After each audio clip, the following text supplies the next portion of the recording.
reborn back to high school. While everyone is admiring the beautiful schoolflower with a slim waist and long legs, I have my eyes on the transparent deskmate that all the boys in the class dislike, not because she would become the recognized schoolflower at the graduation party, but because I don't want to miss another girl willing to sacrifice for me. In my previous life, I became a top-notch entrepreneur, but unexpectedly died in a car accident after a night of heavy drinking. Just as the doctor was about to cremate my body, a woman suddenly stumbled into the ward. She trembled as she slowly approached my corpse, tears silently streaming down her cheeks. When she reached the bedside, she shakily uncovered the white cloth, and her body suddenly collapsed to the ground as if it had lost all support. At that moment, I felt an overwhelming sadness from her. But who is this woman? As a disembodied soul, I looked at the woman in front of me with no recollection at all. Finally, the doctor, who had come to his senses, asked my question, "Who are you?" The woman slowly turned her head, wiped her tears, and forced herself to stand up, barely managing a faint smile, saying,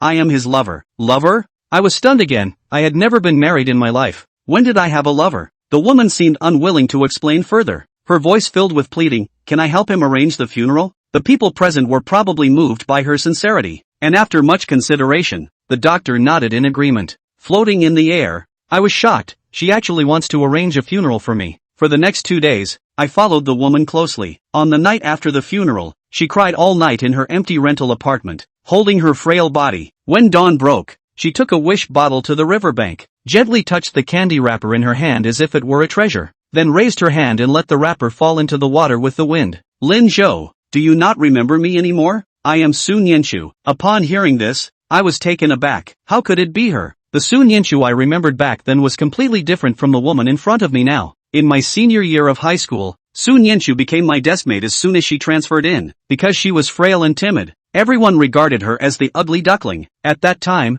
I was only focused on pursuing the school beauty, Yun Ruwashi, and would prepare various milk candies that she liked every day. Once, I made Yun Ruwashi angry, and she directly rejected my gift. Unexpectedly, the candy I later threw to Sun Yenshu, she actually kept until now. "These candies were given to me by you. Did you know? It was these little candies that saved my life. Without you, I would have died long ago. I kept thinking that when I could catch up to you, I would confess my feelings. But how could you die? Why don't you even give me a chance?" Sun Yenshu's voice was filled with sadness. As she spoke, she suddenly smiled again. "But it's okay, I'm here to accompany you now." I realized what she was about to do and screamed hysterically, but the woman couldn't hear my cries at all. She slowly took a step forward, a tear falling from the corner of her eye. "Lin Zhou, can you look at me more in the next life?" After saying that, she jumped into the cold lake water without hesitation. However, when I opened my eyes again, I found myself back on the day of the 100-day oath ceremony. It was also on this day that I held flowers,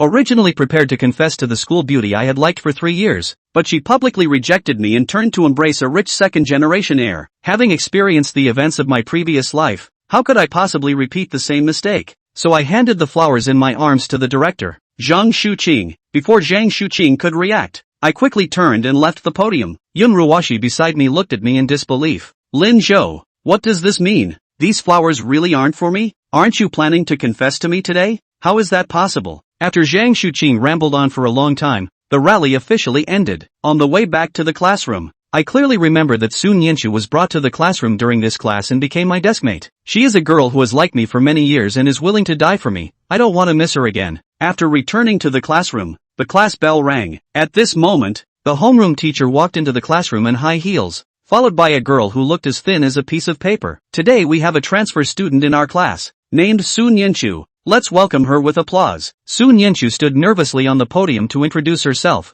and then the teacher arranged for her to sit next to me. I saw her walk over to my side, cautiously extending her foot to test.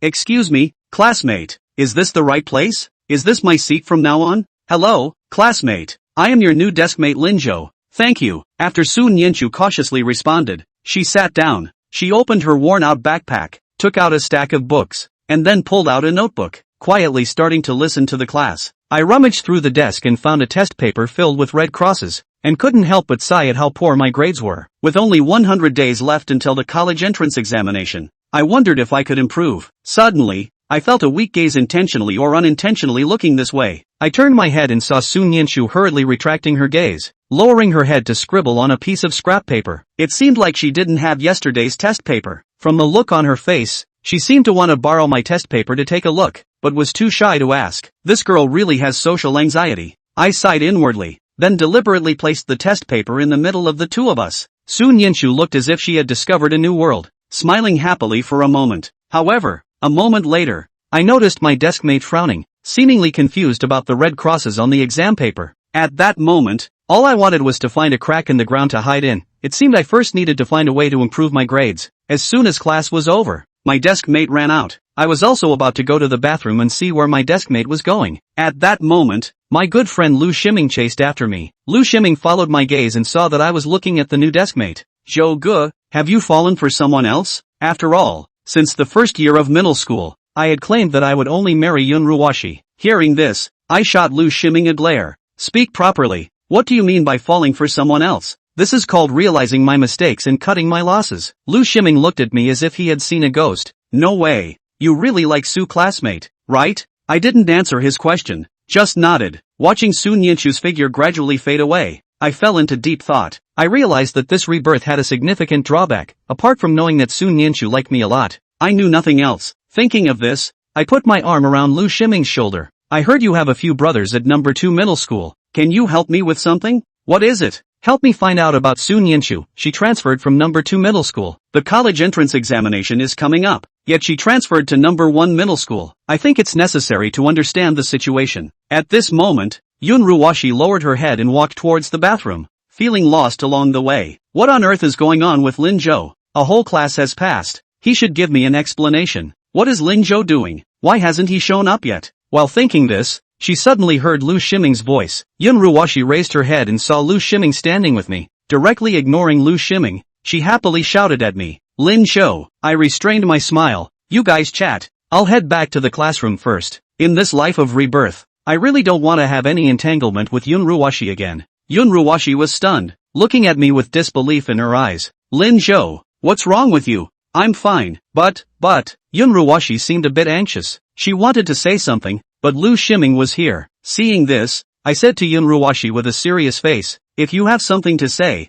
just say it. Lu Shiming is not an outsider. Seeing me like this, Yun Ruwashi's voice was a bit tense. Lin Zhou, aren't you going to give me an explanation? The roses you gave this morning were clearly for me. Why did you give them to Zhang Shuqing? I looked at her in surprise. Are beauties nowadays so narcissistic? However, it is not surprising for this to come out of Yun Ruwashi's mouth. Who said this is for you? It's for all the teachers. Yun Ruwashi clearly didn't believe it. Impossible. Aren't you going to confess to me? How do you know I'm going to confess to you? Did I tell you in advance? You used to confess to me every week, and it's been 2 weeks this time. So what? So you think I'm going to confess to you this time? Classmate Yun Ruwashi, I think it's better not to overthink things. I liked you back then, but I don't like you now, and I won't confess again in the future. From today on, you walk your own path, and I'll walk mine. Goodbye. After saying that, I pulled Lu Shiming and walked towards the classroom. Yun Ruwashi stood there in shock, her eyes filled with disbelief. As soon as I entered the classroom, I noticed that my little deskmate was already back in her seat, and I quickly returned to mine to prepare for class. Sun Yinshu looked at her classmates taking out the test papers in confusion.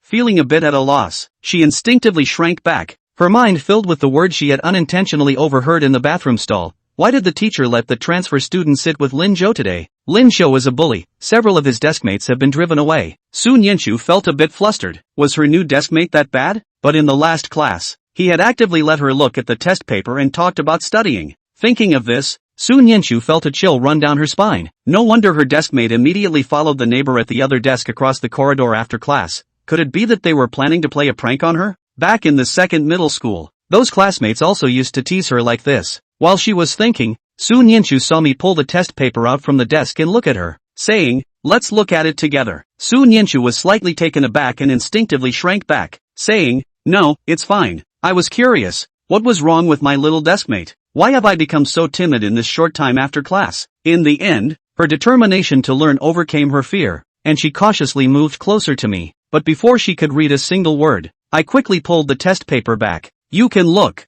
but I have a condition. Sun Yinshu was taken aback. Didn't we just say we would look together? Countless scenes of being bullied flashed through Sun Yinshu's mind, and she nervously closed her eyes. I won't look. I handed her the big white rabbit milk candies I was holding. Help me throw these away. The trash can is over there. Sun Yinshu exclaimed in disbelief. Throw them away? Just like that? Yes, I brought too many today and can't finish them. Su Nianchu looked at me in surprise, realizing that I really didn't have any other intentions. She then lowered her head to look at the candy and couldn't help but remind me. But, these candies are all fine. It's such a waste. Lin Zhou was waiting for these words. In his previous life, it was today that he gave these milk candies to Su Nianchu. At that time, when his confession was rejected at the pledge meeting, Yun Ruwashi ignored him for the entire morning. Naturally, no one wanted the candy in his pocket. At that time, Lin Zhou was so distracted that whenever he touched the candy, he remembered the way Yun Ruwashi had rejected him. He simply took the milk candy out with one hand, ready to throw it away. Just as Lin Zhou walked to the trash can, he heard the first words Su Nianchu had said since they met. "Classmate. No, you can't waste it." Lin Zhou, who was stopped, became even more upset and directly threw the candy at her. "Then you can take care of it for me." Then he took Lu Shiming to skip class and go out to surf the internet. So, he didn't know why these milk candies saved Su Nianchu's life, but since it was a lifesaver, it must have been incredibly important to the little table. In this life, he didn't confess, he wasn't rejected, and he didn't want to lose his temper. Instead he was in an extremely good mood, could only find a reason to give her the candy. "Oh, then you eat them." "Ha, eat?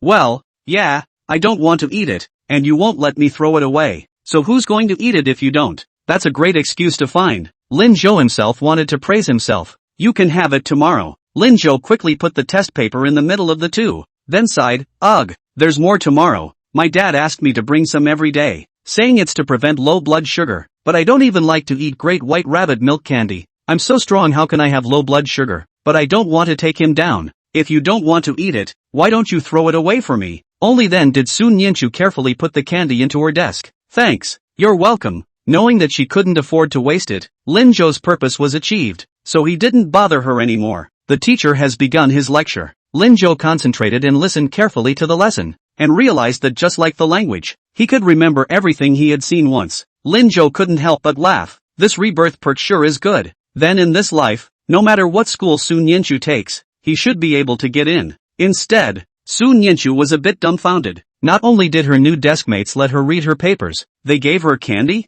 What? How did this happen? The morning passed quickly. Before the school bell rang, Lu Shiming whistled in a small voice towards Lin Zhou, signaling him to hurry up and pick up his lunchbox and get ready for the 100-meter sprint. "It's time to eat." Lin Zhou understood in seconds and stood up the moment the teacher said class was over. Only just after taking 2 steps, he realized that Su Nianchu hadn't moved. She hadn't even meant to take her lunchbox and was fiddling with her textbook. Lin Zhou froze. "You're not going to dinner, little cohort?" Su Nianchu raised her head in shock.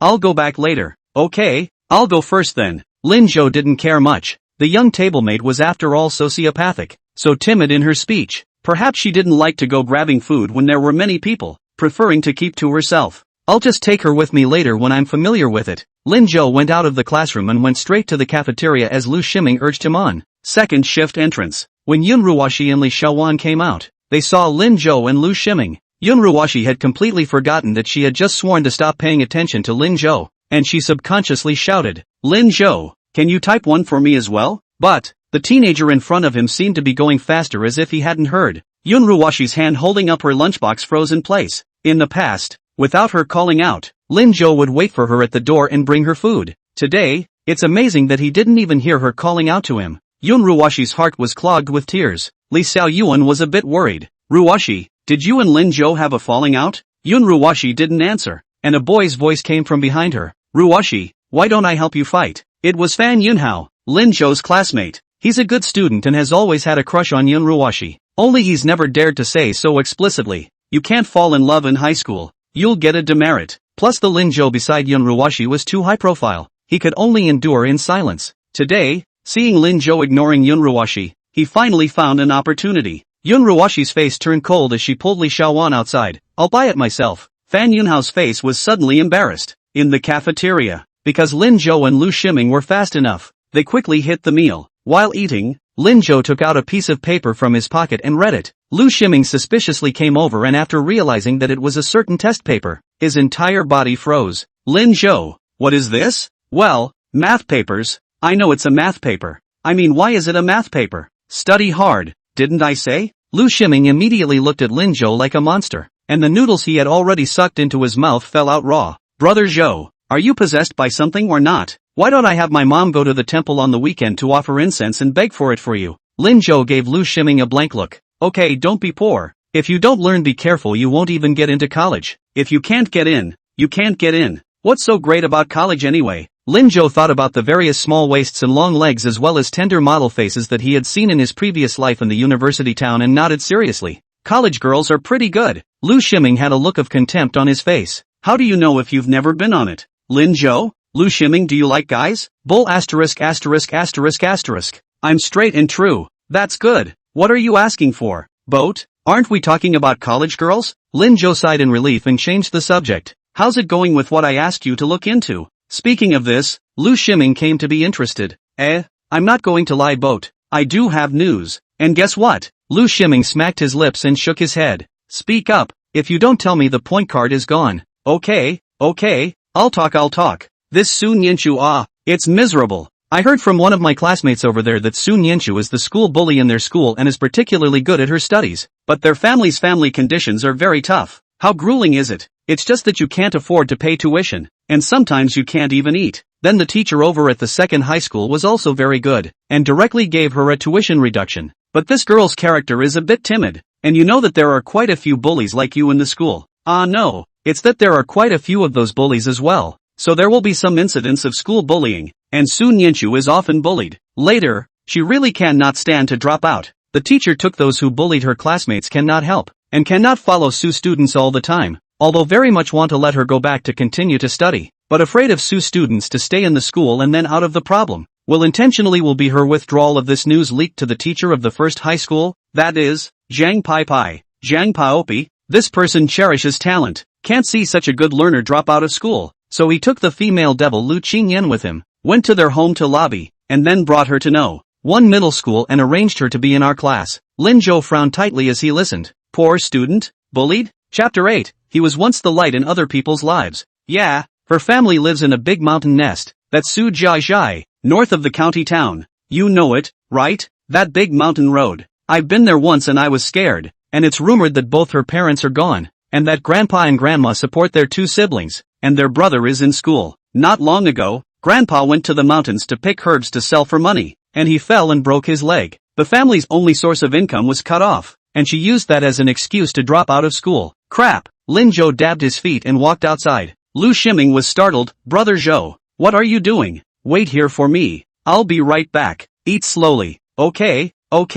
After Lin Jo left the cafeteria, he went all the way to the classroom. It was dinner time, and there wasn't much in the classroom except for a few people eating instant noodles. Lin Jo walked to the back door and quietly looked inside. At a glance, he saw Su Nianchu, who was sitting there motionless. She remained in the same position she had been in at the end of the school day, as if she had never left. Her hand fiddled with something seriously. Lin Jo looked closely and realized that it was a few large white rabbit milk candies. It was given to her by Lin Jo in the morning. She shouldn't be taking this for lunch, should she? As he was thinking, Lin Jo saw Su Nianchu stand up and try to walk outside, but just 2 steps in, her legs went weak and she almost fell to the ground. Luckily, next to the table, the little tablemate just held onto the table and sat in Lin Jo's seat. She tapped her head gently with her hand, perhaps trying to ease the vertigo. Lin Jo, who wanted to rush in, clenched his fists hard. At this moment, he finally understood what Su Nianchu meant when she said that these candies had saved her life. The way she looked now, it was obvious that she was hypoglycemic due to malnutrition caused by not eating for a long time,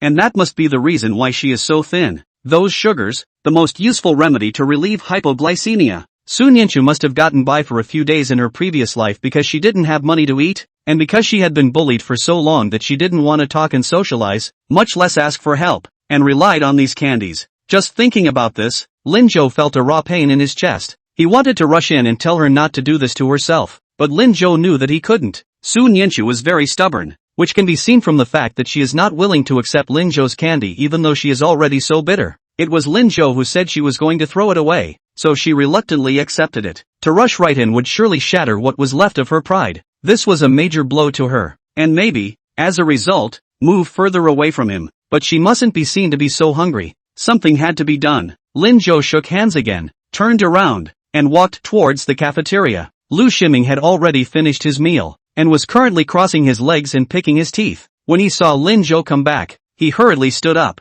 Brother Zhou, hurry up and eat. I'm all done. Lin Jo didn't say anything. His face was heavy. When I sat down, my brain became disorganized as well. Lin Zhou didn't understand how amazing fate really was. Why put a little girl through that? He simply couldn't imagine how Sun Yinchu in his previous life had traveled this road. Perhaps she had had him in mind since those life-saving candies. But I didn't realize that he was dead. The faith in her heart collapsed before she jumped into the river without a second thought. He turned out, too, to have been a light in the lives of others. Then, in this life, let those lights shine a little brighter. Lin Zhou lowered his head, took a few hard bites of his meal, and began to think about what to do next. While improving your grades to get into a good college, you must also make some money without moving your little table. That's what will get her out of this gray part of her life. Lu Shiming sensed that something was wrong with Lin Zhou. He asked worriedly, "Brother Zhou, is something wrong?" When Lin Zhou looked up, he saw Lu Shiming's dinner plate with half a serving of rice and leftovers left on it. He blushed even more. "It's fine, but no food should be wasted."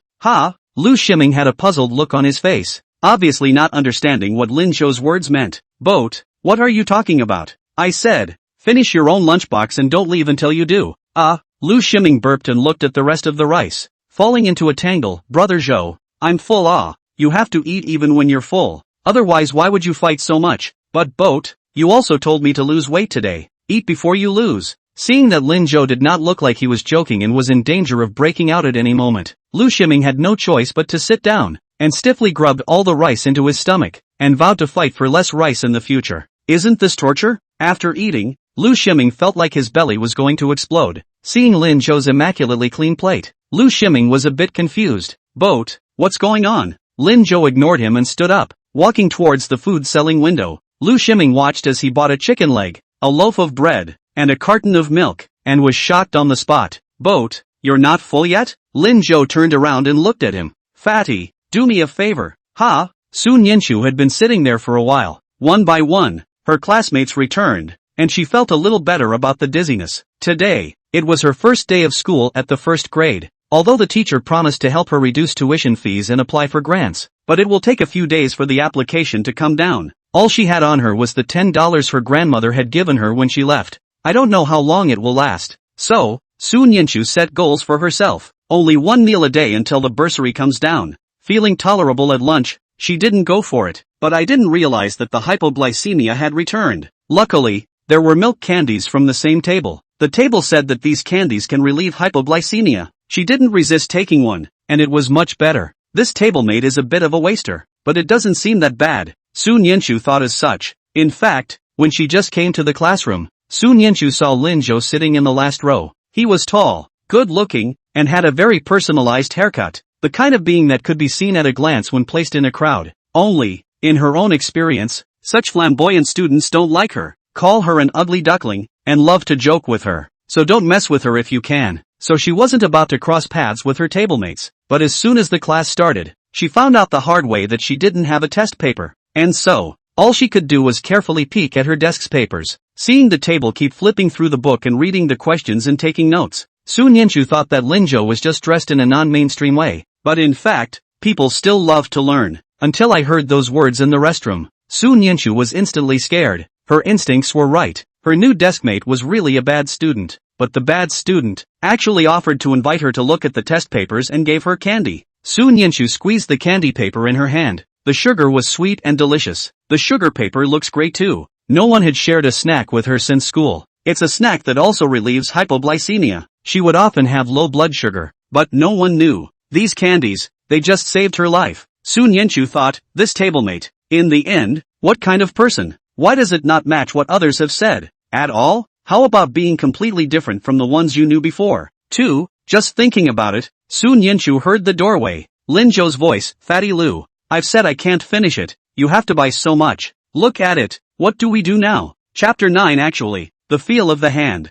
Is not bad. Ugh. I wasn't afraid there wouldn't be enough to eat, but you swiped my meal card. Boat. I was wrong. I'll give it back to you next time. Since no one's eating it, why don't we throw it away? The two of them talked and arrived at Sun Yinchu's heels. Sun Yinchu saw that Lin Zhou was holding a chicken leg, a bread and a carton of milk. She frowned. Her stomach began to grumble, and Sun Yinchu hurriedly covered her stomach with all her might, fearing that she would be overheard. Just hold it together a little longer, she thought, and by the end of the night she'd be able to get something to eat in the cafeteria. An enlarged chicken leg suddenly appeared in front of her, and Sun Yinchu froze slightly. Looking up, she saw that her tablemate was throwing the food she was holding on her table and said absently, Hey, Why don't you throw these away for me? 2. Ha, again, another throw? Yeah, I can't eat it anyway. Su Nianchu hesitated. She was tempted to advise him to save it for another time. But how can these kids who are well off eat leftovers? When she didn't know what to do, she heard her tablemate say again, if you think it's a waste, why don't you eat for me again? I really can't eat anymore. He let out a big burp and rubbed his stomach. Su Nianchu raised her head in surprise. No way. What's not working? Consider it another favor. Once my dad finds out I keep throwing things, I'll get beat up. But, before Su Nianchu could finish, she saw Lin Zhou quickly tear open the wrapper of the bread and shoved it into her mouth. Don't be butthurt, hurry up and eat. Su Nianchu's eyes widened at once as she looked at Lin Zhou with disbelief. Thanks, little cohort. Lin Zhou smoothly pinched her face and withdrew his hand in amusement. A fresh scent came, and Su Nianchu panicked and took the bread out of her mouth, knowing that she couldn't give it back anymore. A cool touch swept over his face and his cheeks began to burn. Su Nianchu hurriedly lowered her head so that no one else could see her face.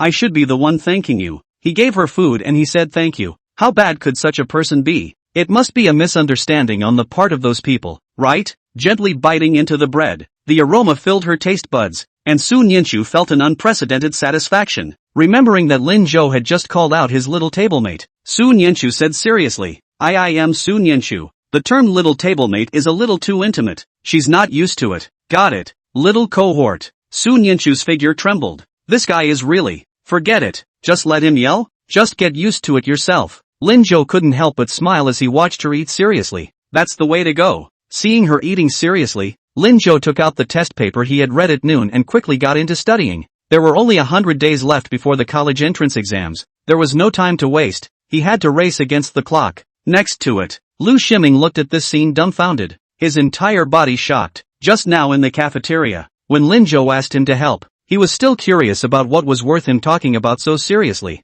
I didn't realize that it was acting out a scene. What's more, I didn't realize that the scene was being played out for the new kid at the table. Lu Shiming thought to himself, Lin Zhou is finished. This time it really fell. Still, Lu Shiming decided to support him unconditionally. After all, that Yun Ruwashi was indeed not worthy of his family's brother Zhou. Boat is his half-brother. Lin Zhou finished reading a whole page, turned his head, and saw Su Nianchu carefully putting away the chicken legs in milk, seemingly not intending to eat them. Lin Zhou froze. This girl, she's not saving it for dinner, is she? How does that work? He specially bought nutritious ones, just to make up for her. Lin Zhou couldn't help but call out to her. A little cohort? Su Nianchu, who was in the process of placing the chicken leg, was startled. Ha, is the chicken leg not good? Ha, no, yummy, yummy, then why aren't you eating? Seeing Su Nianchu's hesitation, Lin Zhou added, eat up. Su Nianchu had no choice but to take out another chicken drumstick and eat it in small bites. Lin Zhou obediently opened the milk beside Su Nianchu as well. Here, drink some,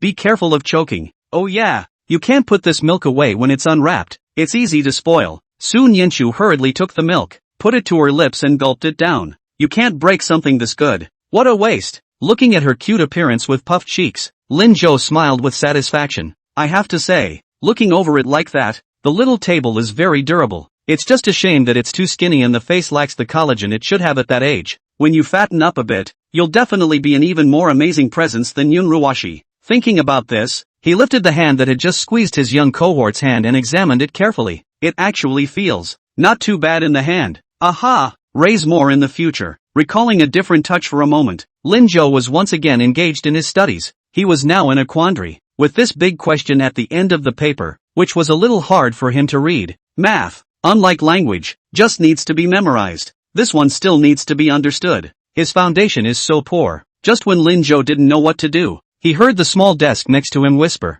this question, it should be solved like this. She took out a pen and another piece of paper and wrote her answers carefully. The unfinished milk was also set aside. Lin Zhou did not rush to hurry. Having been hungry for too long, it was not good to eat too quickly at once, and he needed to take his time. He couldn't help but smile as he looked at the side of his young tablemate's face. No one knew what kind of amazing face was underneath those thick bangs. Lin Zhou? Realizing that Lin Zhou was looking at himself, Su Nianchu's face blushed a few times inaudibly. Are you watching me write questions? Ah, yes.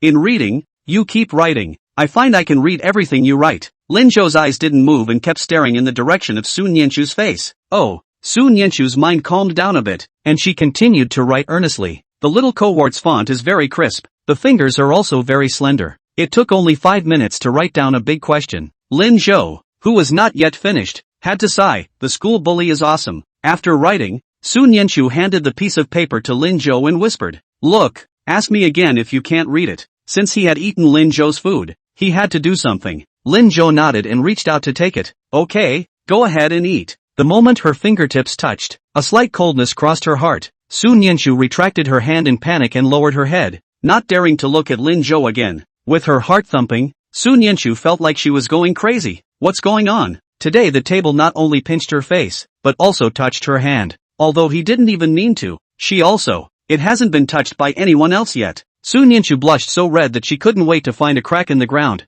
Lin Zhou wanted to laugh straight away as he watched. Students Sun Yanchu. The back door of the classroom was suddenly opened, and Lu Qingyan's voice broke the awkwardness. Lin Zhou curiously twisted his head and saw her standing there with a lunchbox, gasping for air. This is bringing food to the little table? That's right. Since Lu Qingyan knew about Sun Yanchu's situation, she couldn't possibly not care about her. Lin Zhou ignored it and continued to read the questions. Lu Qingyan saw that Sun Yanchu was drinking milk, and her entire body froze. Sun Yanchu also froze. She hurriedly put the milk down and stood up in haste. Mr. Lu, you come out under. Sun Yanchu carefully followed Lu Qingyan out the door, standing in front of Lu Qingyan and lowering her head. Lu Qingyan's heart ached as she watched. I'm really sorry. I was going to bring you food, but I've been in a meeting and it's been open until now. Teacher, I've eaten. Sun Yanchu's head lowered even more. Aha, I saw that. It's good to have eaten. Sun Yanchu student, that's the way it should be. Don't starve yourself. Remember to tell the teacher if you don't have any money. The teacher will help you.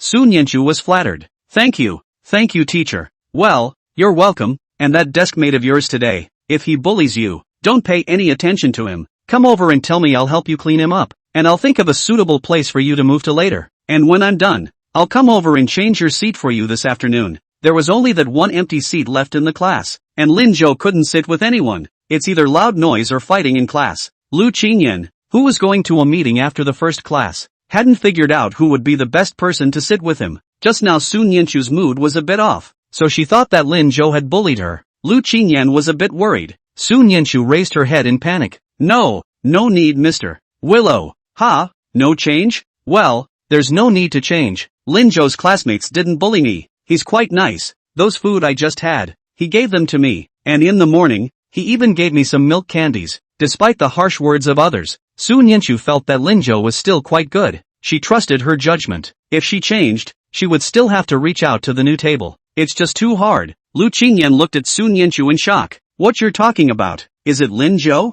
How is that possible? It's good that Lin Zhou doesn't mess up. When was he so good? Did he threaten you? This was Lu Qingyan's first thought. It was the first time she had heard any of her classmates praising Lin Zhou. No threats. Lu Qingyan was even more puzzled. He really gave you food? You don't have to do anything? Aha. Sun Yanchu nodded. He even listened carefully in the morning, and was still reading and studying to memorize his textbook after class. Old teacher, are you misunderstanding him in some way? Sun Yanchu decided to put in a good word for Lin Zhou. What? They're talking about a forest boat? Chapter 10, It's good to be at your table. Lu Qingyan looked at Sun Yanchu's appearance and didn't look like she was lying. She was even more torn. After all, this was the first time she had heard Sun Yanchu say so many words. She was always good and didn't contradict anything she said. Lu Qingyan and Zhang Shuqi are afraid of this little girl learning to learn dull, but also disgust is not to this little girl to find a good-hearted and helpful chatterbox as a table. Give her a taste of true classmate friendship, but it's also really hard to find people like that. Lu Qingyan temporarily let her sit in the only empty seat in the class. I didn't expect it to be crooked. Could these two sit together and have any more strange chemistry? Or did Lin Zhou really change his sex? Thinking of Lin Zhou's appearance this morning, Lu Qingyan nodded her head with confidence. Are you sure you don't need to switch places? Aha. Sun Yanchu nodded again. Well then, if he bullies you in the future, you tell me and I'll replace you. Okay, thank you teacher. Well, go back. Goodbye teacher. Until Sun Yanchu entered the classroom, Lu Qingyan still hadn't reacted. However, the little girl had asked for this, so Lu Qingyan decided to observe for a while before saying anything. Sun Yanchu walked into the classroom. Seeing Lin Zhou was looking at her, it had to be said that Lin Zhou did look good. In addition to that, end blew up. As soon as Sun Yanchu's eyes landed on his hair, she hurriedly lowered her head. Lin Zhou saw her movement and touched his messy hair. It was a bit of a speechless moment. He'd almost forgotten that Killmonger was starting to be popular now. In his previous life, Lin Zhou was the first person to walk in the forefront of fashion. That's why this exploding head, although he was told by his teacher many times, he never bothered to cut it. No wonder it felt like my little cohort averted their eyes every time they saw them today. Must be scared of being bullied by people like that. Teenagers who are young and wild are always arrogant and well-behaved, and take pride in being mavericks. Of course, bullying the good, honest students counts. But now that school wasn't over and he couldn't get a haircut, Lin Zhou could only press his hair down. Only when he saw his young tablemate sit down did he ask the question he had been worrying about for a while. Little cohort, did the demoness say she was going to move your seat? This was what Lu Qingyan said in the morning after arranging the small tablemate next to him. Although in his previous life, when he was dropped out of school, Sun Yanchu was still sitting here. But there's no guarantee that anything will change in this life. Lin Zhou was a little worried. If he did transfer, he'd have to go talk to Mr. Ryu before he could do so. It's hard to lose the bond you've built up with your little tablemates, but you can't just throw it away. Sun Yanchu raised her head, glanced at him, and immediately lowered her head again. Nope, didn't change. Oh, Lin Zhou was slightly relieved, but he quickly raised it again. And did she say when she was going to change it for you? Nope, no, not changing. For some reason, as soon as she heard Lin Zhou speak, Sun Yanchu remembered the scene where Lin Zhou pinched her face. She rushed to get the milk again, picking it up only to realize it was already gone. Sun Yanchu awkwardly put the milk box away and lowered her head. But soon, she realized a problem. Lin Zhou asked himself that, did he not want to sit at the same table with himself? After all, he could use 2 seats at the same time if he sat alone. Something his classmates could only dream of. If that's true, doesn't that make you redundant? Sun Yanchu thought about it and still decided to ask him, if you want to change it Before her words fell, she heard Lin Zhou say, that's fine, it's best not to change. What? Sun Yanchu looked up in shock. Is it best not to change? Did he mean that he wanted to sit at the same table with her too? I say no need to change. It's nice to be at the same table as you, don't you think, little tablemate? Lin Zhou's voice came again. Sun Yanchu saw the slight smile at the corner of his lips as he spoke. He seemed, well, happy, without reason. Sun Yanchu laughed along with her. She nodded vigorously. Aha! It was really nice to sit at the same table with him. She can read his when she doesn't have a paper. He would also give her candy and chicken legs. He smiled that nice smile, like a bright light that brightened her morning, and maybe a long high school career behind it. By the way, little cohort, what did you just say? If Lin Zhou heard correctly, what she said should be if you want to change it. The young co-star didn't think he was the one who wanted to switch places, did he? No, nothing. Sun Yanchu flashed a flash of panic, and she hurriedly lowered her head again. Tactical evasion. Really didn't say anything? I mean, do you know how to do all those math problems? Will do. Well, that's good. Seeing that Sun Yanchu refused to say more, Lin Zhou didn't force her. At least now, the little tablemate was willing to chat and talk to him. Moreover, looking at this, it seemed that it was because she was unwilling to switch places that Lu Qingyan had stopped. That's nice. The afternoon class began soon after. Lin Zhou was once again engaged in his studies. Lu Shiming is going crazy with boredom. Every now and then he craned his head to see when his own brother-in-law was free to pay attention to him. As it turned out, the kid was either reading or whispering to his little tablemate. What happened to saying that brothers are like hands and feet and women are like clothes? How come he's the one with the disposable clothes? LOL. As soon as the first class was over, Lu Shiming turned his head the other way, lay down on the table and started to sleep. Lin Zhou changed, is not going to go to the bathroom with him. He's been alone ever since. The more Lu Shiming thought about it, the sadder he became. Soon, though, he realized a problem. Lu Shiming rubbed his feet and looked at Lin Zhou. Lin Zhou, who was writing and drawing on the acting sketch paper, stopped his pen. What's wrong? The test paper next to him had been densely written and even annotated. Lu Shiming was shocked at the moment. He even forgot what he was going to say and suspiciously picked up the test paper in front of Lin Zhou. This is all written by you? Yes, you. Thinking about Lin Zhou's words about studying, Lu Shiming suddenly realized that Lin Zhou really didn't lie to himself this time. Coward. Lin Zhou. Does this guy stay up just to get up and express shock? He wasn't shocked that Lin Zhou knew that he was a bully. What were you going to say? Oh yes. Lu Shiming then reacted. Did you write the homework that Zhang Poppy assigned before the exam? Lin Zhou was a bit confused. He's only just come back from being born again. And again, even if he hadn't been reborn, there was no way the Lin Zhou of his previous life would be able to do his homework. No, he'll copy? But now is not the time to dwell on that. What homework? Oh, that's the paper. Correct your mistakes and rewrite all the wrong questions. Lin Zhou, why didn't you say so? If he didn't know Lu Shiming, Lin Zhou even suspected that this guy was doing it on purpose. He'd been reading this for the past noon, and he knew all the questions on it. I can't believe I didn't realize it was homework at all. This is really, hopefully, Zhang Pipey has forgotten, right? But obviously, that's not going to happen. Even if Zhang Pipey forgot, there was a part of the schoolboy that wouldn't forget. For example, Fan Yunjia, the math class representative and study committee member. Zhang Pipey just came in and he stood up. Teacher, there are still a few people who haven't submitted their homework from the day before yesterday. The homework he had already sent to Zhang Pipey's office after the test yesterday. Van Unger was waiting for this lesson. Zhang Pipey has always had a habit of having to copy his homework 10 times outside the classroom if he doesn't write it. The kind where you can't eat until you finish writing. If he had put it aside in the past, Fan Yunjia might still have disregarded this. But today was different. He was scolded by Yun Ruoshi at noon. And the main reason Yun Ruoshi scolded him was because Lin Zhou had made her angry. I blame Lin Zhou for this. Therefore, Lin Zhou must not be spared. Chapter 11, is the youngest tablemate speaking for him? When Lin Zhou heard this, he immediately felt that something was wrong. In his previous life, Fan Yunjia hadn't been able to deal with him. This pussy likes Yun Ruoshi, but is afraid of being punished by the school because of the early love issue, and never dares to admit it graciously, but can only be sour and shady in front of him all day long. He was clearly unsettled when he reminded Zhang Shuqi at this time. It was as if it was aimed specifically at him. Lu Shiming, who was next to him, obviously saw Fan Yunjia's purpose as well, and he cursed secretly. Fan Yunjia the dog, perhaps realizing that what he said was wrong. Lu Shiming hurriedly changed his words again. Boat brother, the dog I'm talking about isn't your dog. He's a real dog. Lin Zhou, you might as well not explain. But it was already too late to scold Lu Shiming. On the podium, Zhang Shuqi, who had spread out his test papers, spoke. Oh,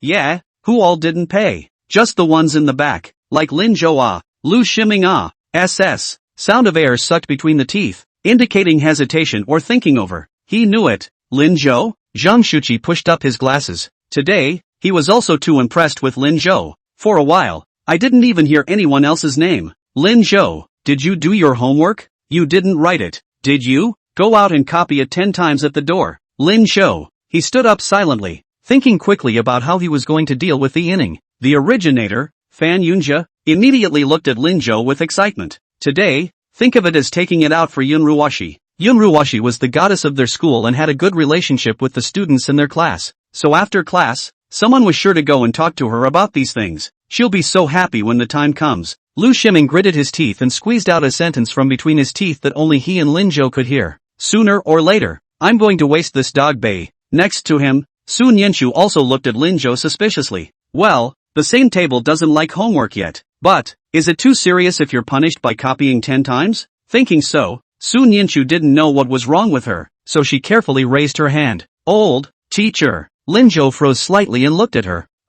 The little table actually took the initiative to speak. Zhang Shuqi's gaze also fell on her, and his voice became much softer. Mr. Sun Yenshu, what's wrong? This is a good seed, except for a little timid personality. The study that is top-notch good. Only a little bit of training, and later is a guarantee of the promotion rate of the first high school. She also has a bad family situation and is also very sensitive. You have to be careful to take care of it. Sun Yenshu softly stood up, perhaps because she wasn't used to being watched by millions of people. She clenched the corners of her coat.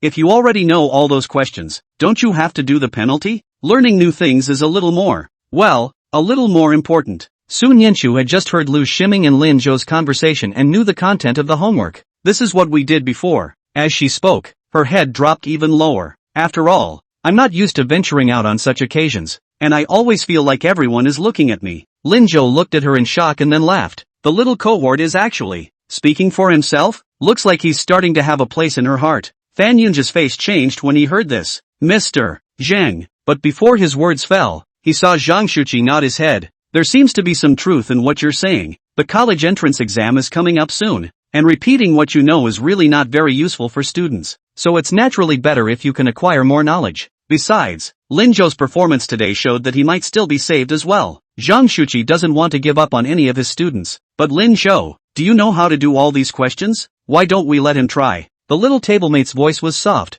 but the whole class heard it. Better not? Realizing that something was wrong, Lu Shiming hurriedly winked at Sun Yenshu. Even though it said that Boat wrote all over the paper, he just wrote it once. Boat's lousy math scores were obvious to all, often not even 50 points, so it was impossible to learn it all at once even if he was a bull *********.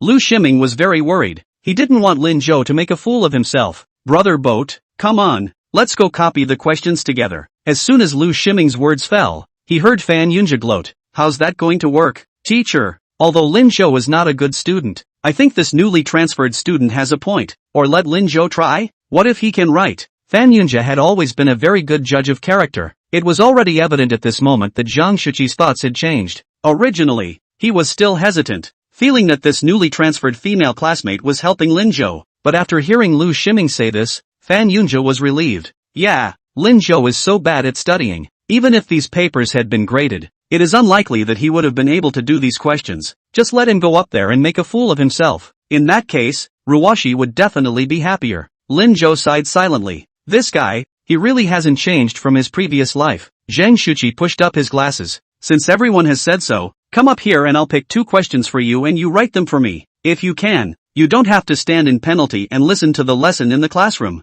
Fan Yunjia looked at Lin Zhou even more gloatingly. He was ready for a good show. Okay, Lin Zhou didn't hesitate, which surprised Fan Yunjia. Soon, though, he hypnotized himself. This guy must be playing a trick. After all, Lin Zhou was originally arrogant and domineering, never putting anything in his eyes. He'll have him crying in a minute. Copying questions also copied crying him. Ugh, Boat? Lu Shiming was a little worried. It's okay. Lin Zhou waved his hand in a cloudy manner. After Zhang Shuqi chose the question for him, Lin Zhou picked up the chalk, faced the blackboard, and paused. These are 2 questions that he does know how to write, and you can write the answer immediately. But, after all, math is a subject that needs to be understood and able to be integrated. For each question, there are many different solutions. If you copy the answers your teacher tells you, with no innovation at all, you are not making progress. Lin Zhou was wondering if there could be any other solutions to the problem. Under the podium, his classmates began to whisper when they saw his delay. Lin Zhou can't write, can he?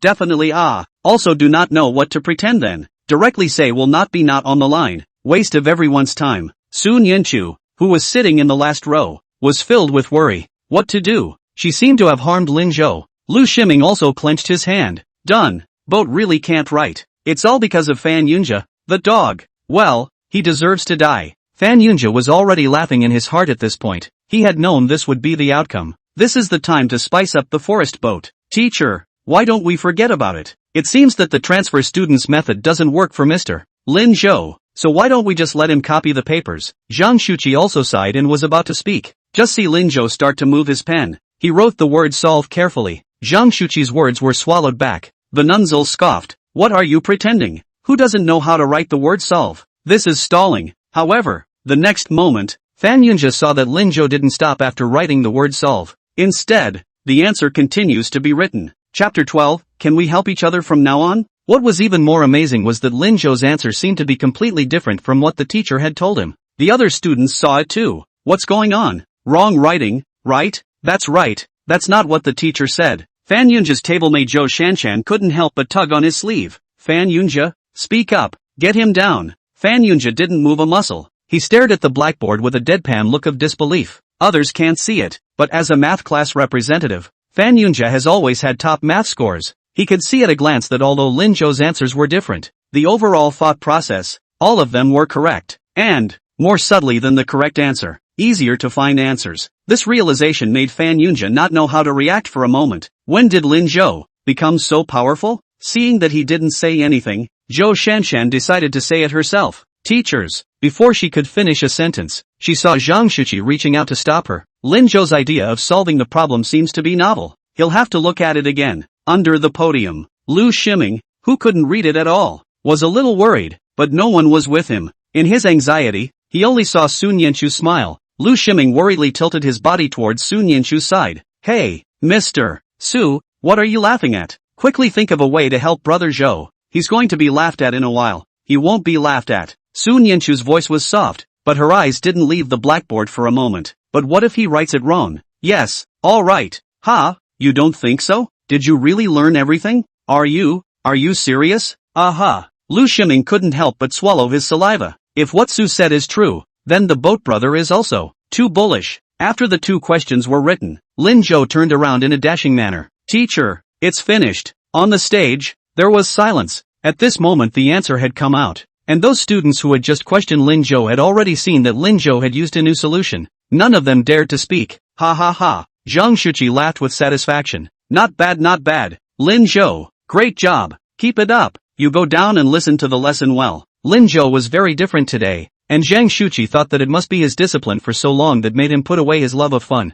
Learning went up as well. He was in an excellent mood. At that moment, I don't know who shouted, "Teacher, both questions are easy." It's normal that he can write them. Yes, and if that's why he's not allowed to copy his homework, then those of us who have copied it aren't convinced. Unless he can write the last question. In a math paper, the hardest question is the last one. Of the 1,000 seniors in the school, almost no one but the top 10 can write it. This was simply making things difficult for Lin Zhou. Lu Ximing jumped up at once. You guys are stepping on a horse. Zhang Shuqi's face went cold. Nonsense. On the contrary, Lin Zhou calmly looked at the screaming students, the most powerful of which was Zhou Shanshan. Zhou Shanshan, a person with big boobs and no brain, has no merits and likes to hang out with Yun Ruoxi, and proud of it. She knew that Lin Zhou liked Yun Ruoxi, but felt that Lin Zhou didn't deserve Yun Ruoxi, so she often snaked with Fan Yunjia. I'm sure it's because Fan Yunjia approached her to say something. This girl is being used as a gun and doesn't even realize it. She's still popping Q all the time. He smiled,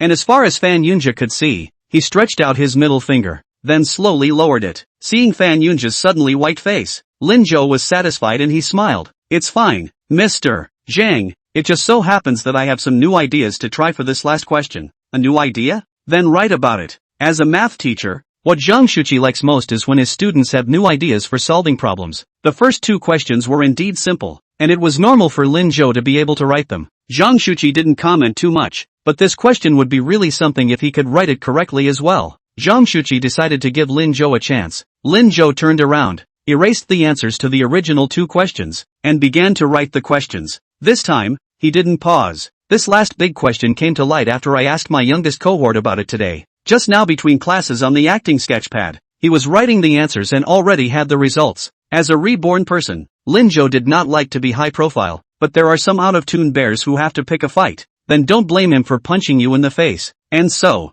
in the eyes of the shocked crowd, Lin Zhou quickly wrote and drew on the blackboard. In no time at all, the entire blackboard was filled with writing. Lin Zhou wrote a perfect period in the last corner of the blackboard, ending the question. When he turned around, he realized that Zhang Shuqi's entire body was frozen. Teacher? Reacting. Zhang Shuqi raised his hand and began to applaud. Awesome, awesome, so awesome. This solution idea. The teacher didn't even think of it. Lin Zhou, who did you learn it from? I thought of it myself. Simply fantastic. Lin Zhou, are you hiding your strength? If you can keep up this level, you might be able to get into a first class. Don't give up. Good. Zhang Shuqi's reaction knocked Zhou Shanshan, who was ready to continue nitpicking, to the bottom. Although she couldn't understand Lin Zhou's answer, but being praised so much by Zhang Shuqi, it must have been done right. She looked at Fan Yunjia and didn't dare to speak again. Fan Yunjia was completely silent at this point. He was even thinking that it was fortunate that he had just spoken to Zhou Shanshan about Yun Ruoxi's anger to get her to step in, or else he would be the one to lose face this time. Where would I put my face as the math rep and study committee member? Lu Ximing was completely shocked at this point. He didn't expect Lin Zhou to really be able to write it. Mr. Su, you pinch me to see if it's true? Lin Zhou smoothly walked off the podium and was exempted from the chastisement of copying the questions. But Lu Ximing wasn't so lucky. He really wouldn't. But when he was leaving the classroom door, he was still squeezing his eyebrows and giving Lin Zhou a thumbs up to show his admiration. Lin Zhou ignored him. After sitting down, he noticed that his small tablemate moved to the side without any trace, as if he was afraid of touching him. But before Lin Zhou sat down, he still heard her voice. Really, really great. Lin Zhou couldn't help but laugh. The little table is really cute. He suddenly got the urge to tease her. Lin Zhou deliberately sat closer to Sun Yanchu and whispered, "Small table. Ha, thanks a lot for just now." Perhaps realizing that he was approaching, Sun Yanchu's face slightly reddened. "No, you're welcome. You helped mine too. If it wasn't for all that candy and food, she might have actually fainted today. Or she might have just died." Sun Yanchu's heart was filled with gratitude. Lin Zhou realized that there was actually a huge advantage to sitting in the last row. That is, if he has any little action here, he won't be seen. You can literally do whatever you want as long as you speak in a lower voice. At this point, for example, no one knows what he's doing. He let out a soft chuckle. "So we can help each other out later? Okay. Sun Yanchu's head went even lower. For some reason, she always felt that Lin Zhou was getting closer to her. Obviously there are plenty of spots over there. Why does he have to lean this way? Is it because there's not enough room for one seat? Come to think of it, his own arrival had taken the seat next to his. It was normal for Lin Zhou, who originally sat in 2 seats, to be uncomfortable. But, that's too close. Soon Yanchu inhaled and smelled the faint vanilla odor of her deskmate. Smells good. Realizing that her emotions were a bit off, Soon Yanchu hurriedly moved to the side again. Moving around, Soon Yanchu suddenly felt an empty space under her buttocks. She was startled. Done. Going to sit on the floor. What's going to happen now? You'll be laughed at, won't you? Soon Yanchu closed her eyes in despair. Just then, she felt her arm being grabbed. Careful. Chapter 13, Little Tablemate. Come here a little bit. Lin Zhou also didn't expect that the little tablemate was so unamused. Just kidding with her and actually sitting straight up empty. What a little twerp. Good thing he was quick on his feet and caught her. Lin Zhou's heart ached as his arm fell into his hand. These little arms, they're too thin. The little table is just too skinny and thin. How long have you been hungry? I'll have to add more meals later. Soon Yanchu did not notice Lin Zhou's difference. She carefully held onto the table and hurriedly broke away from Lin Zhou's hands again. Thanks. She lowered her head and carefully moved to the side again. After making sure she was balanced, she stopped moving. Lin Zhou found that half of his little tablemate's ass was already outside the table. She also had one of her arms out, the remaining one resting on the table, trying to steady herself as she was about to fall. This is her. Making room for yourself? Does she think she's pushing her way in because there aren't enough seats? Realizing this, Lin Zhou felt like his heart was raw and blocked. He took a seat to the other side, signaling Soon Yanchu. Come here a little. Ha! Soon Yanchu raised her head, glanced at him, and hurriedly lowered it again. Thanks.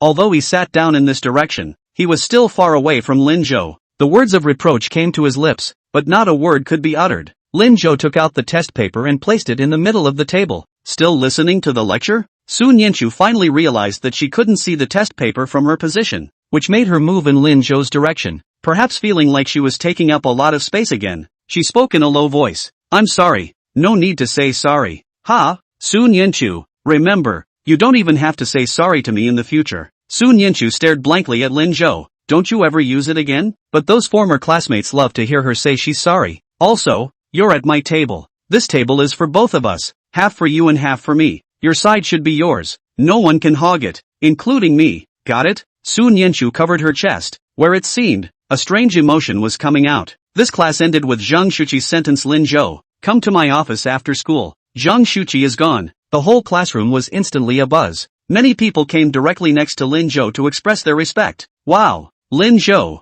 you were so awesome just now. Even you can do what Zhang Pai can't. How did you learn it? Teach me. What happened to suddenly realizing that Lin Zhou has become handsome? Among them, Lu Ximing was the happiest. As soon as class ended, he rushed in from outside and hugged Lin Zhou, hating to use all the beautiful words he had learned in his life. You know, things like handsome, lovable, flat tire, and so on. At the end of the boast, Lu Ximing patted his chest with force and said with great pride, worthy of being my Lu Ximing's own brother. Dare I say this guy was trying to compliment himself. Lin Zhou was also too lazy to bother with him. However, there were one or two dissenting voices among these people. For example, Fan Yunjia and Zhou Shanshan. Fan Yunjia didn't move in his seat, but Lin Zhou also knew. He must be furious at the moment. He wanted to come up and beat him up, but the schoolboy's training and face would not allow him to do so. Lin Zhou wanted to laugh straight away. Children were really quite childish. I'd rather suffocate myself than kill my enemy hand-to-hand. Zhou Shanshan couldn't sit still instead. She was there one by one to add to the conversation. Fan Yunjia,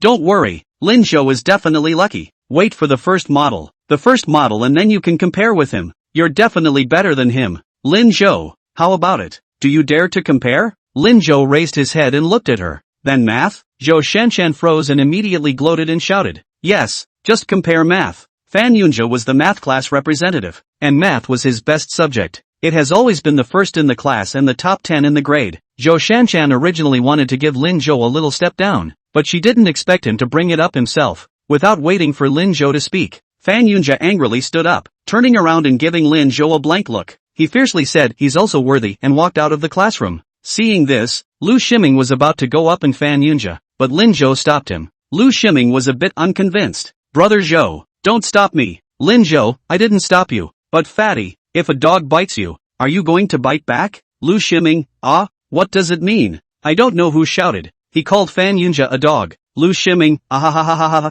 Fan Yunjia, who had walked to the doorway, had a footstep, clenched his fists, and walked out. Lu Ximing laughed even more exaggeratedly. Lin Zhou felt that the entire building was trembling. In order to prevent accidents, he decided to sundial select, not, shouting to wake up Lu Shiming. Fatty, ha, have you finished copying your paper? Ah, not yet. Then why don't you hurry up and go? If you don't finish copying, Zhang Poppy will let you eat. Afternoon dismissal. Lin Zhou put his textbooks away and headed to Zhang Shuqi's office. He also didn't know what Zhang Shuqi was suddenly looking for himself to do at this time. In his previous life, Zhang Shuqi had also approached him, but that's because the morning's confession feat was reported. But this time he didn't confess and sent flowers to the teacher. Even if it's a report, it's still clear, right? As he walked to the door, Lin Zhou heard a conversation between Zhang Shuqi and Lu Qingyan coming from the office. Director Zhang, I know. Well, that's right, you don't know those parents. They're so gossipy. I've gotten several calls today. Good. I won't dress like that again. Alas, Qingyan, it's hard for you. No hard feelings. It's what I'm supposed to do. The office door was opened. Lu Qingyan grimaced and walked out from inside. The makeup on her face had washed off at some point. Although still wearing a long dress, she looked very solemn. It was a far cry from the bright and colorful morning. Seeing Lin Zhou, she barely managed to squeeze out a smile. But that smile, it was worse than crying. Coming? Lin Zhou nodded. Aha. Go inside. Director Zhang is waiting for you. Good. Lu Qingyan was gone. Lin Zhou looked back at her and knocked on the door of Zhang Shuqi's office. Hearing Zhang Shuqi shout enter, he pushed the door and walked in. Mr. Zhang, you're looking for me? Who were you just muttering with out there? Zhang Shuqi sat behind his desk, correcting his homework. No one. It's Mr. Ryu. Although their homeroom teacher was Lu Qingyan, it was because Zhang Shuqi took their class math. Occasionally, I help out with classroom management. You, Mr. Lu, it's not easy. Okay, sit there and wait. Wait for what? Lin Zhou was confused. Sit there if you're told to. You'll see in a minute. Lin Zhou had to sit on the sofa next to Zhang Shuqi. Although he had been relived, he had to say that there was still some awe in his heart when he saw his teacher, especially a teacher with authority like Zhang Shuqi, who could not refute him. I don't know how long I sat there, but Lin Zhou was a little sleepy from sitting there. He stood up somewhat eagerly. Mr. Zhang, if it's okay, I'll go back first. After all, there was still the need to go back and see if the little cohort had eaten on time. But don't just eat a candy bar again. Zhang Shuqi looked at the time. What's the hurry? Look, here it comes. Who's coming? Lin Zhou twisted his head in confusion. The next moment, he saw a familiar figure. Chapter 14, Lin Changjing. The figure had not yet approached. Lin Zhou then heard his rambling voice. Mr. Zhang, Mr. Zhang, I'm here. I'm sorry, Mr. Zhang, that brat in my house has caused you trouble again. Teacher Zhang, I'll teach him a good lesson for you. You mustn't expel him. At least let him graduate from high school. Otherwise I won't be able to face my ancestors. Lin Changjing, the man, just over 40, had hair that was already half gray. Perhaps because he was in a hurry, he stumbled a little. He even forgot to knock on the door and directly pushed open the door to Zhang Shuqi's office, and started bowing and apologizing. I'm sorry. I'm really sorry. Mr. Zhang, please forgive Lin Zhou. I promise there won't be a next time. The seated Lin Zhou suddenly felt a sour nose. He braced himself and didn't let the tears fall. Almost subconsciously, he stood up from the couch. The old forest. With just a shout, Lin Zhou quickly rushed to Lin Changjing's face. It's been 20 years since we last met. In his last life, after the 18-year-old Lin Zhou realized that Yun Ruoshi had been deceiving herself, then you start a decadent life of bar hopping day and night. Lin Changjing wouldn't listen to any persuasion. That day, he went out to buy food and met Lin Zhou, who came back from the internet cafe to ask for money. Lin Changjing was furious and walked around with the same rambling in his ear all morning. It caused Lin Zhou to be very impatient, so he didn't even stop at the traffic lights and tried to shake off Lin Changjing.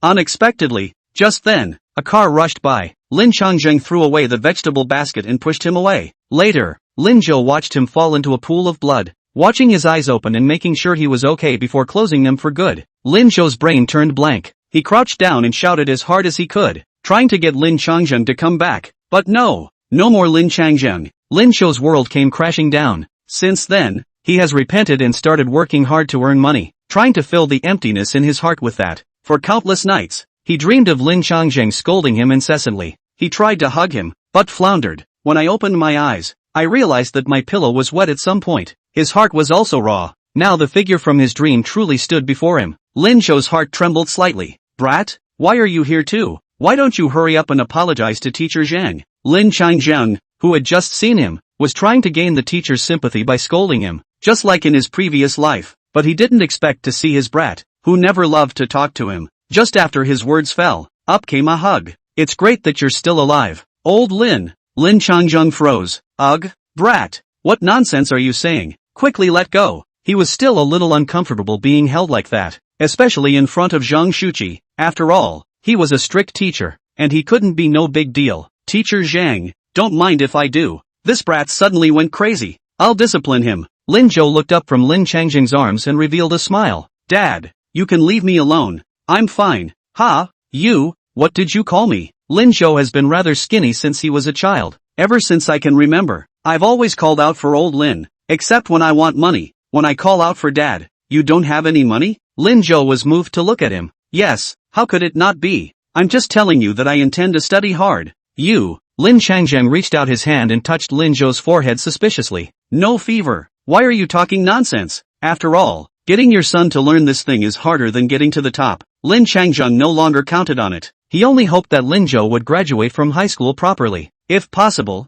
go back to college and get a job out of the house. Ugh, Dad. Lin Zhou was just about to say something when he heard Zhang Shuqi's loud laughter. Okay, you two, father and son. The whole thing seems like you haven't seen each other in years. It's weirdly touching. For the last half of the sentence, he lowered his voice so that only he could hear it. Lin Zhou, it wasn't me who asked your father to come. It was those unknown parents who called him on the phone. He was uneasy and had to come see you. Fear of the school expelling you. Lin Changjing hemmed and hawed. I'm not worried, am I? After all, it's not the first time this kid has been called a parent. Zhang Shuqi was helpless. Believe it now, don't you? The school really didn't intend to dismiss Lin Zhou. Those parents didn't understand the situation either. They thought Lin Zhou was in early love. Here, his roses are there. They were for our teacher. Zhang Shuqi pointed to the corner, where the roses had been sitting all day. I was going to let the teachers take one each, but they said a whole bouquet of flowers would look better and had to leave them all with me. Old Lin Lin Zhou is a good boy.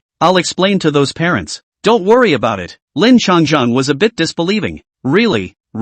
This was the first time he had heard words of praise for Lin Zhou from a teacher. Well, of course it's true. That's good. He hemmed and hawed and patted Lin Zhou's shoulder hard. Good boy. You did well this time. Didn't disgrace your old man me. That's natural. Lin Zhou was also very proud. Zhang Shuqi couldn't help but remind them. Lin Zhou, don't get carried away. Although you did well in class today, your foundation isn't very good. I don't care what you used to learn those questions and new ideas, but as long as you keep up this love of learning, I still say it won't even be a problem to get into the first grade, but you have to work hard. Lin Zhou said in his heart that his goal was not as simple as a book. Don't say that Su Nianchu's grades are unfathomable. For him to be reborn with this perk, he also has to be allowed to mix 985/211 anyways, but it's too early to tell. Can't scare them. Okay, I got it. Well, okay, I'm going to get back to work, so you two guys can hang out on campus and catch up. Okay, see you then, Mr. Zheng. Leaving the classroom office, Lin Changjing mysteriously pulled Lin Zhou to the corner. Brat, quickly tell me,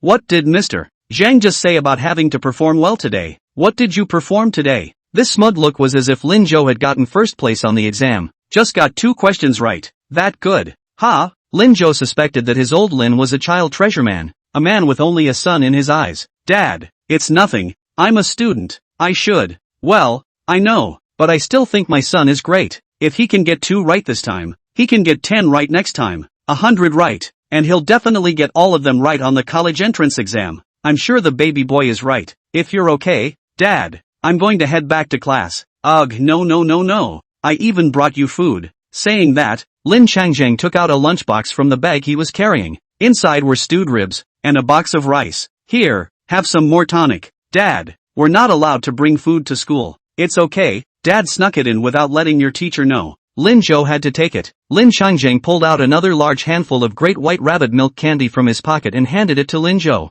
Here, this is your favorite too. Lin Zhou often buys them. Old Lin just mistook it for him liking it. Lin Zhou helplessly took it. Dad, you are hating to move your home over to me.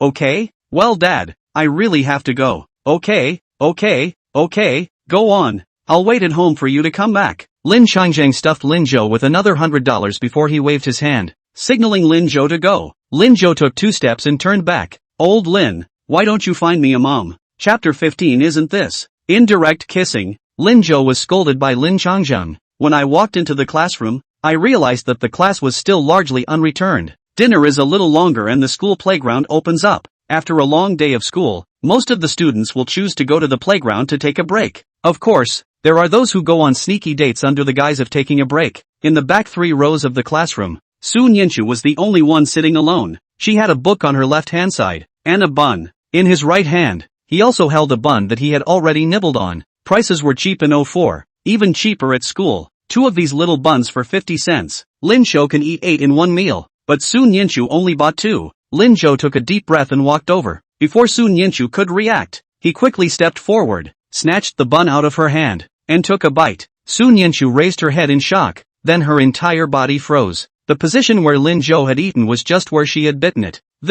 Isn't this what TV shows often call indirect kissing? She kissed Lin Zhou? Jesus! Soon Yinchu didn't even have time to think about why Lin Zhou wanted to grab her bun. All she felt was a burning in her cheeks and her head exploded. Soon Yinchu hurriedly lowered her head to hide her loss of composure. How can anyone eat a bun they've eaten? What's wrong, little cohort? Lin Zhou froze for a moment when he saw her movements, then smiled away. The little table was shy. Ha ha. Her skin was already white. This shyness, the sickly miserable white was gone. Her little face was flushed, like a half-ripe apple, extraordinarily attractive. Lin Zhou deliberately took another bite of the bun and deliberately teased her. Ha, why are you blushing? Soon Yinchu instantly buried her head even lower, her entire face almost pressed against the table. At the moment, she was almost certain that her new tablemate was playing a trick on her, but she didn't know how to retort. After all day today, her new tablemate was giving her a hand. It's okay to poke fun at also, once in a while, right?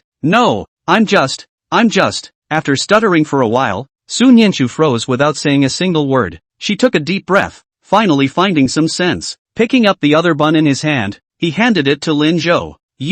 Did you not eat? If you want to eat a bun, I can give it to you. You don't have to grab it. If it's not enough, I can still go to the cafeteria and get it for you. Oh, Lin Zhou nonchalantly took it. I'm sorry, I did get too hungry. I just love cafeteria buns, but you don't have to go get them. I still have rice, Lin Zhou said, placing the lunchbox in his hand on the table and quickly picking something out of the table pocket again. Soon Yinchu nodded. Okay. Although she was still hungry, Lin Zhou had helped her a great deal today. He likes it, so give it to him. It doesn't matter if she's hungry for a meal. Here, pay for it. Lin Zhou's voice suddenly came from the side, and Soon Yinchu froze slightly. Raising her head, she saw Lin Zhou handing her a lunchbox as if by magic. Inside, half a box of rice and half a box of aromatic braised pork ribs. In front of him sat another lunchbox exactly like it. Soon Yinchu couldn't help but swallow her saliva and hurriedly twisted her head away from looking at it. I don't want. That won't do. I ate your buns. I'm not even very hungry now. These definitely won't be finished. If you don't eat them you'll be wasting them again. My dad just gave them to me. If I waste them I'll be scolded when I go back at night. You don't want to see me get scolded, do you? After Lin Zhou finished speaking, he directly shoved the lunchbox into Soon Yinchu's hands, not giving her a chance to refuse at all. Eat? Soon Yinchu was a bit bewildered. It always seemed like the new tablemate was doing it on purpose, but she couldn't get proof. Seeing that Lin Zhou ignored her and ate the other half by himself, only then did she carefully pick up a piece and taste it. The ribs were soft and sticky. The aroma touches the taste buds and you can't control it anymore. Soon Yinchu held back the fluttering in her heart and ate earnestly. Ugh, brother Zhou, what smells so good? Give me some? I'm about to starve to death. Lu Shiming, who was copying the test paper at the window, smelled the fragrance and immediately ran in. Seeing Lin Zhou and Soon Yinchu's appearance, he hurriedly stepped back again. I'm not hungry at all. I'm just kidding you guys. LOL, I haven't finished copying the paper yet. I'll keep going on and on. Why is today's test paper so sour? Soon Yinchu was a bit confused as she dully pointed in Lu Shiming's direction. Has he not eaten either? Why don't you let him eat? No, he lost weight. Seeing Soon Yinchu's disbelief, Lin Zhou added, look at him fat. Too fat is not good for the body. His grandfather is too fat cause brain hemorrhage gone. He has to lose weight. What Lin Zhou said was true. It wasn't that he had to make Lu Shiming lose weight because he ate even more recklessly after high school. Then it went straight to 300 pounds. Although he didn't die as a result, he was too fat. His relationships didn't work out. His career didn't work out. His life was all over the place, and he had a nervous breakdown straight away. Otherwise, when he died in his previous life, Lu Shiming would have definitely come to collect his body for him, and it wouldn't have been so miserable. Soon Yinchu will be skeptical. Oh, that does have to be cut. Eat and eat. Soon Yinchu's gaze fell on Lin Zhou's body. He was also eating and did not look at her. This realization pleased Soon Yinchu for a moment, and she looked slightly bolder. After being at the same table for most of the day, this was the first time she had looked at Lin Jo up close. He's really good looking. Skin is more delicate than most girls. He didn't barf when he ate like other guys, and the whole thing had a special air about it. You can't help but look twice. He also gave himself food many times today. Originally, she was going to be hungry, but now, her stomach was full, and all of them were ones she usually couldn't afford to eat. The table was nowhere near as bad as the teachers and classmates read about it. He's really, really good. Watching, Sun Yinshu even forgot to eat. She took a spoonful of rice and just froze. Suddenly, a soft laugh reached the ears. Sun Yinshu couldn't react in time before she heard the voice of her tablemate. Seen enough? Ha! Sun Yinshu came back to her senses as she hurriedly lowered her head down and quickly brought the spoon to her mouth, using it to hide her embarrassment. It's over.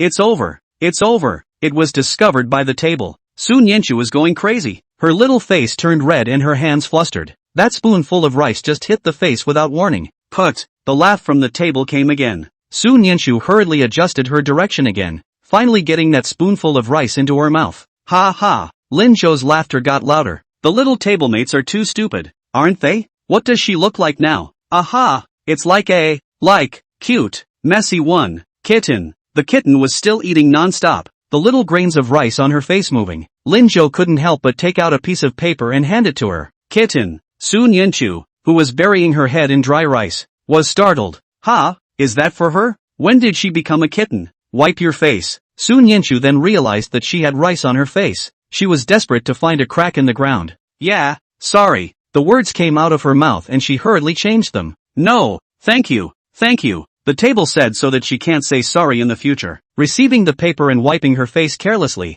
Sun Yinshu hurriedly buried her head again. Eat, ha ha, yes. Lin Zhou felt extremely good today. Very good. After finishing the meal, Lin Zhou went out to wash the dishes. He did not see Fan Yunja's seat at the same table. Zhou Shanshan is shocked at this scene. The whole person is frozen. Chapter 16, I think Lin Zhou likes his new classmate. When she saw Lin Zhou go out, she couldn't wait to get up and went to the third class. Yun Ruwashi and Li Xiaowan just happened to come back from dinner. Seeing her, Yun Ruwashi frowned. Zhou Shanshan? You came just in time. I was just about to look for you. I heard about what happened between Fan Yunja and Lin Zhou today. Tell Fan Yunja to stop being so childish. What happened between Lin Zhou and I has nothing to do with him. And tell him to stop making things difficult for Lin Zhou. While eating, Yun Ruwashi had already listened to the entire process. She was very angry. Even if she wanted to find trouble with Lin Zhou, she should go and find it. Who the hell is Van Unger? As soon as she finished speaking, she saw Fan Yunja coming from behind her with a rice bowl. His face was a little hard to see.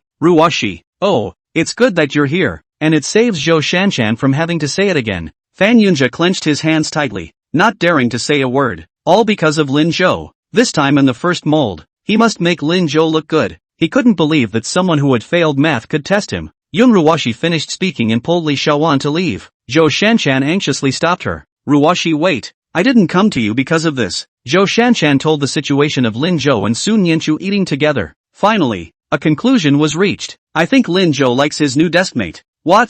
After hearing Zhou Shanshan's words, Yun Ruwashi was shocked. She quickly made her way towards the back door of the second class. No wonder Lin Zhou was so abnormal today and ignored him. She wanted to see who Lin Zhou's new classmate was. Seeing this, Zhou Shanshan began to add fuel to the fire. It's too much. Lin Zhou is too much. Ruwashi, you absolutely can't forgive him this time. Lin Zhou was finished. Really finished this time. Yun Ruwashi definitely wouldn't care about him anymore. Let him pretend to be a pussy in class. Here, that's the one. Zhou Shanshan pointed in Sun Yinshu's direction, and Yun Ruwashi froze slightly. Just her? Yes. How? Yun Ruwashi's mouthful of silver teeth gnashed, and her body trembled a little. How can Lin Zhou? How can he like someone else? I'm so pretty. How could he like a beansprout? Yun Ruwashi didn't know if she was a little sad because of Lin Zhou or because she was being compared to someone else, but the pride of a young girl kept her from rushing in like a shrew. However, the heart and mouth were extraordinarily hard. Holding back almost brought tears. Li Xiaoyuan was Yun Ruwashi's best friend after all, so she thought about it and decided to comfort her. Ruwashi,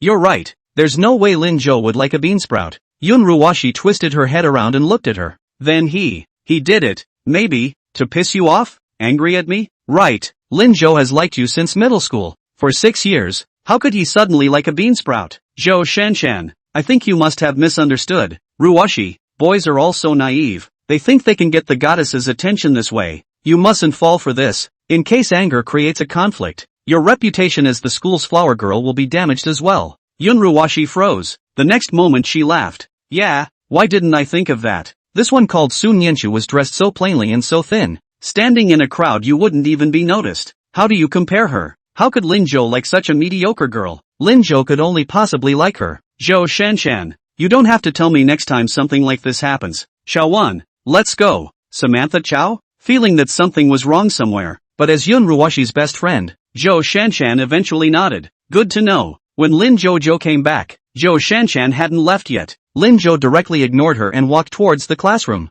As he passed by Zhou Shanshan, he heard her say something. Childish. Lin Zhou, you're so childish. Then with contemptuous eyes, he left. Are all the girls with Yun Ruwashi sick? Lin Zhou shook his head and ignored her. The evening study sessions went by quickly. After studying, Lin Zhou called Lu Shiming to get ready to go home. Both are walk-ons. It's a 20-minute walk from the school. After leaving the school gate, Lu Shiming couldn't wait to pull Lin Zhou. Brother Zhou, hacking in an internet cafe? I'll buy noodles. He hadn't eaten at night and he was starving. No go. Ha? Then what are you doing? Go home. Lu Shiming scratched his head. Brother Zhou, have you really become a third-grade student? I'm a bit uncomfortable. Lin Zhou gave him a blank look. I advise you better not go too. Go back and review the homework you copied today. See if there are any knowledge points you don't know. Besides, don't eat instant noodles. You really need to lose weight. Why? Do you want to be a bum? Asterisk.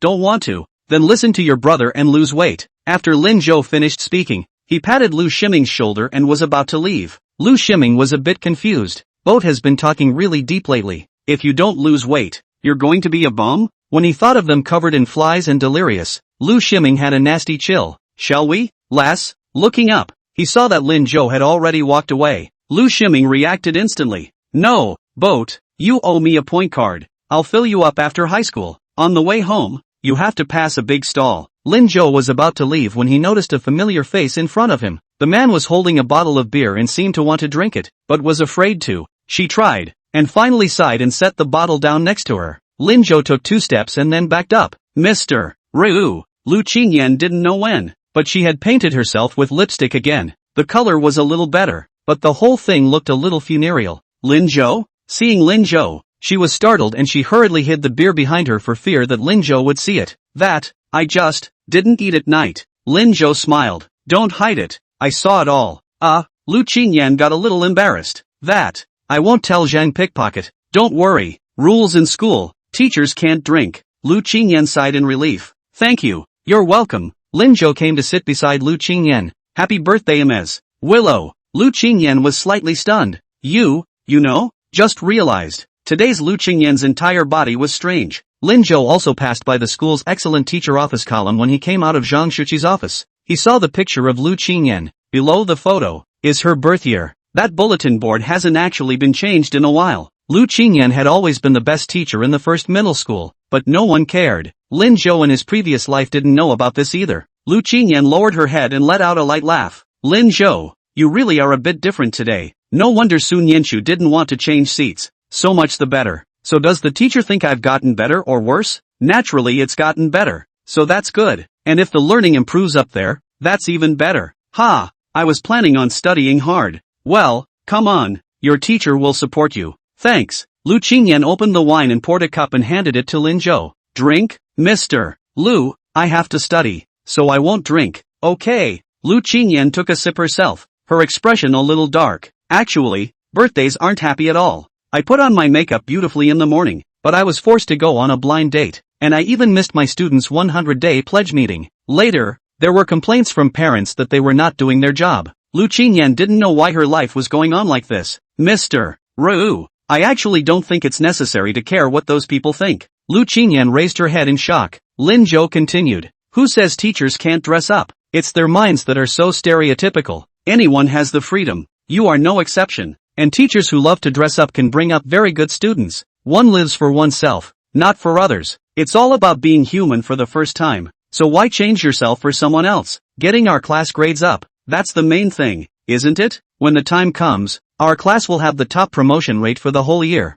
and we'll see who dares to talk about you. Lu Qingyan once again looked at Lin Zhou in surprise. She hadn't expected to hear such mature words from this teenager. She had lived for 30 years, and she hadn't actually seen as much as a student. Okay, thanks. Okay, I'll leave then. I have class tomorrow. Bye. Bye. Lin Zhou walked for a while and then heard Lu Qingyan's voice coming again. Lin Zhou student. Study hard. I know. And Su Nianchu. I'm guessing you already know about her family situation? Lin Zhou didn't intend to hide it either. Know a little. Well, take care of her more. She's a good student. It's just a shame. I will teach her. Tell your teachers if you have any difficulties, and they will try their best to help you. Thank you, teacher. That night, Lin Zhou went back 15 minutes later than usual. Lin Changzhen walked around anxiously outside the house. Next to him, a woman's voice rang out. Old Lin, go back to the house first. Lin Zhou will be back in a while. He's 18. He's fine. Lin Changzhen let out a long sigh. No, I'm not at ease. This kid made such a big deal at school today. Although the teacher said it's fine, I'm afraid that the students will get upset with him and he'll run off to the internet again. Shulan, you go back to sleep first. Don't worry about me. The woman stepped out of the shadows. She was about the same age as Lin Changzhen, tall, with a kind face. Why don't I stay with you a little longer? I'm not comfortable with that. Lin Changzhen looked at her and suddenly felt a little hard. Thinking of Lin Zhou's words today, he made up his mind. Shulan, why don't we talk to him? Chapter 17, Old Lin. You can't even find a woman, can you? Qin Shulan was stunned for a moment when she heard this, realizing what Lin Changzhen was talking about. She covered her lips and almost fell into tears, but after a moment, she shook her head. No, Long March, have you forgotten Lin Zhou's temper? Even though he said today that he wants you to find him a mom, what if he's just testing to test you? What if he finds out about us and starts making a scene? It's a small thing for me and you, but he's about to take his senior year. We can't hold him back. Lin Changzhen hesitated for a moment, but still nodded. As Lin Zhou's father, Lin Changzhen brought up Lin Zhou all by himself. He knew too much about Lin Zhou. This kid has been a jerk since he was a kid, and he's even more of a jerk since he grew up. Today, hearing them praise Lin Zhou from his teachers' mouths, Lin Changzhen already felt incredible. I didn't expect to hear Lin Zhou say something like asking him to find him a mom. At that time, Lin Changzhen was particularly happy. He and Qin Shulan had come together with great difficulty, and had been thinking of finding an opportunity to get these things done. However, Qin Shulan was right. Lin Zhou is going to take the college entrance exam soon. He used to yell and throw a tantrum whenever he heard Lin Changzhen say that he was looking for a date, and even ran away from home, going around saying that Lin Changzhen didn't want him anymore. That's definitely not normal today. Qin Shulan handed the down jacket in her hand to Lin Changzhen. I'm the mother of a child too. Long March, I understand you. Let's wait a little longer. Shukran. Thanks. I'm sorry. That's okay. I'll head back then. Aha. Watching Qin Shulan leave, Lin Changzhen sighed and planned to continue waiting for Lin Zhou. Old Lin. Lin Zhou's voice suddenly came, and Lin Changzhen instantly changed his mental head. Ugh, son, you're back? Come. Are you tired of studying? What do you want to eat? Dad will make it for you. Lin Zhou didn't resist going forward again and gently hugged him. Old Lin, from now on you don't have to wait for me at night. I can come back by myself. Lin Changzhen in his previous life also coddled Lin Zhou like this every day. Because he was emboldened and felt that Lin Changzhen would never leave, Lin Zhou became unscrupulous. That's no good. You're my son. Who am I waiting for if not you? There's no one else to wait for? Lin Zhou gave an amused glance in the direction Qin Shulan had left. Just coming from the darkness, he saw the figure of Qin Shulan leaving. The woman who had a private relationship with Lin Changzhen for 2 years in her previous life and finally decided to make it public, but was broken up by the Lin Zhou in her previous life who forced her to die. She never had any complaints and even bought both Lin Changzhen and Lin Zhou enough clothes for 2 years when she left. Her eyes were always kind when she looked at Lin Zhou. It's as if you're looking at your own child. However, the Lin Zhou in his previous life didn't know what to do, leaving the old forest alone until he died. No, who else would I be waiting for? Ha ha, didn't I tell you to find me a mom? You boy, talking nonsense again. Where am I going to find you? That depends on your skill. Old Lin, you can't even find a woman, can you? Since Lin Changzhen refused to admit it, Lin Zhou decided to help him out and speed up the pace a bit. Me? How can that be? Your dad. I'm a handsome, charming, mature man, and there are tons of women out there. Okay, bring back one, right? Lin Changzhen felt that the conversation couldn't go on. It was like he was being mocked by his own brat. How can this be? Okay, I'll get you a mom when you get into college. Lin Changzhen blurted out. Lin Zhou looked up and glanced at him. That's what you said. Ha, no backing out. Well, no backsies. Lin Zhou shoved the lunchbox in his hand into Lin Changzhen's hand. Okay, I'm going back to the house to study. Make me some more braised pork ribs. Make more. I'll eat them tomorrow. The lunchbox is insulated. Lin Changzhen got up in the morning to make it, and Lin Zhou took it to school, and it was still hot at noon. just in time to eat with my little tablemates. Although Lin Zhou really didn't want Lin Changjing to work so hard, but he discovered long ago that the best way to communicate between biological parents, or grandparents, is to be needed. Although they often nag and complain, but they'll be happy when you do take away what they've prepared. For example, those who have not returned for a long time, every time they go back, they will use all kinds of luxury cars, loaded with home potatoes and sweet potatoes and everything else that can be easily bought in the city. And their parents, all of them, will be very happy. Old Lin is the same kind of person. In his previous life, Lin Zhou was very annoyed by this and always felt that old Lin was restricting his life, rebellious and ignorant. At this moment, seeing the old forest again, Lin Zhou realized that it was rare and precious. I thought they didn't let you bring food to school? Lin Changjing said while humming happily and went to the kitchen to get ready. I'll sneak it. Lin Zhou went back to his bedroom and started reading the math book he brought back. Although he didn't care about Zhou Shanshan and their words. But now that you've decided to study, you have to progress. This kid, Fan Yunjia, has always looked at himself in a bad light. So let's take him as a first target. The first model exam. Let's see if this math score can surpass him. By the time Lin Zhou finished reading, it was already 12 o'clock at night. He yawned and quickly fell into sleep. Luckily, at the age of 18, he has the body of a special forces soldier. Lin Zhou got up early the next morning on time to go to school. As soon as he arrived at the classroom, he handed Sun Yanchu the great white rabbit milk candy he had in his pocket. Today's, help, but, little cohort, I told you there's candy every day. I really can't handle it if you don't eat it. Sun Yanchu, she had to take it silently. Morning reading was English class and the teacher assigned a text for them to memorize. After putting his lunchbox in his desk, Lin Zhou picked up his textbook and prepared to read, but he soon realized a very serious problem. He can't read, having dropped out of school in his previous life and never used English again. The words knew him, he didn't recognize them. Now with the rebirth benefit, he could remember it, but he still didn't know how to pronounce it. Lin Zhou could only look at Sun Yanchu for help. Small table. Ha! Sun Yanchu, who was already burying his head in his books, looked up from his textbook. Can you do me another favor? Sun Yanchu shivered. It's not like they're going to make her eat something again, is it? She had seen him bring his lunchbox in the morning, although yesterday's meal was really good and so was the candy. But, she really didn't want to eat Lin Zhou's every day. Can't. Lin Zhou. Good. The little table can reject people. He seems to have dug himself a hole. No, little cohort, I'm not trying to make you eat. What was that for? Sun Yanchu had a look of disbelief on her face, always feeling that Lin Zhou was going to come up with some strange ideas again.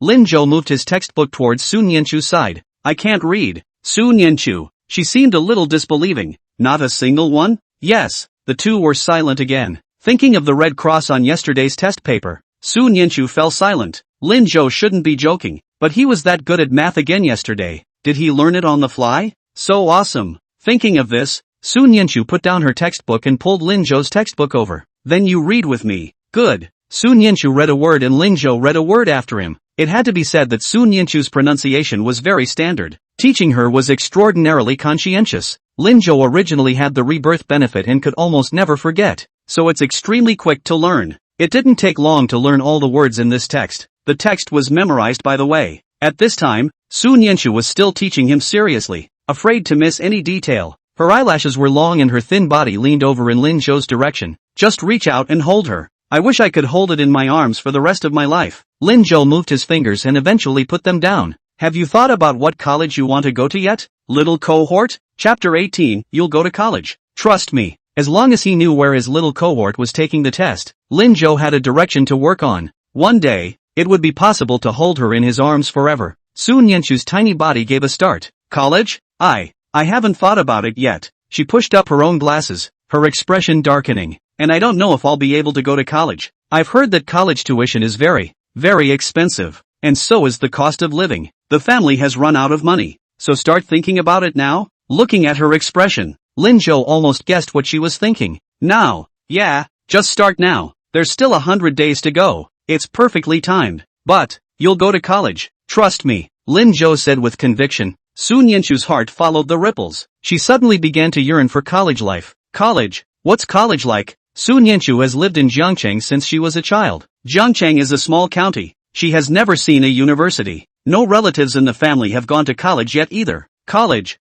is wonderful. Wonderful. But you get to meet a lot of different kinds of people. You get to do a lot of things you couldn't do before. And you get to meet lots and lots of friends. No one cares what you wear. no one cares what you eat, and by the way, you can fall in love. Lin Zhou told all about his previous life, the beauty of the university that he knew. Su Nianchu's eyes lit up as she listened. Is it really that good? Well, so start thinking about it now, okay? I promise, you'll be able to go on it. For some reason, listening to Lin Zhou's words, Su Nianchu seemed to have taken a piece of mind. She nodded vigorously. Yes, she must go to college. Lin Zhou, Su Nianchu, what are you two doing? The teacher's voice suddenly came from the podium. The two men froze. It was only then that I realized that I'd been chatting for so long that I'd forgotten they were still in class. The English teacher's name is Wang Min. At the moment her face was very ugly. You've memorized all your books, haven't you? The students stopped and froze because of the noise. Lu Shiming, who was sleeping,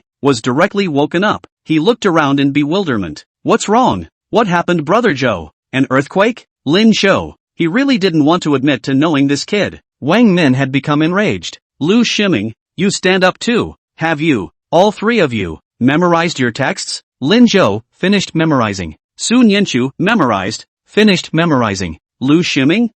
He looked dully at Lin Zhou, then at the teacher, and finally, spoke stiffly. Memorized.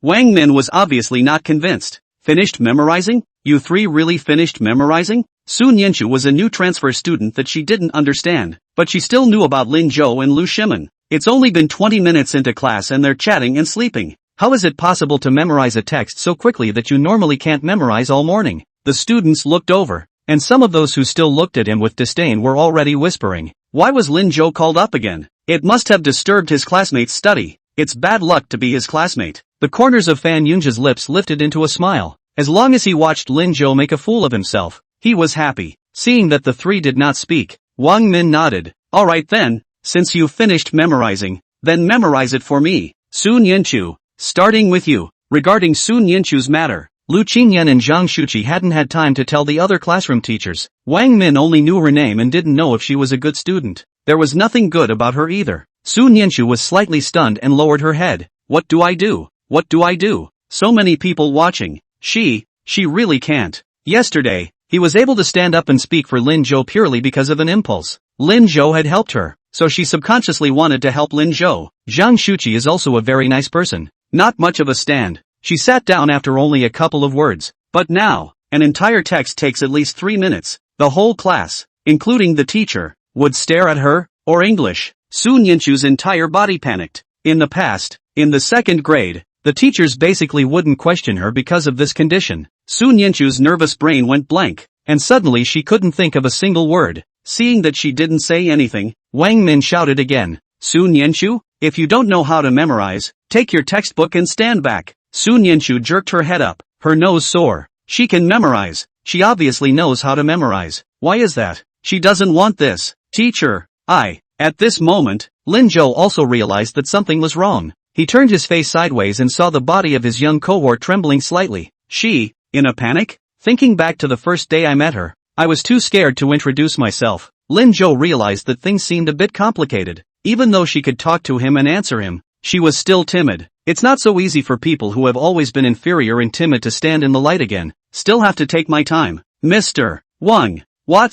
You want to memorize it first? No, it's like this, Mr. Wang. I think it's too much of a waste of time for us to memorize one by one, and there isn't much time left for morning reading. Do you think this is okay? Lu Shiming and I will memorize the text and let student Su Nianchu write silently. In that case, by the time we're done memorizing, she should have finished her mimeographs as well. There's no delay for each other. If you're not worried, you can come over here and watch in person. As soon as Lin Zhou's words fell, Su Nianchu raised her head violently. Lin Zhou, this is taking the heat off yourself? Wang Min sniffed and nodded. Okay, this text has a total of 3 paragraphs. Lin Zhou, you memorized the first paragraph. Su Nianchu mimed the second paragraph. Lu Shiming, you memorized the third paragraph later. Good. Thank you, teacher.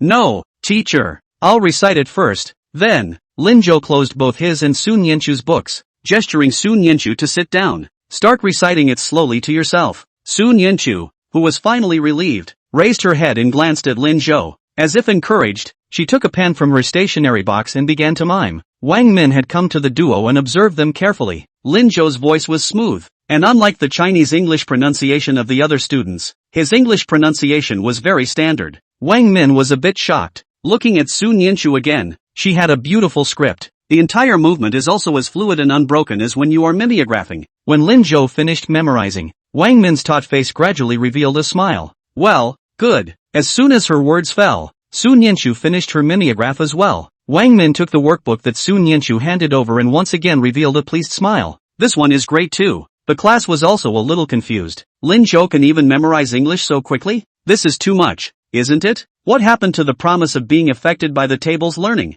How do I feel affected by my desk? Lu Shiming was the only one with a very ugly face. The world's wish for him to be the only one hurt seems to be coming true. Seeing that Wang Min had already landed his gaze on him, Lu Shiming took his English textbook and jumped into the empty seat behind him. Teacher, don't bother. I can stand on my own. Chapter 19, she's not going to like Lin Zhou, is she? It was still a little late in the early spring morning. When class ended at 7, it was still gray outside. Lu Shiming urged Lin Zhou to sprint quickly to dry rice. Lin Zhou set his eyes on his young tablemate. Having already lassoed her little cohort for 2 meals and a handful of candy yesterday, she's clearly smarter today. What's the best way to fool around with today's meal? Lin Zhou. Sun Yinshu's voice suddenly came and Lin Zhou looked at her. What's wrong? I have money today. Mr. Lu gave me $100 this morning, so you don't have to feed me. Mr. Ryu? Yes.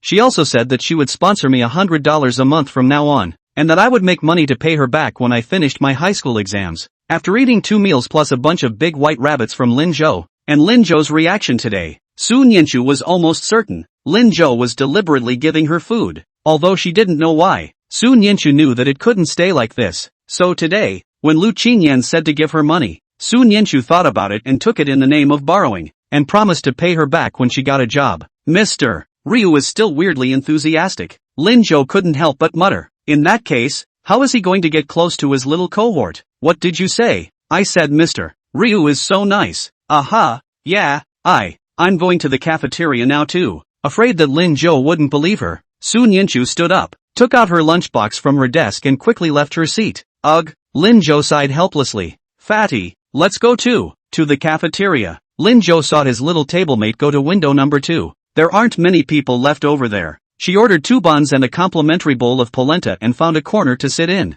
Lin Zhou thought about it and also pulled Lu Shiming to the second window. He bought 4 buns, 2 eggs, a side dish, and served free porridge, and turned to go. Behind him, Lu Shiming followed in panic. Boat, wait for me. Ugh. Seeing Lin Zhou walking towards Sun Yinshu in the corner without hesitation, Lu Shiming was puzzled. Brother Boat, there's something I don't understand. Speak. You said you didn't want to be a licking dog anymore, but now, you're treating your little cohort better than you did Yunruwashi back then? Eyes are all over people. It's not called licking a dog. Ha? What's that called? Lin Zhou rolled his eyes. One-sided licking is called dog licking, and mutual liking is called true love. Although I didn't understand it very well, I always felt that what Lin Zhou said made sense. What was going on? And why are you typing so much rice? Is it enough to eat? Not on a diet? With that, Lin Zhou took out 2 fries from his dinner plate. Ugh, brother Boat? That's my. Lin Zhou ignored Lu Shiming and quickened his pace. Lu Shiming looked at the little breakfast left on his plate and agonized over whether to go back for more. But the thought of homeless people. He hurriedly stopped the thought and followed Lin Zhou. Corner. Sun Yinshu was seriously eating a bun.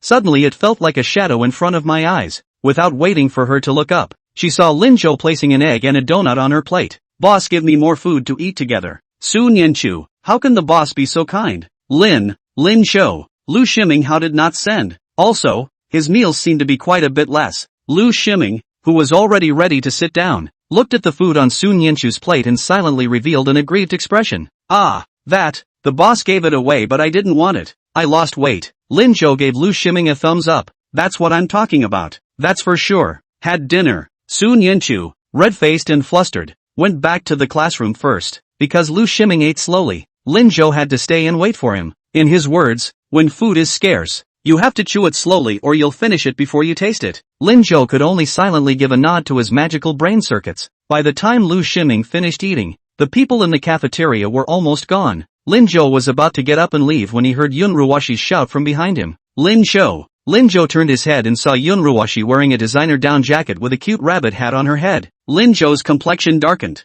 The hat. A gift he gave Yunruwashi on her birthday in her second year of high school. Yunruwashi has never worn it. But today, why is she wearing it? Something? You were just having dinner with a girl? Just after entering the cafeteria, Yunruwashi saw Lin Zhou. She had wanted to call Lin Zhou to join her, but remembered that she was having a falling out with him and vowed to hang him out for a few days. Yunruwashi then ignored it. Only, she never moved her eyes from the corner of her eyes from Lin Zhou's body for a moment. Seeing Lin Zhou walking towards her with his lunchbox, Yunruwashi was still thinking, if Lin Zhou came to her to apologize, she might be able to forgive him in a small way? Aha! It's decided. After all, Lin Zhou had gone and acted with another girl to piss her off. Just give him a leg up. Where to know? Lin Zhou didn't stop when he walked up to her. He headed directly behind her. Yunruwashi froze, turned her head, and saw Su Nianchu in the corner. What's going on? Didn't Lin Zhou see her just now? No. Lin Zhou must have seen her. He must still be acting when he does that. So even after finishing her meal,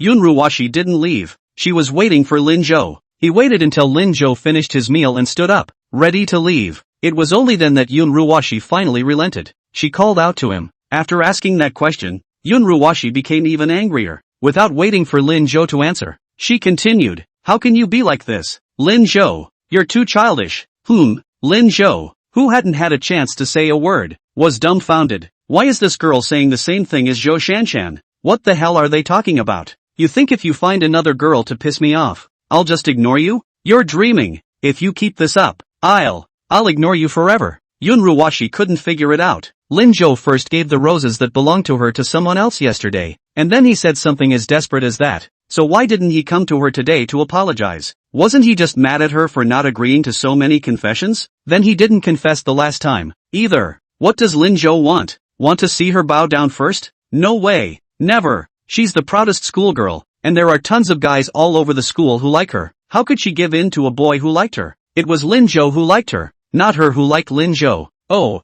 that's great. Lin Zhou totaled the meaning of their words. This haughty schoolgirl is starting to brainstorm the plot, isn't she? Does she think she's ignoring her just to spite her? If he had been in his previous life, Yunruwashi's crying appearance would have been too much for him to bear, and he would have immediately gone up and licked it. But now, Lin Zhou only felt oddly ridiculous. But it's fine. It's exactly how one wants it to end. In this life, Lin Zhou only wanted to guard the people and things he wanted to guard. As for the rest, he didn't care. You have to remember what you said today. Don't ever forget it. After saying that, Lin Zhou turned around handsomely without making any stops. Yunruwashi? What's going on? What's with Lin Zhou's attitude? It's simply too much. She angrily took the hat off her head and threw it towards Lin Zhou. Then he stared wide-eyed, biting his lip and staring at Lin Zhou in death. Go back. Turn around. I threw away the stuff you gave me. Why don't you ever look back? I'll pick the hat up if you beg me. Forest boat. Turn around. Yunruwashi mumbled in her heart for a long time and realized that Lin Zhou was walking further and further away without any intention of turning back. Her whole being panicked a bit. Lin Zhou, you bastard. Next to her, Li Xiaowan, who was eating with her, was a little worried. Ruwashi, why don't you forget it? Go back to class. She picked up Yunruwashi's lunchbox and had just taken 2 steps when she heard Yunruwashi say, wait, what's wrong? Li Xiaowan twisted her head and saw Yunruwashi carefully squatting down, picked up the hat he had just thrown away. Li Xiaowan's eyes flashed and she didn't say anything. The Yunruwashi now was very different from before. She wouldn't like Lin Zhou, would she? Chapter 20, sorry, I want to choose Lin Zhou. The second class of the morning is a language class. Today's Lu Qingyan wore flesh-colored bottom thick socks. Underneath were long boots with a super short skirt, topped with a short down that was even more eye-catching than yesterday. She wore her hair down in long, big waves with just the right amount of red lips, quite flavorful and very attractive. Simply better than the stars on the boys' bedside posters. As soon as she entered the classroom, her classmates began to raise a loud ruckus. Asterisk asterisk asterisk asterisk Mr. Ryu, this is too pretty for you, isn't it? Without blowing it out of proportion. If you had dressed like that earlier,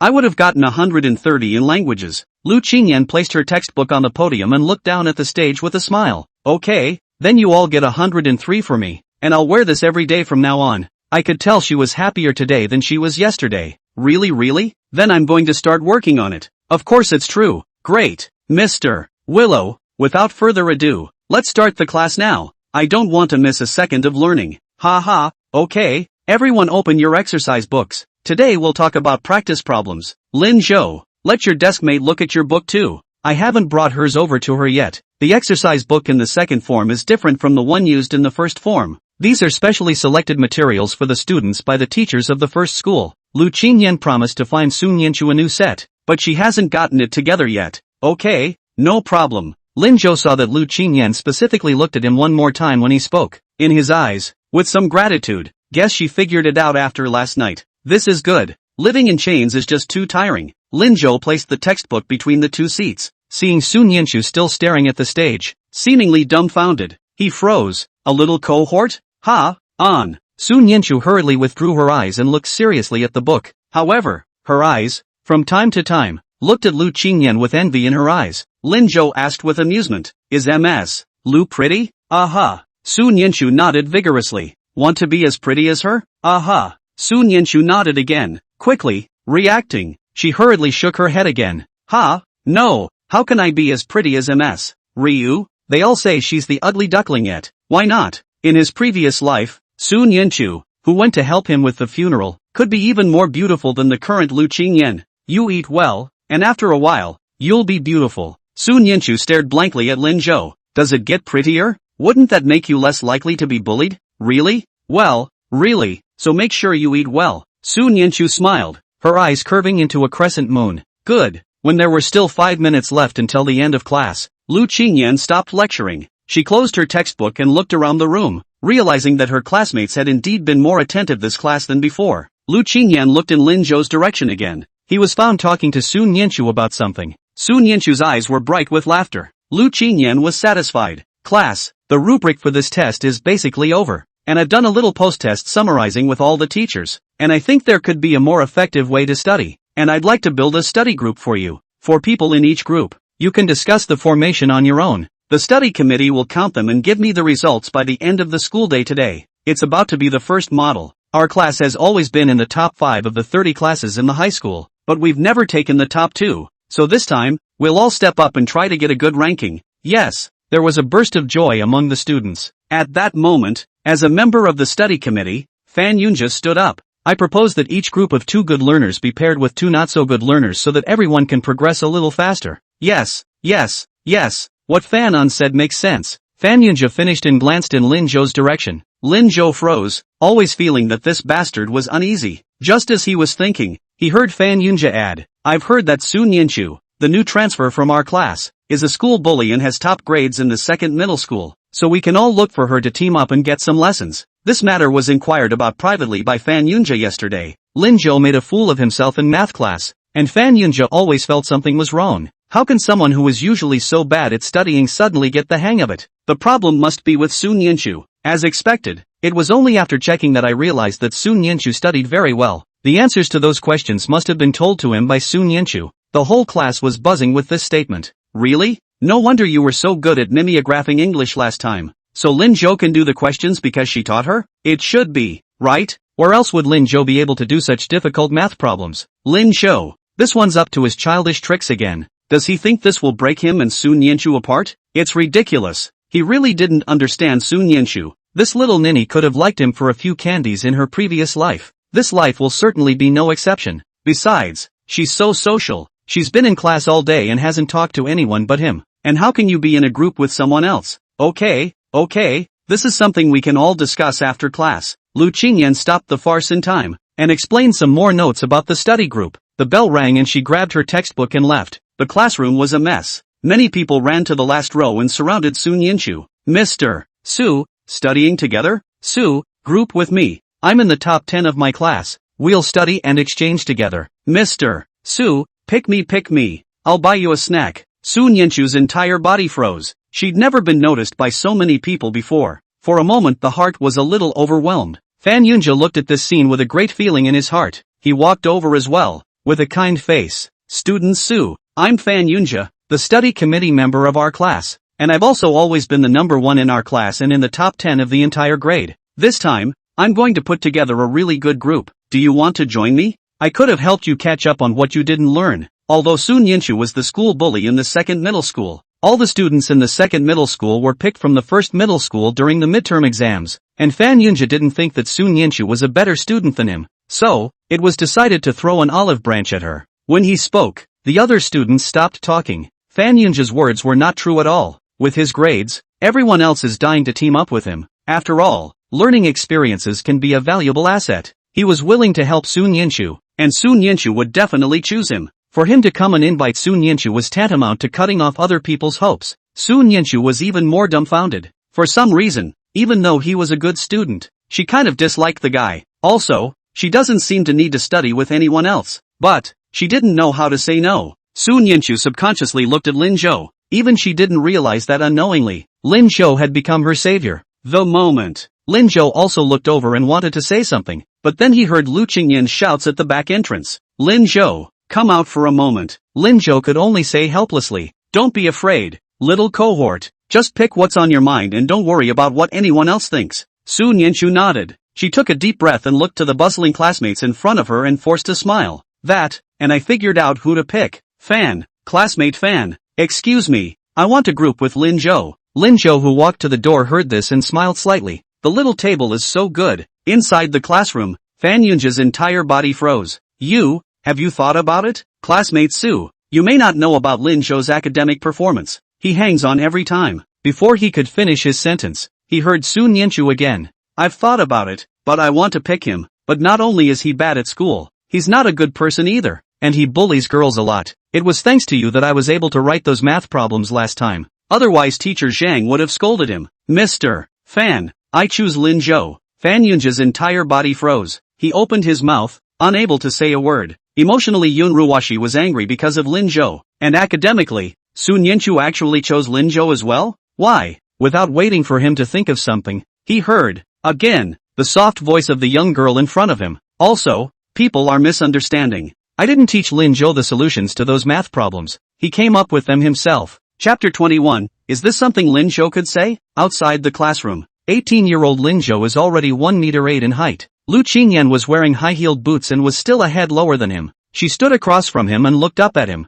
Nothing much, just wanted to say thanks. Yesterday, Lin Zhou's words made Lu Qingyan think a lot. After graduating from college and coming to be a teacher these past 8 years, Lu Qingyan almost thought of herself as a tool. A teaching tool. She's made too many lists for herself. For example, dress in regulation and no makeup, no swearing, no drinking, no smoking. You can't go to a non-trivial occasion. And bars and KTVs are on the list, because they will tarnish her image as a teacher and will be talked about. That's what her parents and leaders expect from her. She wants to be a qualified teacher. She gave up too much as a result, and her boyfriend from school broke up with her because she was later too earthy, didn't know about fashion, didn't want to go to the big city, and thought she was too comfortable with the status quo. Her classmates and teachers said that she and Zhang Shuqi were becoming more and more alike, unsmiling, cold and fond of cursing, and nicknamed her the Demoness. Serves her right for staying single. The first time she heard this title, Lu Qingyan found a corner where no one was and cried. Since then, she's pretty much cement-sealed her heart, not smiling or talking. Every day is spent disciplining students and catching up on studies. She became the most qualified teacher in the eyes of the parents, and really became a witch. But, no one knew that Lu Qingyan in college was a very smiley girl. She loves singing, drawing, all kinds of fashion and beauty, and traveling around. She also loves literature. I dreamed that one day I would be like the chivalrous man in the book, walking the world with a sword. She's hardly smiled at all over the years. Yesterday, it was her birthday. Nostalgic for most of the night, Rio Qingyan tried to miss the past, so she wore clothes she hadn't worn in the longest time since she bought them. And then she was forced by her parents to meet a blind date she didn't want to meet at all. It was hard to finish and then come to school and get complaints from the parents who saw her. She chose to compromise. Lu Qingyan thought that she would be like this for the rest of her life. Muddling through. I didn't expect to meet Lin Zhou. Those words of his may be too forward and frivolous for others, but just right for her. Well, that's just the way she wants it. It's all about being human for the first time, so why change yourself for someone else? Therefore, Lu Qingyan decided to let go of her shackles and live a good life. In Lin Zhou's words, achievements can prove everything. What are other people's eyes? You're welcome, but I have to say, Ms. Ruu, you look really good when you're dressed up, so you can wear more makeup in the future. Of course, Su Nianchu would look better with it open. That was something Lin Zhou didn't say. Ha ha, if I didn't know you were my student, I would have thought you were going to try something. Lu Qingyan couldn't help but laugh. How dare I? I still have to study hard and get into a good college. Lu Qingyan looked at Lin Zhou in surprise. Is this something Lin Zhou can say? Sure, I now, all of a sudden, want to get into a good college. As Lin Zhou said this, he saw Su Nianchu, who had just walked out of the classroom door. She kept her head down and saw that they were a little flustered. I'm going to the restroom. After saying that, he ran off in a huff. Lin Zhou couldn't help but laugh. Lu Qingyan saw the scene and laughed along with it. Okay, that's a good idea. But Lin Zhou, If you want to get into a good college, you have to be measured. Lin Zhou knew that Lu Qingyan could see it and didn't hide it. I know, MS. Willow, don't worry, okay, ugh, right? I heard that you were out of your element in math and English class. Well done, Lin Zhou. I don't care what you suddenly fell in love with studying for, but as long as you can get your grades up, I won't interfere. Okay, thank you teacher. Only after he finished talking to Lu Qingyan did Lin Zhou return to the classroom. In this class, recess is 20 minutes. Just for a moment, the class had basically finished forming teams. Fan Yunjia stood in front of him with a reluctant look on his face as he held the book. Lin Zhou, Sun Yanchu wants to team up with you. Do you have a problem with that? No. Fan Yunjia wrote down his name with such indignation that the transcript was about to be poked and prodded. Lin Zhou could almost guess what he was going to say. It's just wait for me. Yun Ruwashi is mine. Even if you study with Sun Yanchu, it's useless or something like that. Lin Zhou was a bit helpless. He stood up and patted Fan Yunjia's shoulder. Classmate, a word of advice. You can't be a licking dog. Two-legged women are everywhere. Fan Yunjia snorted coldly and shook off his hand. Shameless. At the end of the sentence, he turned away angrily. Lin Zhou shook his head and sat himself down. The young cohort hadn't returned yet, and he was bored as he began to think about the changes that had occurred since he was reborn. Sun Yanchu sat at the same table with him and, by the looks of it, felt pretty good about him. Emotional matters could not be rushed, and Lin Zhou intended to take his time. His academic performance is also improving a little bit and he will have no problem getting into college. Things are slowly starting to move forward with the old forest as well. Lu Shiming, this kid, also started to lose weight, although the intensity is not great, but Lin Zhou believes that slowly it will be good. Everything is going in a good direction, except for one thing, no money. But right now, he is still preparing for the college entrance exams, which is the busiest time in his life. Where to make that first bucket of money? He'll think he's crazy if he looks for old Lin to invest.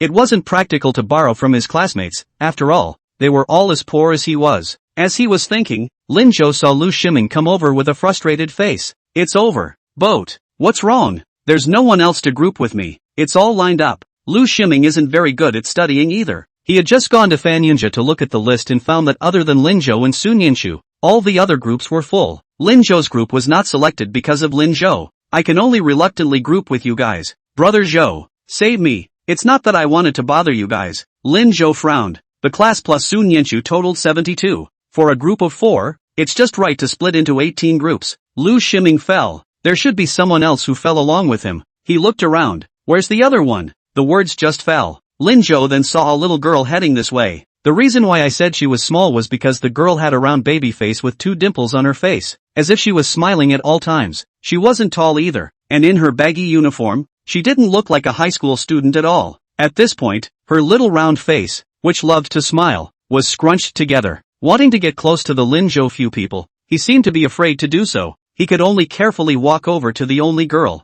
Sun Yanchu, and tugged on her sleeve, tilting his head and speaking bitterly.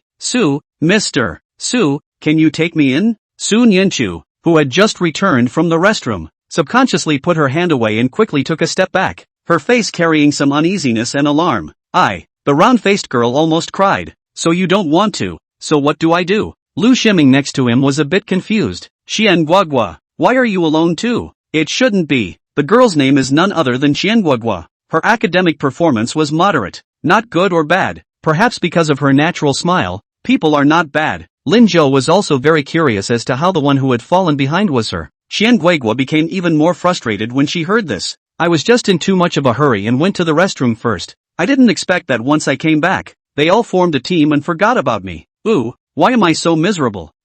Lu Shiming felt better. Compared to the fact that no one wanted him, he felt that Xian Guogua was obviously a bit more miserable. But, Bo definitely won't let her on the team. After all, for so many years, before he met Sun Yanchu, Lin Zhou ignored any girl except Yun Ruwashi. Let's just forget about it. Before Lu Shiming's words fell, he heard Lin Zhou say, so you want to join our team? Chapter 22, I like vegetarian food. You like meat. It's just right. Xian Guogua froze slightly, a bit incredulous, when she just realized that she was alone. She saw the names of Lin Zhou and Sun Yanchu, but Lin Zhou is a school bully and doesn't care about girls and loves to play pranks. She was a bit scared and didn't dare to go to Lin Zhou, so she could only retreat and come to Sun Yanchu. But I didn't expect that Sun Yanchu was even more high-strung. Shook her off straight away. Xian Guogua was aggrieved. I didn't know what to do for a while. She didn't expect that Lin Zhou would actually open his mouth. I was going to refuse, but I swallowed my words as they came out of my mouth. it would be too bad if we couldn't find a study group,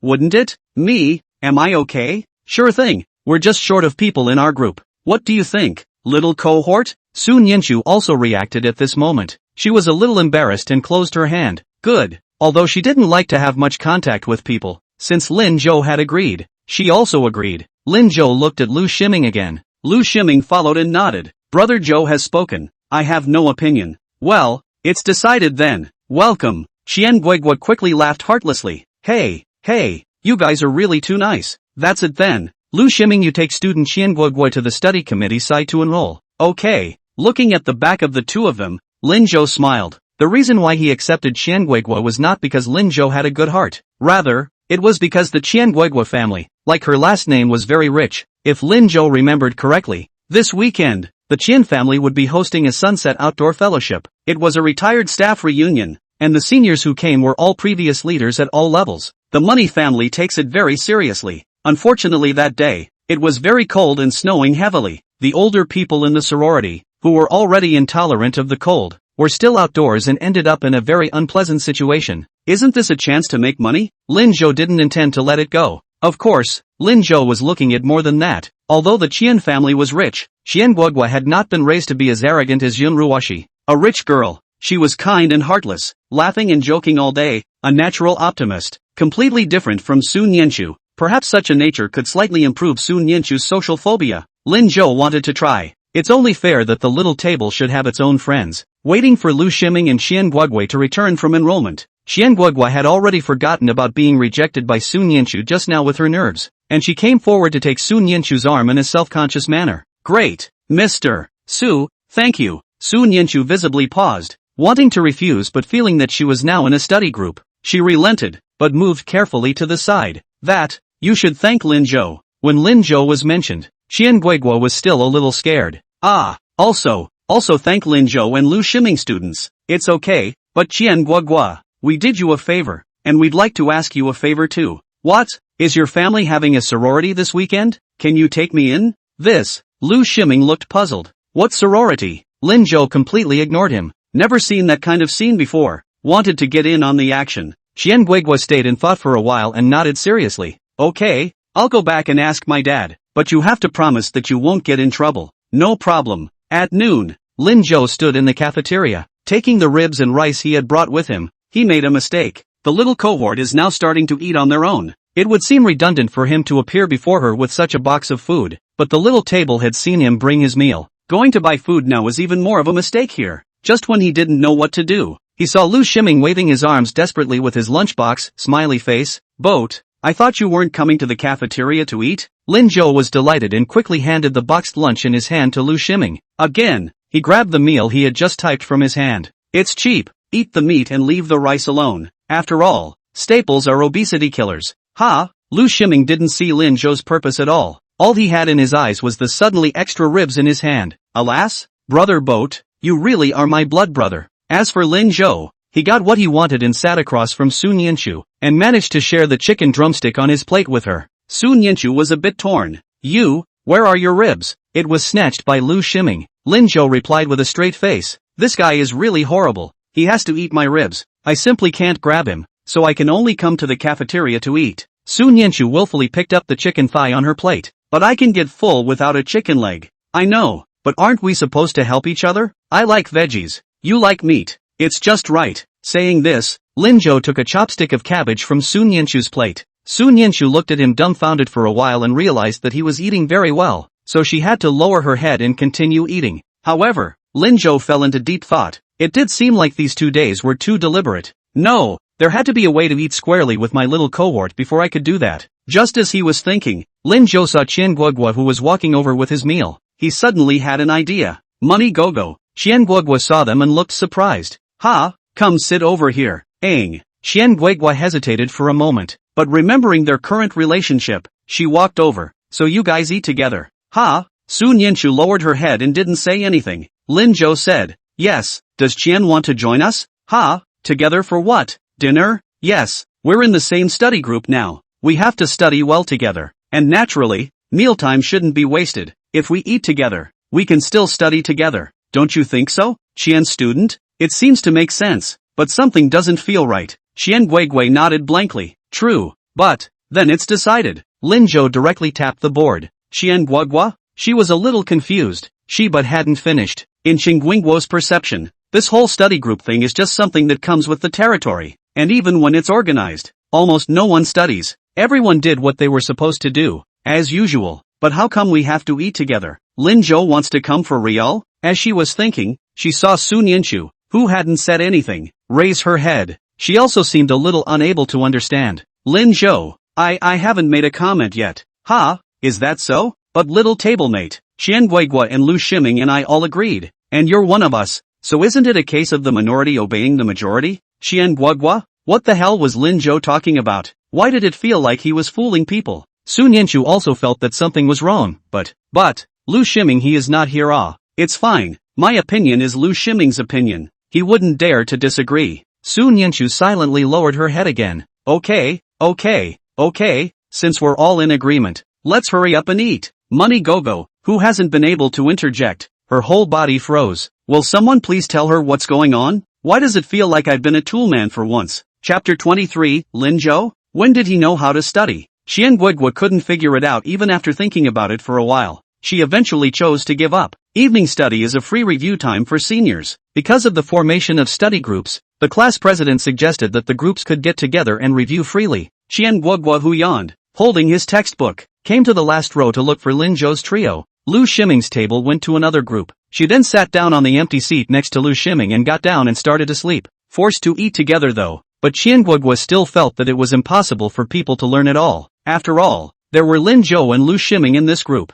With these two school dregs around, Sun Yinshu would definitely not be able to lead even if she wanted to study again, so she didn't even care. She just came to go through the motions. This sleep, Xian Guigui slept for half an hour. She was awakened by the sound of rustling writing. Xian Guigui opened her eyes and saw Lu Shiming holding the test paper and writing hard. The tip of the pen is almost pressed off. Xian Guigui was a bit confused. Lu Shiming, what are you doing? Can't you see? I'm reviewing my test papers. But why are you reviewing? Lu Shiming's entire body was lazily lying on the table, his tone full of angry helplessness. Because Boat is studying, no one cares about me. In fact, when he was just studying, Lu Shiming thought about finding Lin Zhou to play. Unfortunately, Lin Zhou simply ignored him. Lu Shiming was so bored that he had to take out the test paper and read it. Lin Zhou? Xian Guigui looked towards Lin Zhou again. It was found that Lin Zhou's desk was covered with acting sketch paper with solutions written on it, and he himself was with Sun Yinshu, seriously studying one of the questions that she couldn't understand at all.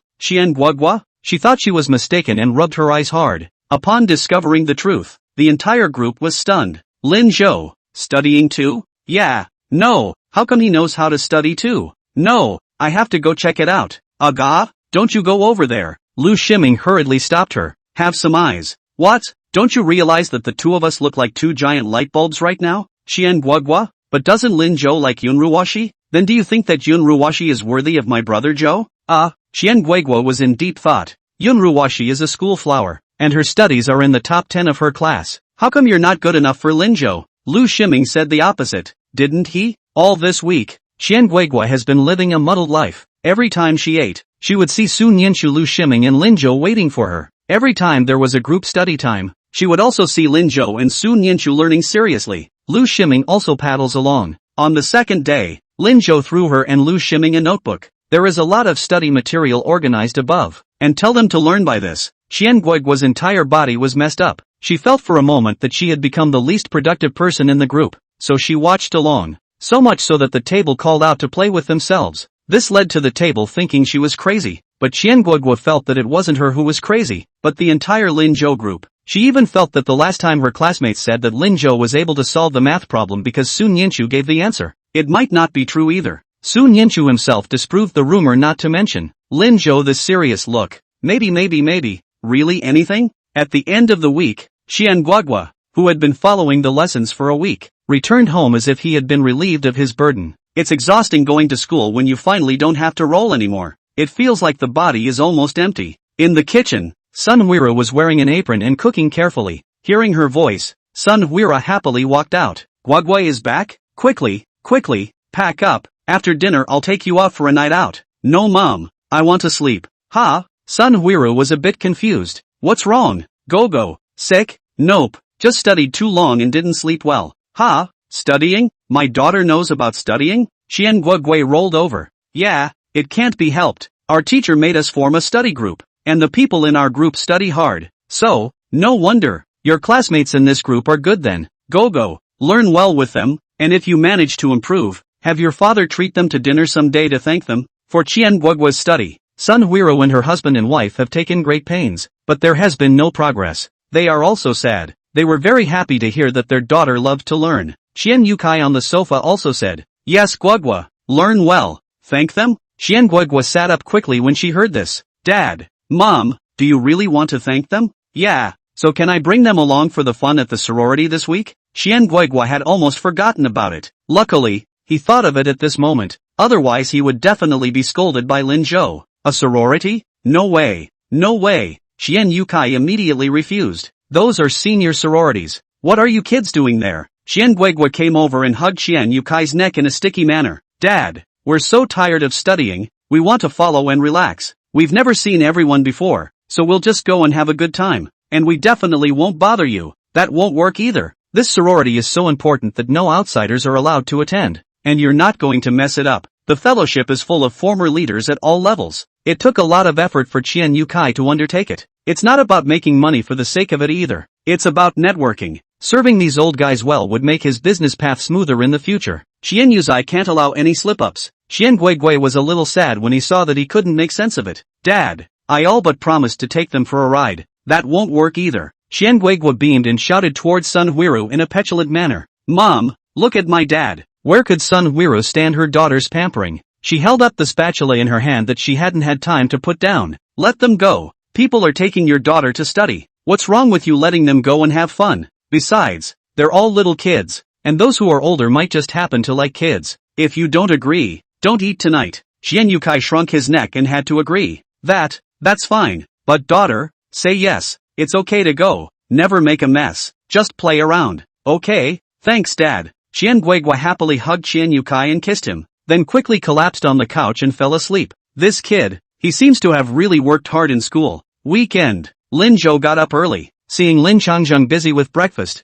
he wandered over. Dad, borrow some money. How much? 500, right? 500? What do you need that much money for? Lin Zhou's living expenses were only $200 a month, and you can eat well enough. Why did you ask for $500? Lin Zhou, go start a small business. Lin Changjian was startled. Doing business? No. How old are you? You should focus on your studies. What business? Don't fool around. Alas, Lin Zhou sighed silently. He knew Lin Changjian wouldn't agree. Still have to figure it out on my own. Had to grab a donut and head out the door. Lin Zhou, where are you going? Lin Changjian chased out a long way with his half-drunk porridge, but Lin Zhou's shadow was already completely invisible. Lin Changjian was furious. This kid, is he going out to make trouble again? What can we do? Chapter 24, Lu Shiming shocked. Brother Zhou, you changed your head? Jiangnan Small Commodity Market. Lu Shiming has been standing for half an hour. He was wearing a leather-colored top with jingling ornaments hanging from it today, along with drop-front pants, and the most popular exploded haircut, complete with hair wax.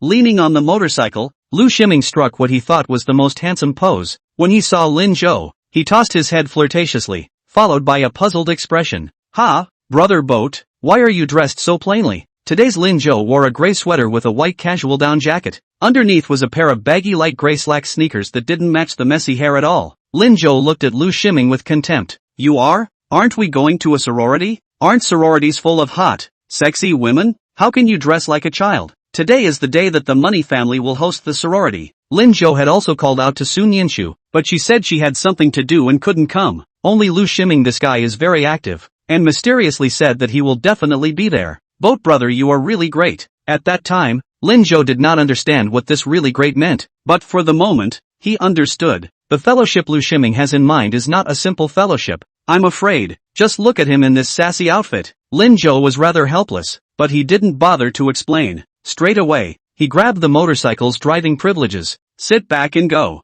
Okay, brother Zhou. Lu Shiming's face was excited. Growing up, he hadn't participated in any sorority yet. I've heard that sororities get to meet beautiful sisters left and right, and it's exciting to think about it. 5 minutes later, seeing Lin Zhou stop in front of a not-so-big barber store, Lu Shiming fell into silence. Brother Zhou, you want a haircut? I'll recommend one for you. The ionic perm over there does a very good job. Just look at mine and you'll know. When the time comes you'll be guaranteed to charm a bunch of sorority girls. Linjo ignored him and parked directly into the barbershop. Linjo chose this one because the barbershop was new and the barber didn't look too old. Shouldn't force him to cut the current fad. After sitting down, the barber came over with a picture book. Hello, what kind of haircut would you like? I have a lot of the latest styles over here. Before his words fell, he heard Linjo say, no, none of that. I want to cut it to my own idea. Your own thoughts? Yeah, first this, then. Linjo seriously gave the barber a half-dozen descriptions and asked, hear me? The barber was a little confused.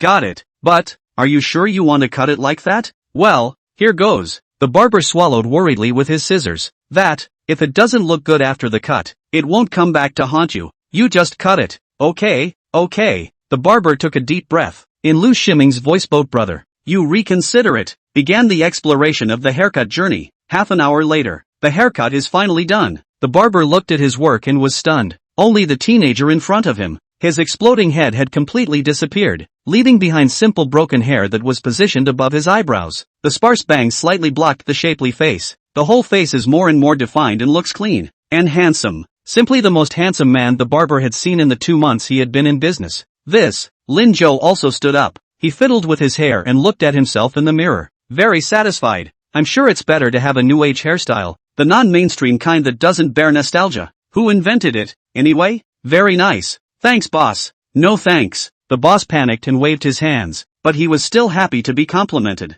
After paying, Linjo looked at Lu Shiming who was sitting next to him napping. This guy shouted for half a day without being able to stop Linjo and directly fell asleep. Linjo helplessly went up and patted him. Lu Shiming, who was drooling, woke up with a start. Boat, what's wrong? Is the cut particularly ugly? Do you want me to take you to the one I cut? Lu Shiming's words got stuck in between his throat halfway through. He looked at Linjo in front of him incredulously for a while before squeezing out a sentence in a bit of disbelief. Boat, you changed your head? Linjo didn't take Lu Shiming's words and directly said, Fatty, got the money? Ha, brought it. Lu Shiming dazedly pulled out $200 from his pocket. Linjo directly took it. Thanks, I'll return it to you tonight. To put it mildly, he only had $100 left in his hand that Lin Changjung had given him a few days ago. The rest of the money was all spent on Yunruwashi. Otherwise, when he left the house in the morning, he wouldn't have asked Lin Changjung to borrow money. But for $300, save your money and it should be enough. After leaving the door of the barber store, Linjo rode his motorcycle again and went straight to the small commodity market. It's just 9 o'clock, and the sorority starts at 10. The sky had clouded over and was showing signs of snowing. Gotta hurry. On this journey, Lu Shiming's eyes never left Linjo for a moment. Lu Shiming, who had dressed carefully today and vowed to be the brightest cub in the room, suddenly felt as if he was not as handsome as Linjo. He'd clearly just changed his hairstyle, and his clothes were the simplest kind of clothes a well-behaved student would wear. But how was he different? It wasn't until they reached a small goods store that Lu Shiming reacted. Brother Boat, what are you doing again? What about the promised sorority? How about specializing in some inexplicable place? Linjo ignored him and walked over to the hand warmer and asked, Boss, how much for this? The owner was an older sister, and since Linjo entered the room, she looked at him a little differently. This one. Ha, $3 a pop. Linjo thought for a moment and said, I want 100 of them. Can it be cheaper? The owner's eyes lit up when he heard that. 100. Then, at wholesale, 270? Here's 100. Boss, it's still a bit expensive.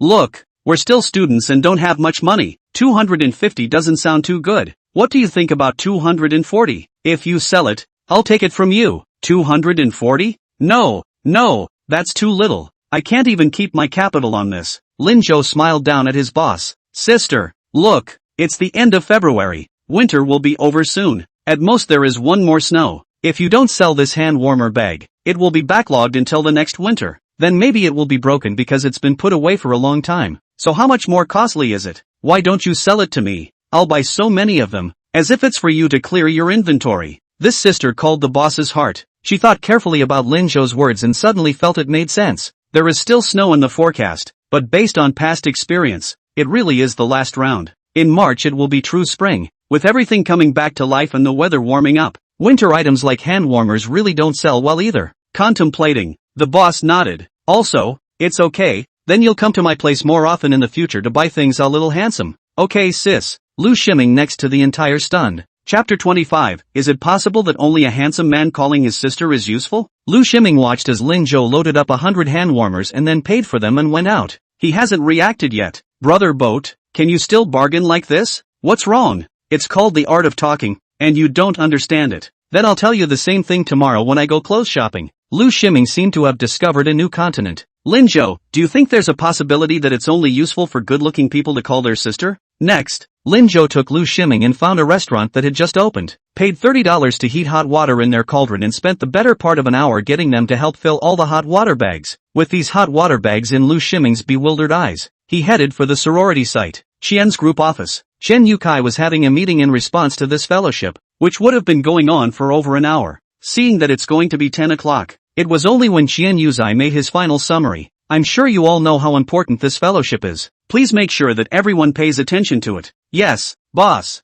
Okay, meeting dismissed. Everyone go about your business. Everyone dispersed individually. The new assistant stood blankly next to Qian Yukai. Boss, I actually still don't understand why so many people came to just one sorority, and they're all old people. Qian Yukai stood up and went to the window to look outside. Ha ha, you don't understand this, do you? Even though it's a sorority, with so many old people, there are always some who are without their old partners for various reasons. The assistant's eyes widened. You mean they're here to find a date? Qian Yukai nodded. Yes, when you are old and unemployed, and your children are not around, it is inevitable that you will have a void in your heart. The fellowship is just the right opportunity. Every time this kind of fellowship, there will be a lot of people attending, and the organizers can get a lot of benefits from it. Or else why would I work so hard to take down this completely unprofitable project? To get in touch with them is to get in touch with the majority of the Jiangqing superiors to make good relations. So it is. The assistant nodded in dawning realization. Alright, why don't you go to the scene as well? My daughter is going to bring her classmates over later, so get someone to arrange them on the other side of the room, farther away from these old people. Although he promised his daughter, Qian Yukai still felt that it was not right for a group of small children to come over. Yes, boss. After arranging things properly, Qian Yukai was relieved. Let's hope everything goes well. No, why is it snowing? River City Times Square. The venue was buzzing with activity. A group of old men and women were having fun playing the trivia game prepared by the organizers. Some of them, however, had shrunk into a ball and sat down next to each other. It's cold. It looks like it's snowing. But what about such a great party? Where are the organizers? Qian Guigua saw such a scene when he came. She waited outside the door for a while and didn't see Lin Zhou come. Just decided to come in and check it out first. Hearing them say they were cold, she raised her hands and rubbed them together as well. It is indeed cold. Is Lin Zhou not coming? Otherwise it's better to go back first. Just as she stepped out of the venue, she saw an extremely good-looking handsome man walking this way with Lu Shiming. Mr. Qian, we're here. Qian Guigua's eyes widened in shock. You're Lin Zhou? Yeah, it's me. Lin Zhou got off the motorcycle while urging Lu Shiming to help carry the hand warmers. Qian Guigua was still confused. How did you get like this? Simply awesome. Handsomer than the best-looking dudes in their school. Qian Guigua felt her heart beating a little faster. Let's not talk about this first. Let's go in first. Qian Guigua, you come and help too. The snow has started to fall. It's also colder than it was just now. Lin Zhou thought it was about time. Qian Guigua froze and walked over. What? What is this? Hand warmers. Great. But what's the point of having so many hand warmers? You'll see in a moment. Only Lu Shiming was at a loss. This is a sorority? Where are the promised beautiful girls? At this point, Qian Yukai, who had just arrived at the venue, went crazy. He rubbed his hands together and kept walking around. What's the matter with you guys? Didn't you read the weather report ahead of time? I'm sorry, boss. This is indeed our negligence. We didn't expect it to suddenly cool down and snow. Now they are already installing the shed. But what? But it's so cold out there that the old people with a little bit of underlying disease can't stand it and are clamoring to go home. Can't we find an indoor? Boss, there are almost 200 people.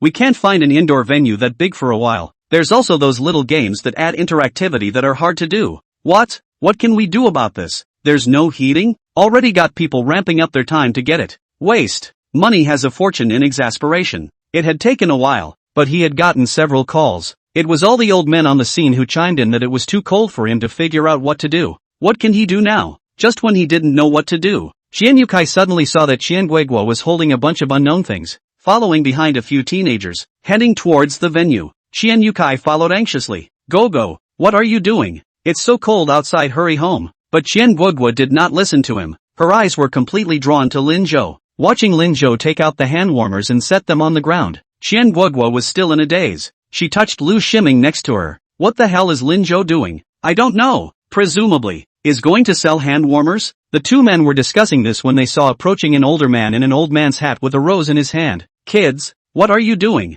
They're selling hand warmers. Sir, do you want one? It's cold. Hand warmers? Moncler outlet store. His eyes lit up. It had been freezing out there for a while, and his hands were a little stiff. But there's no hot water here. Yes, I filled it with hot water and came over. Feel it. Lin Zhou picked up a hand warmer and handed it to the grandfather. Moncler outlet store reaching out and touching it. He hurriedly retracted his hand. Yo, not bad. Pretty well prepared. How much for one? $10. Lu Ximing was stunned on the spot. This hand warmer, costing not even $2.50, plus the cost of water. It's less than $3. I can't believe you're selling it for $10. Cootie, will you buy it? Sure enough, Moncler outlet store. He spoke. $10? That expensive? Lin Zhou laughed. Grandpa, don't look at my precious hand warmer. This hand warmer works better than your roses. Moncler outlet store. A puzzled look on his face. Really? Really? Really? Look at those grandmothers who are freezing. You take a hand warmer over to the grandma of your choice.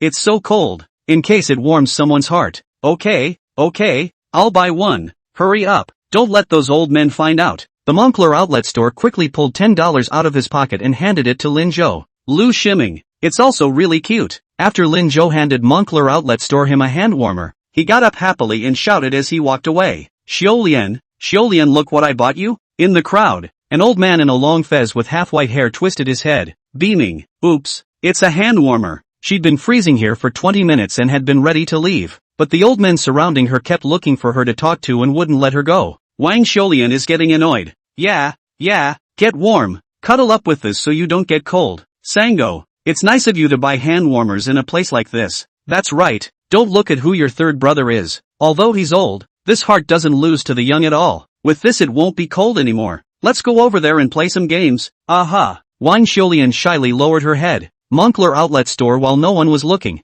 he turned around and gave Lin Zhou a thumbs up. Everyone around us is stunned. Wang Xiaolian is a flower among their group of old people. So many of them drooled over her after the old man died 5 years ago. A group of people had just come up to her and tried to take her to sing and play chess and dance, all of which had been refused. But none of them can get the heart. I didn't expect to be captured by a hand warmer today. Chapter 26, The First Pot of Gold. It was as if the old men were enlightened and instantly knew the way to capture the hearts of the old ladies. They scrambled right over. Boy, I want one. I'll buy me some too. I want the pink one. I want blue. Haney likes blue. The whole scene was a hoot. Lu Ximing and Qian Guoguo were originally still in a daze, and they were rigidly pulled over by Lin Zhou to be the hard laborers. Qian Yukai also froze. This is Gogo's classmate? They let Gogo bring it in just to sell hand warmers? Rather clever, just in time for the best. That teenager just spoke artfully, too. For a moment, Qian Yutsai thought he had met a businessman about his own age. But this situation, too, is too messy.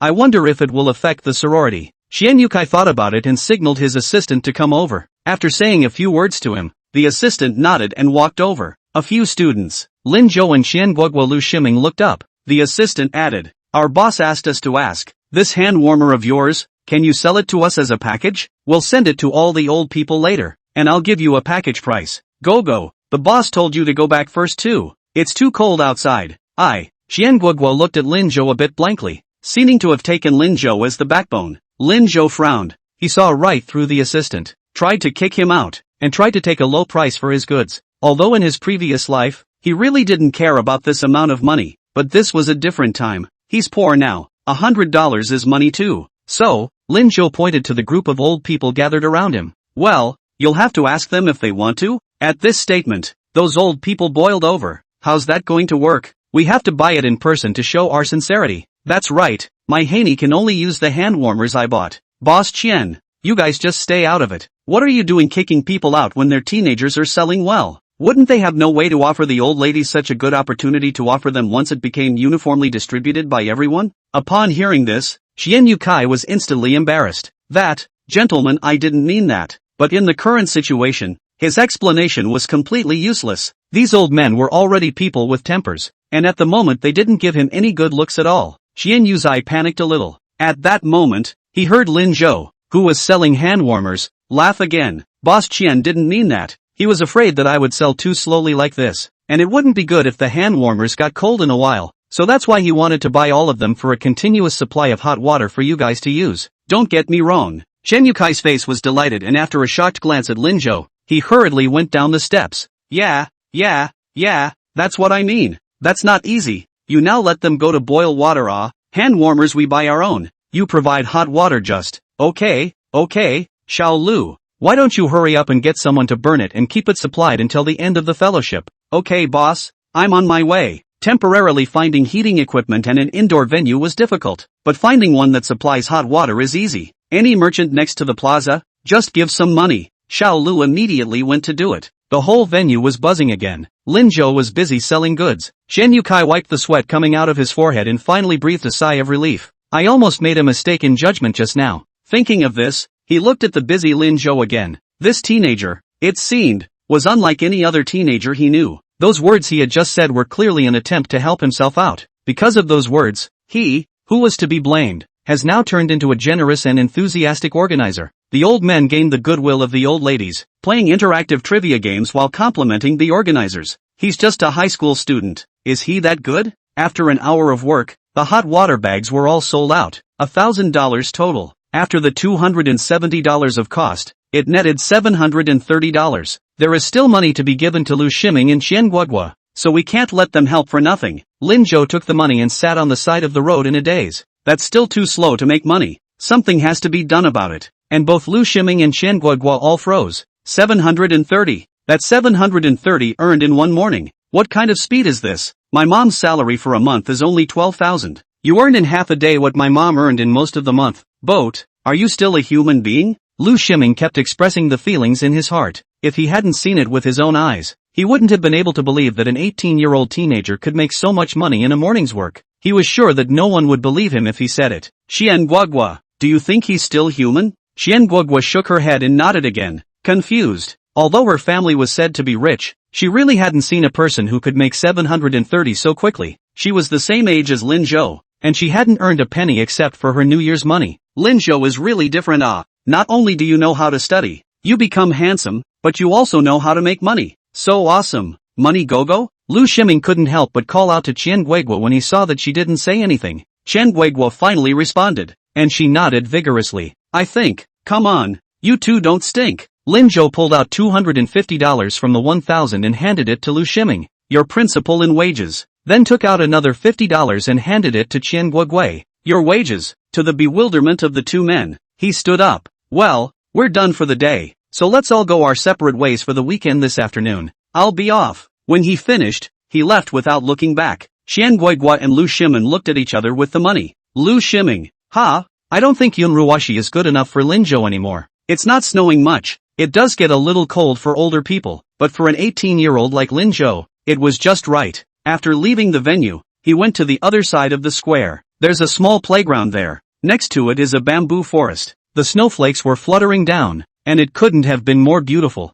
It's been too long since I've taken a moment to look at the snow. Linzhou tilted his head back and closed his eyes, feeling it carefully. For some reason, the little cohort suddenly came to mind. She should look good standing in the snow, right? As soon as he had this thought, Linzhou froze. It seemed that ever since he knew Su Nianchu liked to die for herself, he wanted to share whatever good things he came across with her. It was completely different from the way he felt about Yun Ruwashi before. No more caution or fear of rejection. Just plain happy. Turns out it's so much fun to talk about a normal relationship. Aha! Find some time to show your little tablemates the snow. It wasn't the first night, but it could actually be the first snowfall anytime as long as you were with her. With this thought, Linzhou turned around and prepared to go to the small table. In the meantime, the other side of the square gathered a few people who had gotten together to study. Fan Yunjie, Zhou Shanshan and two other students from their group, Yun Ruwashi and Li Xiaowan, are also listed. Chapter 27. When did Linzhou become so handsome? Yun Ruwashi came to the square today to walk for a break after listening to her best friend Zhou Shanshan. I didn't expect to come and find Fan Yunjie there. It was a bit embarrassing to go directly, so he pulled Li Xiaowan to stay. At the moment, Fanons is making a serious statement. High school exams are incredibly important, and since we've formed a study group, we're going to work hard and study together every weekend from now on. Okay, no problem. Zhou Shanshan, Wang Zichen, you two are a little bit poorer in foundation. Try harder. Even if you can't get into a first class, you can definitely get into a second class. Got it, Fan? As Fan Yunja said this, he looked at Yun Ruwashi from time to time. He has always been proud of his academic performance. And now, a study group leader, leading a group of people. How could Ruwashi not know about such a scene? In that case, Ruwashi might look at herself a little more. So, Fan Yunja finished and gathered enough courage to open his mouth. Ruwashi, why don't you study with us too? Every weekend together. We'll make progress together. Yun Ruwashi looked as if she hadn't heard it and raised her head to look at the sky. It's snowing. Yeah, it's supposed to be the last snow of the year, right? What do you guys think Lin Zhou is doing?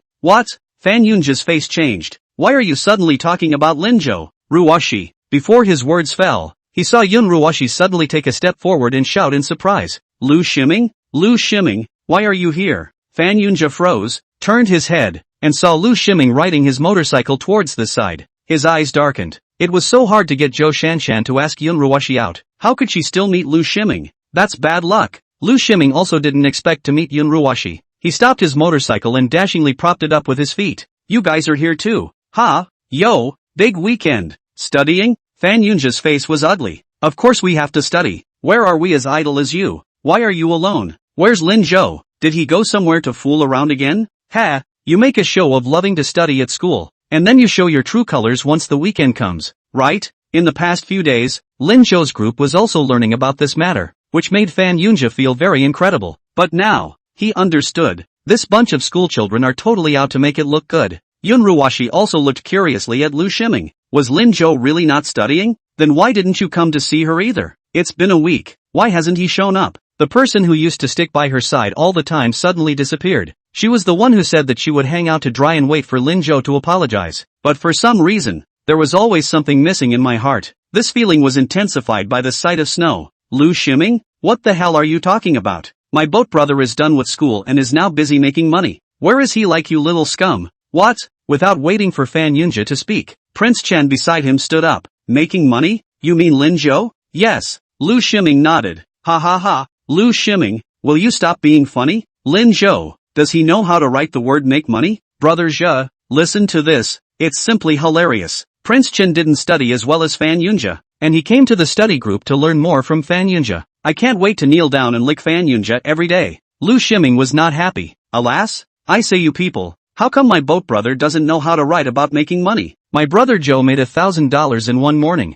Do you know that? Which one of you can make $1,000? Fan Yunja, can you? Fanuns, just bragging. That's $1,000, not $10, not $100. Right now they're only living on $200 a month. The ones like Yun Ruwashi Fan Yunja, who had a good family, were only $300 or $400. How old is Lin Zhou? An 18-year-old can make $1,000 in half a day? They simply don't believe it. Even Yun Ruwashi didn't believe it. While her family is still rich, she makes $1,000 in half a day. It's a joke. Lu Shiming, did Lin Zhou tell you to tell me this? Did he think that by saying this, I would forgive him? Why is he like this? In Yun Ruwashi's understanding, Lin Zhou must have done this because he wanted to show himself how powerful he was. Then forgive him and stay with him. Why is he still so childish? Even if you're apologizing and pleasing me, you should find a better reason, right? Lu Shiming gasped and laughed. He instantly felt that Lin Zhou had made such a wise choice in giving up Yun Ruwashi. Yun Ruwashi is quite good looking, but why is she so self-absorbed? You really think the whole world is going to revolve around her?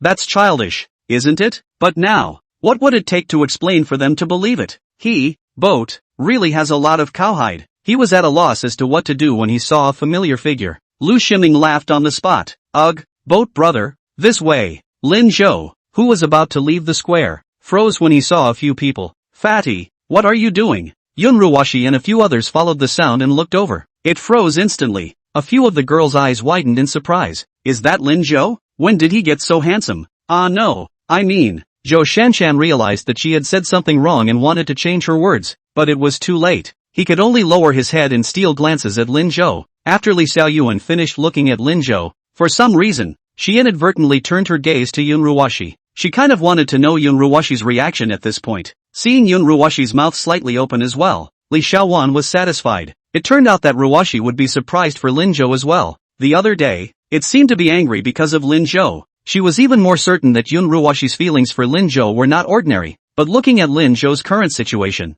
his own best friend was afraid that he would have to suffer. Li Xiaowan sighed silently. A few of the boys had a slightly different look in their eyes, especially Fan Yunja. If his eyes could kill, he would have killed Lin Zhou several times at this moment. How did this guy get a haircut? Completely different from his previous arrogant and strange behavior. He actually turned into a well-behaved student? Why did he do it? Wasn't it just to attract Yun Ruwashi's attention? It's just too funny. Lin Zhou, what are you doing? Dressed like this? Do you want Yun Ruwashi to take one more look at you? Lin Zhou? Yun Ruwashi, who was in shock, heard this and smiled. Yeah, Lin Zhou's sudden change must have been for his own sake. After all, he's always liked his own. It used to be that as long as he ignored him for a day, he would try to get as close as he could. This time, it's definitely the same. Lin Zhou, actually you don't have to be like this. What? No need to deliberately change for me. You were fine before. I just don't want to be in a relationship for the time being, so I never said yes to you. Wait for the high school entrance exam. Seeing Yun Ruwashi getting more and more outrageous, Lin Zhou was about to be unable to hold back. He interrupted her. Student Yun Ruwashi, do you remember what you said in the school cafeteria that day? You said you'd never ignore me again. Why don't you keep your word? Yun Ruwashi's face changed. Lin Zhou. She was just about to say that she would consider Lin Zhou after the college entrance exam. But what's wrong with him? Why did you interrupt her? And to bring up that day. She said it to piss him off. Can't he see that? Don't get angry. It's not worth it to get angry about easy mammary gland enlargement. Yun Ruwashi's face was suffocated. Her eyes filled with aggression. Lin Zhou, however, didn't pay any attention to her at all as he finished all this in a cloudy manner and walked over to Lu Shiming's side. I'm asking you, why don't you go home when it's snowing? Lu Shiming, who had been waiting to see the reactions of several people's stupidity, laughed joyfully. It's not waiting to be delivered to you, boat brother. Seeing that he was ignored, Fan Yunjia became even more angry. He turned his head and signaled Prince Chen. Prince Chen understood it by heart. Lin Zhou, I heard you made $1,000 a morning doing business? You're amazing. Next time you ask Lu Shiming to pretend to be 13 for you, make a good draft in advance, okay? Do you think $1,000 is $10? Lin Zhou silently rolled his eyes in his mind and was about to continue ignoring it. At this point, he saw a man suddenly run by directly in front of him. Classmate, wait a moment. You can make me look for how to go so fast. Chapter 28, what do they have to do with me? Isn't this Boss Qian's assistant? Why is he here? Lu Shiming recognized the visitor. The assistant quickly came to Lin Zhou's side and glanced at the few other students around him and asked suspiciously, Classmate, do you have something to do here? It's nothing much. Why? So, let's talk for a minute? Lin Zhou nodded and was about to leave when he heard Prince Chen shout again. What's wrong, Lin Zhou? Done something shady? Oh, I know where your money came from. No wonder you can make 1,000 a morning. He looked at Lin Zhou with a look of contempt. Lin Zhou, then why don't we say it here? The assistant looked at Prince Chen in surprise and took out a wad of money from his pocket and handed it to Lin Zhou. It's like this. You've just done our boss a big favor, and our boss has asked me to give you a red envelope to show his appreciation. I'm afraid you're walking fast and won't be able to keep up, so I've taken the liberty of not buying a red envelope skin, so I'll just give you cash. Saying that, he shoved the stack of money to Lin Zhou. A few people's eyes went straight after hearing that, especially Fan Yunjia, who, as a child of a rich family, could tell at a glance that the stack of money was at least $2,000. He had just signaled Prince Chen to mock Lin Zhou's impossibility of earning $1,000 in a morning's work. In the blink of an eye,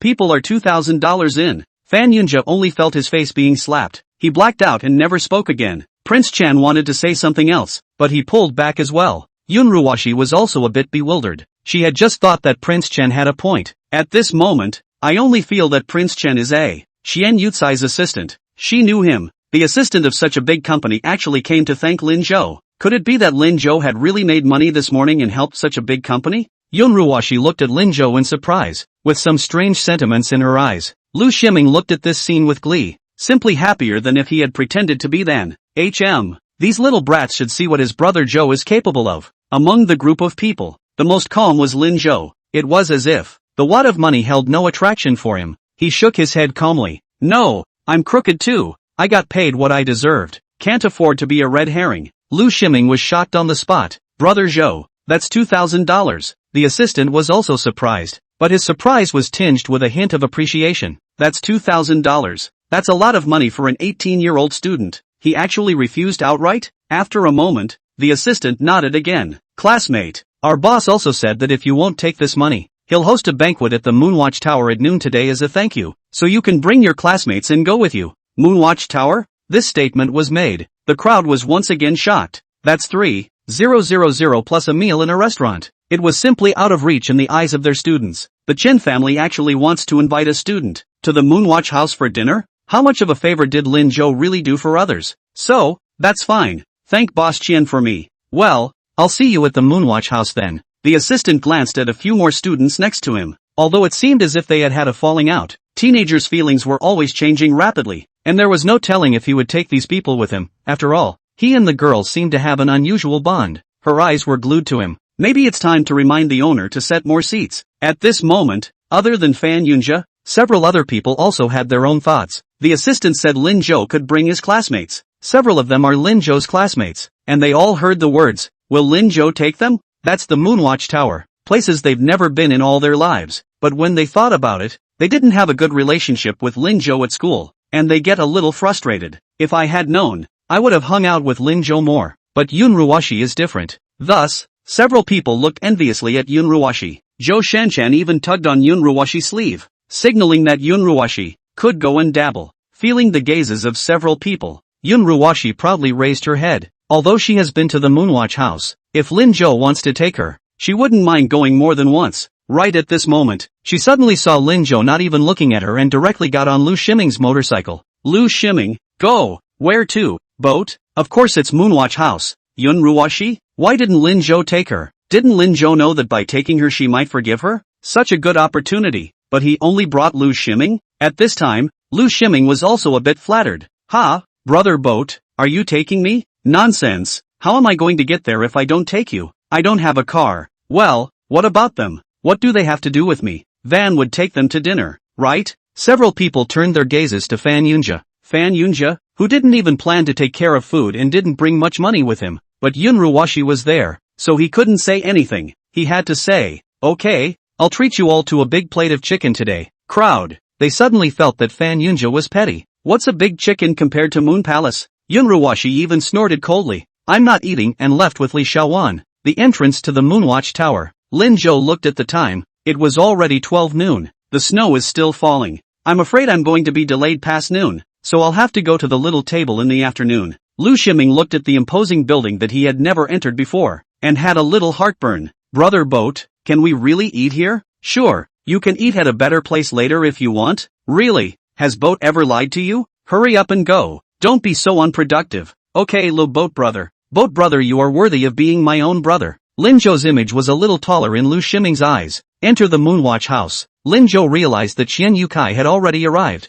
By his side, he was followed by Qian Guogua. In front of them, there was a huge table with many chairs around it. Qian Guogua shouted happily as soon as she saw them. Lin Zhou, Lu Shiming, this way. Qian Yukai was a bit surprised. Just the two of you? Earlier, the assistant specifically said that Lin Zhou met his classmates in the square and needed to set a larger location, associated with the fact that boys of this age like to pretend they might actually carry it. Qian Yuzai was not very happy about it, but he settled for it anyway. Yeah, what's up? Who else does Boss Qian want to see? No. Qian Yukai also laughed cheerfully. Xiao Lu, call the waiter to change the box. After the boxes were changed, a few people sat down. Qian Yukai apologized as he pulled the stool for Qian Guogua. Ha ha ha, classmate Lin. I'm sorry, I was supposed to be the one to thank you alone, but Guogui insisted on following. She said she wanted to thank you for giving her a paycheck. Lin Zhou also didn't expect Qian Guogui to be quite cute. The $50, it wasn't even worth mentioning in her eyes. Maybe because we went to school together. It's more intimate.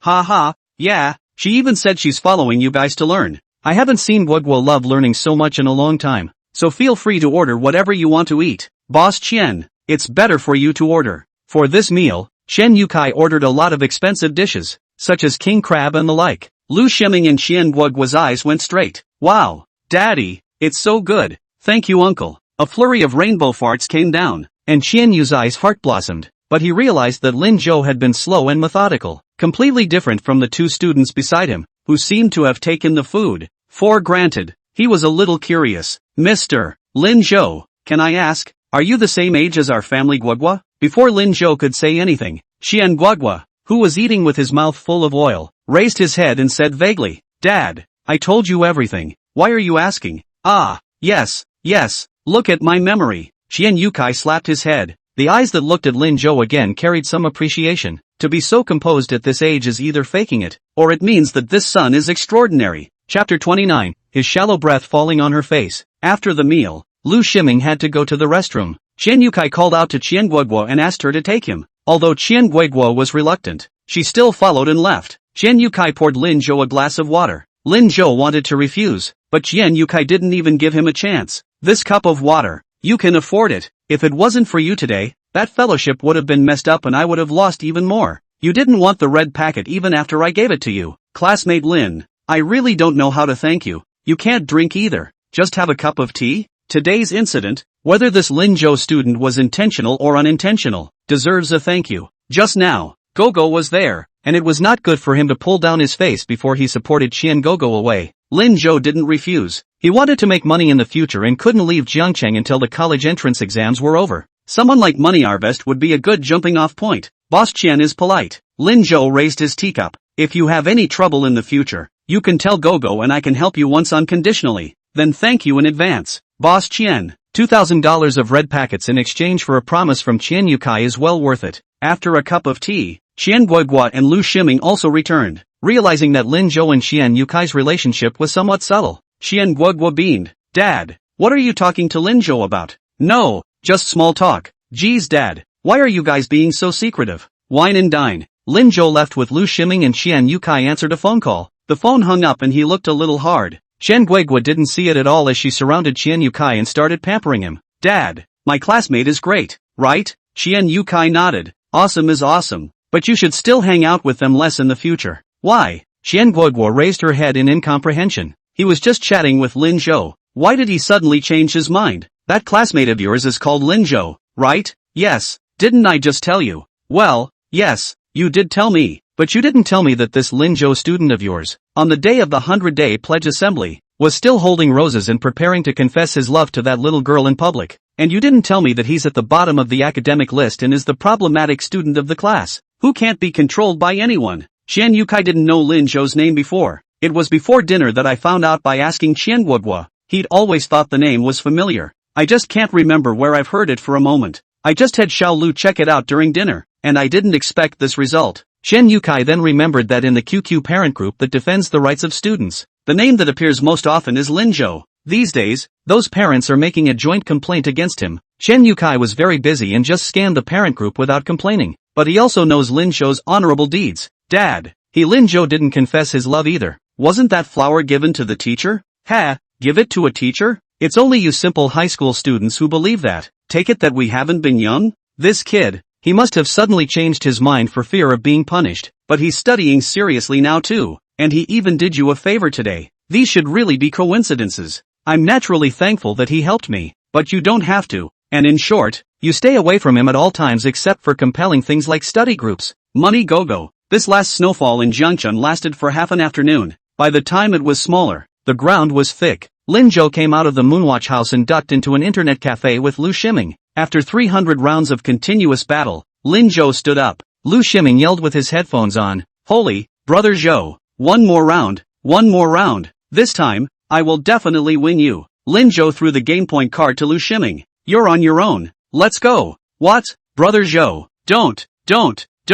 I'll give you the point card for the last game. You can't shave my head every time. One more round and you're still bald. The snow's about to stop and I've got things to do. What's up for the big weekend? Find the little table. Ha? Sun Yanchu? It's so cold. What are you doing looking for her? You don't understand." Lin Zhou didn't answer Lu Shiming and turned to leave. The location of the school is not far from the internet cafe. Sun Yanchu's home is far away. She is a resident and spends her weekends at school. At this age when there were no cell phones yet, Lin Zhou waited downstairs in the girls' dormitory for quite a while. It was only then that he finally waited for a fellow classmate and asked her to help call out Sun Yanchu to the shocked gazes of her classmates. When Sun Yanchu heard that Lin Zhou was looking for her, she panicked and peeled off the covers, jumped off the bed and quickly put on her shoes and ran outside. After running for a moment, she hurriedly turned back around, grabbed the bag that was sitting next to her bed, and ran out again. "It's so cold outside. If you wait too long, Lin Zhou will freeze and catch a cold." Sun Yanchu sped up. Jiangcheng belongs to the small northern towns. It's already the end of February.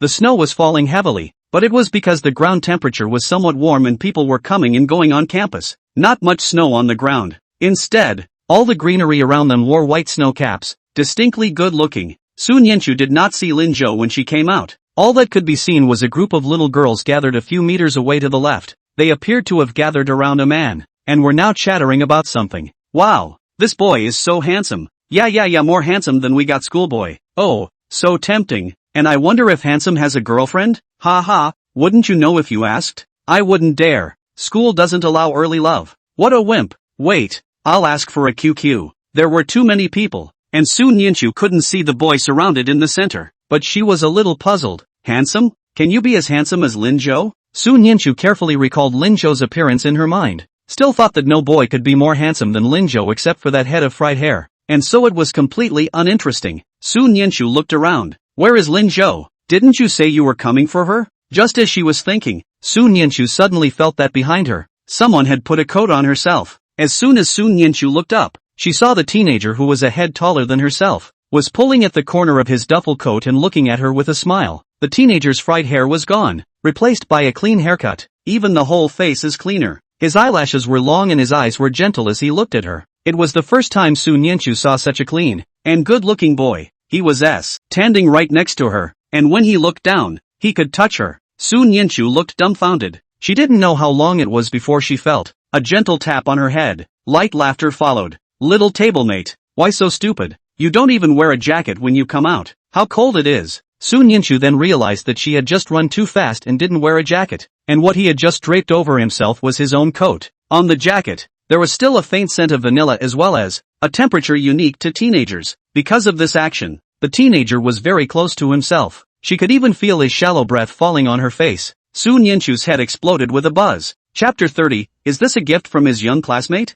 The whispers of those around them came again. Oh my god, does he have a girlfriend? Ah, and giving people coats. Ooh, so warm. That's the kind of boyfriend I want. Sun Yanchu took a step back in panic, and her face turned into a red apple. I don't need it. I'm not cold. Just as she finished, she shivered with cold. Sun Yanchu, done. People are getting embarrassed. Sure enough, above his head, there was another soft laugh. Stop it and put it on. You'll catch a cold later. Stop it. Why would he use such an intimate word? No.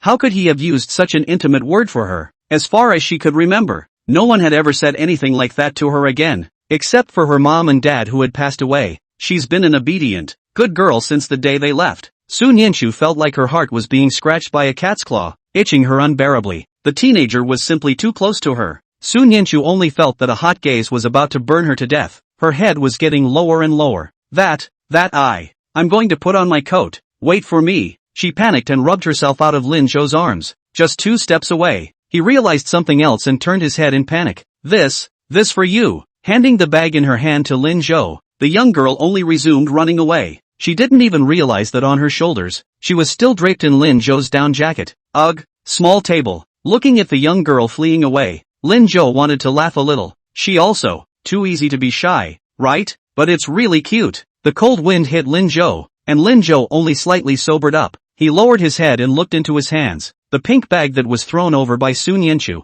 What's this? Because the scene was so sweet, the surrounding students couldn't take it and had already left on their own. Lin Zhou slowly opened the bag. Inside, a gray and white scarf. Lin Zhou slowly took the scarf out and looked at it carefully. Men's model? Is it a scarf from a young cohort? A woolen scarf like this can only be knitted by your own hands. The ones for sale aren't even that subtle. That said, this is most likely a hand-knitted scarf from a young cohort. She said something came up over the weekend. Is that what it turned out to be? She actually spent a weekend knitting herself a scarf? Realizing this, Lin Zhou suddenly smiled. Laughing, he covered his eyes. Eye of the eye. Sour. Something called sweetness struck at the heart. For the first time, Lin Zhou felt that it was so wonderful to have someone in this world who cared about him. He could even imagine the young girl sitting at the end of her bed, holding the wool she had just bought, knitting a scarf bit by bit. Really sweet. Sun Yanchu didn't realize that because of one of her scarves, Lin Zhou had been so stupid that he didn't even know that he was cold. Now her own mind went blank. She quickly rushed back to her dorm room, leaning her back against the door and gasping for air. The scene with Lin Zhou just now made her almost choke. Sun Yanchu didn't know what was wrong with her and could only pat her chest hard, trying to ease this inexplicable outpouring of emotion. Ha! Sun Yanchu, why are you wearing a boy's jacket? The sound of her roommate's voice pulled her back to attention. Sun Yanchu then realized that Lin Zhou's clothes were still on him. She panicked and pulled her shirt off. I am. Wanted to explain, but didn't know where to start. The roommate was thoughtful. Soon Yinchu, you don't have a boyfriend, do you? Not at all. Soon Yinchu immediately retorted, even increasing her voice by a few points. The roommate looked disbelieving, but Soon Yinchu didn't give her a chance to continue asking, pulling on her own jacket and putting it on before grabbing the black down jacket and heading out the door. Lin Zhou is still out there. He'll freeze with his duvet in her hands. Realizing this, Soon Yinchu once again sped up, all the way to Lin Zhou's side. She realized that she was still nervous, but right now, she couldn't care less about such emotions, because she saw that Lin Zhou was standing there holding a scarf and looking at her with a smile. Soon Yinchu hurriedly walked over and handed him his jacket. Put it on. Why don't you put your scarf on? If you wear it, you can still fight off the cold a little bit. It's okay. I'm not cold. How can it be? Look, your face is freezing red. Soon Yinchu said and picked up the scarf. Lin Zhou also took the jacket. After he put it on, Soon Yinchu handed him the scarf again. Put it on. Lin Zhou didn't take the scarf and just looked at her so fixedly. After being looked at for a long time, Soon Yinchu became embarrassed again.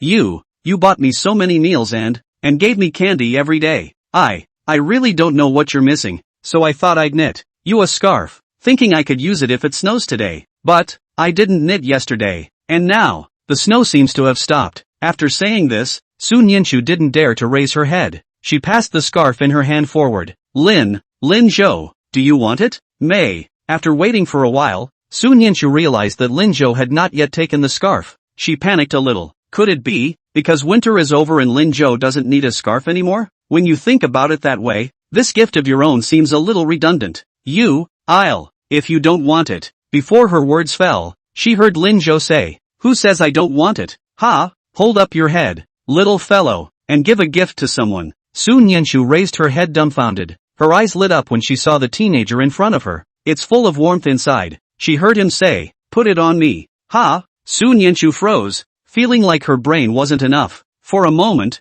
there was no reaction. I said, put it on me. Aren't you going to give me a scarf? I'm so cold right now. Why don't you put it on for me?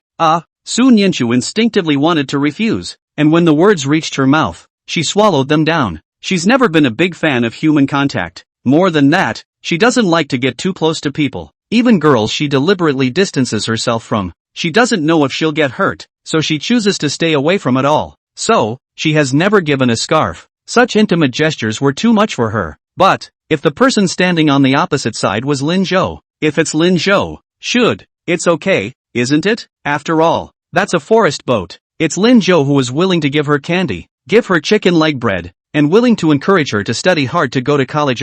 Thinking of this, Soon Yinchu slowly stepped forward, towards the forest boat. Chapter 31, Don't come so close to me. I can't breathe. The closer she got to Lin Zhou, the more Soon Yinchu's heart beat. She was tempted to reach out, to stop the uncontrollable feeling. But, she knew she couldn't. Walking up to Lin Zhou's eyes, she saw him bend slightly. When he looked down, his face was a little closer to hers. Soon Yinchu subconsciously held her breath. You don't get that close to me. She was going to lose her breath. This feeling, it's really weird. How are you going to put a scarf on me if you don't get close? The teenager's tone was mischievous, but Soon Yinchu didn't have any reason to refuse. She could only quickly put the scarf around Lin Zhou's neck and then took a step back in panic. As if she had accomplished something unimaginable, she let out a long sigh of relief. Putting a scarf on Lin Zhou was harder than the exam. Soon Yinchu thought as such. Lin Zhou didn't hold back his laughter when he saw her. Small table.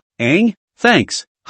It's warm. It's really warm. Having lived 2 lives, it wasn't as if Lin Zhou had never seen an expensive gift. Tens of millions of dollars are often given away as well. The scarf, however, was the most expensive gift he thought he had ever received. It's really warm, in this season of snow. Thinking of this, Lin Zhou laughed lightly and patted Soon Yinchu's head. Go. Where to? It's snowing. Go out for a walk. Go. Soon Yinchu thought for a moment and nodded. Good. The weather was cold, and the hearts of the 2 men, warm. It was still a little chilly from the snow, and the businesses lining Main Street were dripping. There weren't too many people on the commercial streets of River City. Lin Zhou walked in front and Soon Yinchu followed right behind. Not slowing down, Lin Zhou had tried several times to walk alongside her, but he found that as soon as he slowed down, his little tablemates would follow suit. She seemed a little afraid. Lin Zhou didn't force himself. The 2 are just getting acquainted and can't be rushed. It's not worth it if you scare your little tablemates away. Today, and it's kind of their first date. and at this moment, Sun Yinchu was a bit nervous.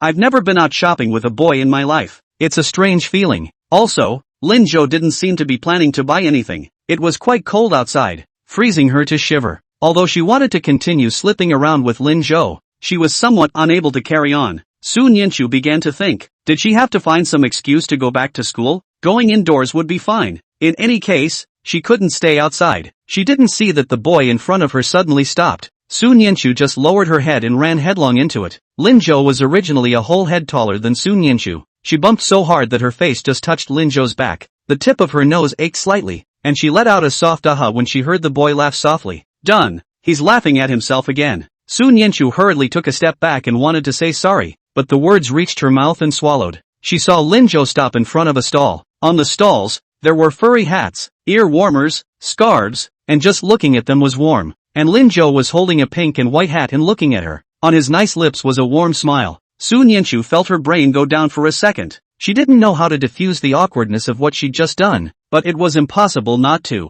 So, almost subconsciously, she blurted out, Lin Zhou, are you going to buy this? Yeah. Lin Zhou looked at Sun Yinchu with amusement. The red tip of her nose and her bunny-like look was just too cute. Try? Try? Sun Yinchu looked at him blankly. Me? Well, you try. Lin Zhou had already placed the hat into her hand. Sun Yinchu received it dully, looking a little dazed. Why does he buy stuff for girls? Did you buy it for your favorite girl? As soon as she had this realization, Sun Yinchu felt a little hard in her heart. She didn't know where this hardness came from. She just felt smothered. Sniffling, she asked cautiously, I might be a bit skinny. I don't do well with the right other girls. You might as well let someone else. Before she could say anything, she saw Lin Zhou step forward, pick up the hat, and put it directly on her head. His fingertips traced her ear as his hand dropped. Cool. That moment, Sun Yinchu's body shuddered violently, a strange feeling starting from her heart and spreading throughout her body. Her head, once again, went blank. What's Lin Zhou doing? What's he doing? How could you touch her ear so easily? Her face was burning up and her ears were hot without trace. When Lin Zhou saw the frozener, he suddenly smiled. Is the little table shy? I have to say, though, the hat looks really good on her. The young co-star was already white, and the white-pink cutie type set off her complexion translucently. Combined with the flushed face, it makes you want to take a bite out of it. Lin Zhou resisted the urge to take a bite and turned around again, picking up a matching ear warmer and scarf and turning to put it on her. After doing this, Lin Zhou carefully scrutinized it again. Well, it fits, boss. The boss sitting in the house had seen the scene, and the reason he didn't come out was because he didn't want to disturb them. It was only when she heard the shouts that she happily stepped out. Young man has a good eye. Your girlfriend looks really good on it. And the one you're wearing around your neck, it just happens to be a pair. Sun Yinchu, who had just reacted, anxiously explained as soon as she heard this. I'm not his girlfriend. But before her words fell, she heard Lin Zhou laugh. Ha ha, I think so. Sun Yinchu looked up in shock and looked at Lin Zhou with disbelief. What does he think? Think it's a couple? No wonder he didn't stop at so many small stores on the road just now. But why doesn't he refute it? She's clearly not his girlfriend. It's the end of winter, so I'll give you a cheaper deal. $50 total for the set. Come back and visit me more often. Such a dazzling young boy and girl. Standing here is a living advertisement. By now there were quite a few youngsters out on sneaky dates gathered around. Wow, that's nice. Does the boss have any more? Get me a set too. The boss's words pulled Sun Yinchu back to reality. She couldn't care less about being shy and anxiously stopped Lin Zhou. Lin Zhou, don't buy it. It's too expensive. But Lin Zhou had already quickly pulled out the money. It's okay. You knit me a scarf and I'll get you a set that fits. But that was to thank you for the food you gave me earlier. Well, I'll give it again later. If you're embarrassed, knit me another hat and mittens in the same style. In that case, it's just enough to wear a couples with your little cohort. But winter is over. Isn't there another winter? If the next one doesn't work, there's the next, and the next and the next. Life's a long one, and there's always a time when you can use it. Sun Yinchu froze as she listened. Lifetime? What's with the lifelong mention? Is Lin Zhou going to be with her for the rest of his life? Ah no. What was she thinking? How can it be for the rest of your life? It's not like they're a couple. Yeah, for life. Who's to say? Chapter 32, Lin Zhou. Why are you so nice to me? After shopping, Sun Yinchu still followed behind Lin Zhou with the same steps. On the road, people come and go. In the past, Sun Yinchu hated this kind of noise. But today, she couldn't seem to see the noise anymore. All she could see was the boy in front of her. After a few moments, she mustered up the courage to call out to him. Lin Zhou student. Ha, Why are you being so nice to me? Since transferring to another school and being at the same table with him, Su Nianchu felt that her life, it seemed to be changing, and those changes came mostly from the new table in front of them. Come to think of it, why would someone she just met be so nice to her? No classmate had ever been so nice to her since she was a little girl. Su Nianchu was a bit scared. Lin Zhou saw her eyes, expectant and fearful. She's afraid. A person who has blocked himself off from the touch and proximity of others.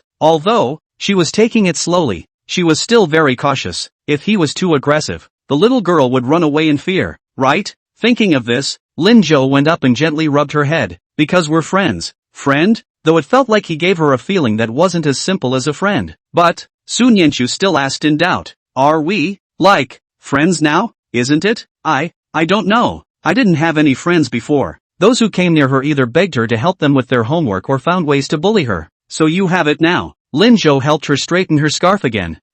Lu Shiming, Qian Guogua, are all your friends? You, all of you? But the feeling Lu Shiming and Qian Guogua gave her was completely different. Aha. Seeing Su Nianchu's doubts, Lin Zhou added, you don't want to be friends with us, do you, little table mate? Su Nianchu hurriedly shook her head. No, I do. So, try to accept us? But what is a friend to do? Friends who can study together, eat together, hang out together, and go to college together. That good? Yeah, so yeah, don't resist us. And remember to call us if you're in trouble. We're here for you. Su Nianchu listened attentively, and as she listened, she raised her lips. Friends, those are two great words. It was getting dark. It was only then that the two walked together toward the school. At the entrance of the school, the two said their goodbyes before Lin Zhou left. Su Nianchu looked at his back and couldn't help but call out to him again. Lin Zhou. Lin Zhou turned around and saw the young girl sticking her hands in the pockets of her cotton clothes and said in a serious manner. I had a great day. Good. I figured out what college to go to. What? I want to go to Nanchuan University. She didn't stumble over a single word as she said it, and it was incredibly smooth. Nanchuan University, located in Nanchuan City, the capital of Jiangnan Province, is a key institution of learning that is second only to Tsinghua University and Jinghua University, and is not that good. But looking at Su Nianchu's appearance, she didn't seem to be afraid at all. Then he is naturally not afraid. After all, he has the rebirth benefit. Good. Then take the test with her. After saying goodbye to Su Nianchu again, Lin Zhou first went to the nearby mall and then went straight to his home. The Lin family at this time. Lin Changzheng had been fidgeting around the house all day. This brat, why isn't he back yet? It's dark. In the kitchen, Qin Shulan poked her head out of it. And don't you worry, you should be back by evening. Alas, it's not that I'm in a hurry, it's that he said he was going to go into business this morning. What kind of business can this kid do? After making enough trouble in school, he started to go outside to make trouble again. I can still feel a little bit relieved with the teachers in the school, but there's none outside. Lin Changzheng got a headache just thinking about this. Maybe, he really went to make money? How can it be? I just called that good friend of his, Lu Shiming's parents, and they said that early in the morning Lu Shiming rode a motorcycle and dressed fancy to go look for Lin Zhou, and had just been pulled back from the internet cafe. But Lin Zhou wasn't at the internet cafe either. That's strange. Where could he have gone? I don't know. Lin Changzheng crouched on the ground with a deflated breath. A moment later, he stood up again. Forget it, Shulan, don't be busy, hurry back and rest. I'll go look for Lin Zhou. Okay, you go ahead. I'll leave after frying this bit of meatballs. Didn't you say Lin Zhou loves them? Before you guys come back, remember to give me a call. I'll leave early so he doesn't see it. Lin Changzheng was stunned for a moment inside. Shulan worked hard. Changing his shoes, Lin Changzheng quickly walked outside. Just after opening the door, he saw Lin Zhou standing in the doorway. Dad, where are you going? Lin Changzheng froze. You brat, what happened to your hair? I cut it. Isn't your son handsome? Lin Zhou crossed over to Lin Changzheng and prepared to enter the house. At that moment, there was a sudden clang in the kitchen. Lin Changzheng was startled. Then he realized that Qin Shulan was still in the house. He hurriedly stopped Lin Zhou. Ugh, Xiao Zhou. Wait, Lin Zhou? Dad, this is. Don't want him in the door? He glanced in the direction of the kitchen and immediately understood what was going on. Ah, Dad. I remembered that I still have something at Lu Shiming's place. I'll go get it and be right back. Lin Changzheng took a long breath. Ugh, why do you always lose your way? You brat, go and come back. Seeing Lin Zhou leave, Lin Changzheng quickly turned around and threw himself into the kitchen. Shukran, what's wrong? Inside the kitchen, Qin Shulan had already turned off the fire. She was a little flustered. What to do? Long march. What to do? It's my fault. I should have left just now. What silly thing to say. Shulan, it's good that he saw it. I was thinking of telling him. No, the college entrance exam is really important. Long march, we can't get carried away. Lin Changzheng could only nod helplessly. Okay, listen to you. Xiaozhou just went to his classmate's house. Can I send you back? Good. Qin Shulan nodded and packed up her things and headed downstairs. Lin Changzheng also followed behind. He didn't have a car, so he had to go on a little electric donkey ride. After the electric donkey rode over, Lin Changzheng gestured for Qin Shulan to get on. At this point, a familiar voice suddenly sounded behind him. Dad, where are you going? Lin Changzheng's body stiffened, and similarly stiffened was Qin Shulan. She subconsciously jumped from Lin Changzheng's car, turned around, and smiled awkwardly. Xiaozhou is back ah? I came to look for your father for something. That, brother Lin, you don't have to send me. I can go back by myself. Lin Changzheng also got out of the car and looked at Lin Zhou in shock. Didn't you go to your classmate? Ah, I came down and suddenly remembered that I had stuffed something in my pocket that wasn't at Lu Shiming's. You boy. Lin Changzheng nodded and stopped Qin Shulan who was about to leave. In these 2 minutes of work, he thought of countless versions to think about how he was going to explain this matter to Lin Zhou. Now that it's been hit, there's no reason to hide it anymore. Xiaozhou, this is your Aunt Qin. Ringo. He was stopped by Qin Shulan before his words left his mouth. Lin Changzheng saw Qin Shulan shaking her head towards him, signaling him not to say anything. Lin Changzheng hesitated again and finally compromised. I asked her to come over to the house and do me a favor. Nothing else. Her house is a bit far. I'll drop her off. As soon as he finished speaking, he heard Lin Zhou say, Dad, what are you doing? It's 7 o'clock. It's time for dinner. Don't you want to keep Auntie for dinner? Qin Shulan and Lin Changzheng's small movements. Lin Zhou saw it all. Just now when he was upstairs, he guessed that the loud noise was caused by Qin Shulan. So, he chose to go downstairs. Chose to wait for Lin Changzheng in the dark. Since Lin Changzheng wasn't willing to come clean, it would be good to help him. Lin Changzheng was stunned for a moment. Boat, you. Qin Shulan also had an incredulous look on her face. She had been listening to Lin Changzheng talk about Lin Zhou all the time for the past 2 years. One can almost conclude that this is a difficult to discipline and sensitive-minded child. It was impossible for him to accept that Lin Changzheng had remarried. But in the past 2 days, not only did he say such things as letting Lin Changzheng find him a mom, but now he actually invited himself to his home for dinner? Is he serious? Seeing that the two did not move, Lin Zhou added, Dad, what are you waiting for? I can smell it. It's croquettes, isn't it? They're my favorite. Why don't you let Auntie try them too? Maybe Auntie will like them too. This pill. In his previous life, Lin Zhou ate for 2 years, almost every week. Later, after learning about Lin Changzheng and Qin Shulan, he made a big fuss, and never seen again. It didn't take much thought to realize that the pills must have been fried by Qin Shulan. Lin Changzheng finally reacted. Oh yes, Shulan, walk, go upstairs for dinner first, go back after dinner, right? Qin Shulan had to nod her head. Okay, thanks. Lin Zhou turned around and quickly ran upstairs. Downstairs, Lin Changzheng and Qin Shulan looked at each other. Long march, what's wrong with Xiaozhou? Why don't I just go back first? I don't know, but he wants croquettes. Sukran, and I won't fry them if you leave. Chapter 33, Son, where did you get this scarf? Into the house. Lin Changzheng and Qin Shulan were still a bit uncomfortable. After all, this pill Lin Changzheng really can't fry, but it seemed strange to let Qin Shulan, who was a guest, into the kitchen to cook in front of Lin Changzheng. How was he going to explain to his son that the pills he'd been eating for 2 years came from Auntie Qin? As he was thinking, Lin Changzheng's sharp eye saw the scarf around his son's neck. It was a scarf he'd never seen before, and it didn't look like he'd bought it. Lin Changzheng's eyes narrowed. Lin Zhou, where did you get your scarf? Lin Zhou, if you tell Lin Changzheng at this time that you have found him a daughter-in-law, you should be beaten, right? Next to her, Qin Shulan realized that the atmosphere was a bit subtle, and was at a loss as to what to do when she finally found an excellent excuse. That, brother Lin, you and Boat chat first. I'll go cook first, or else I'll starve Boat. However, before she could reach the door, she heard Lin Zhou shout, Dad, how can you let Auntie go to the kitchen to cook? You go too. Ugh, but Boat, your scarf, don't butt it, it's not polite. After pushing Lin Changzheng into the kitchen, Lin Zhou went back to his room. The house was warm with the heat on. Lin Zhou removed the scarf, turned it around, and finally, hung it at the bedside position. In that case, every day when you open your eyes, you will see a gift from your little cohort. It's a wonderful feeling just thinking about it. What he didn't know was that inside the kitchen, Lin Changzheng was sad and worried. He was a little distracted. Qin Shulan looked out and asked worriedly, Brother Lin, what's wrong with you? Lin Changzheng was silent for a while, his face heavy. Shulan you say Lin Zhou will not go to scourge any girl, right? Girls? Yeah, the scarf around his neck. It looks like someone else hand-knit it. You mean this? Ha? Don't worry about this one.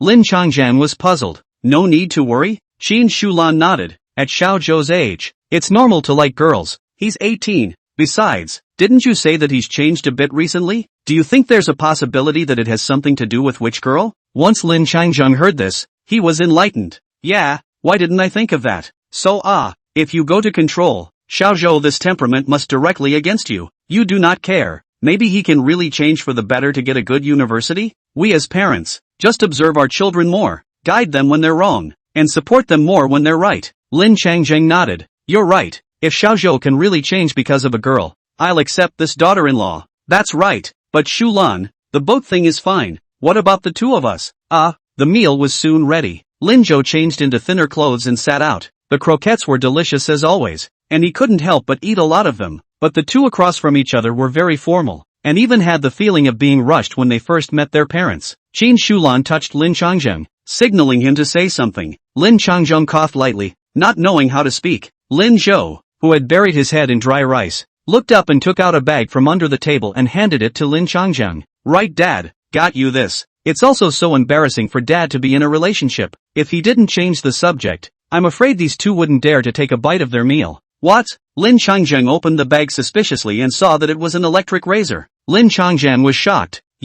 Where did you get this? Bought it? Where did you get the money? This razor Lin Changjiang seen, is a brand out of the latest models. It's very functional and works exceptionally well, but it's expensive at over $200. He remembered giving Lin Zhou $100 last time, even if he hadn't spent a single cent of the $100 he had brought with him to the beginning of the school year before. There was no way he could afford a razor. Associated with the fact that Lin Zhou had disappeared for a day, Lin Changjiang was startled. Lin Zhou, you shouldn't be. Next to her, Qin Shulan also panicked. Long march, don't be in a hurry. Xiao Zhou, tell your father where this razor came from. Your father won't scold you. Don't be afraid. Lin Zhou finally managed to swallow the mouthful of rice in his mouth. He waved his hand, signaling Lin Changjiang to sit down. Take it easy, Dad. I didn't steal it. I really did buy it myself. Didn't I tell you this morning that I went into business to make money? Lin Changjiang and Qin Shulan looked at each other. Where did it go to make money? It's in Times Square. I'm with Lu Shiming. Lin Zhou told Lin Changjiang about his experience of making money,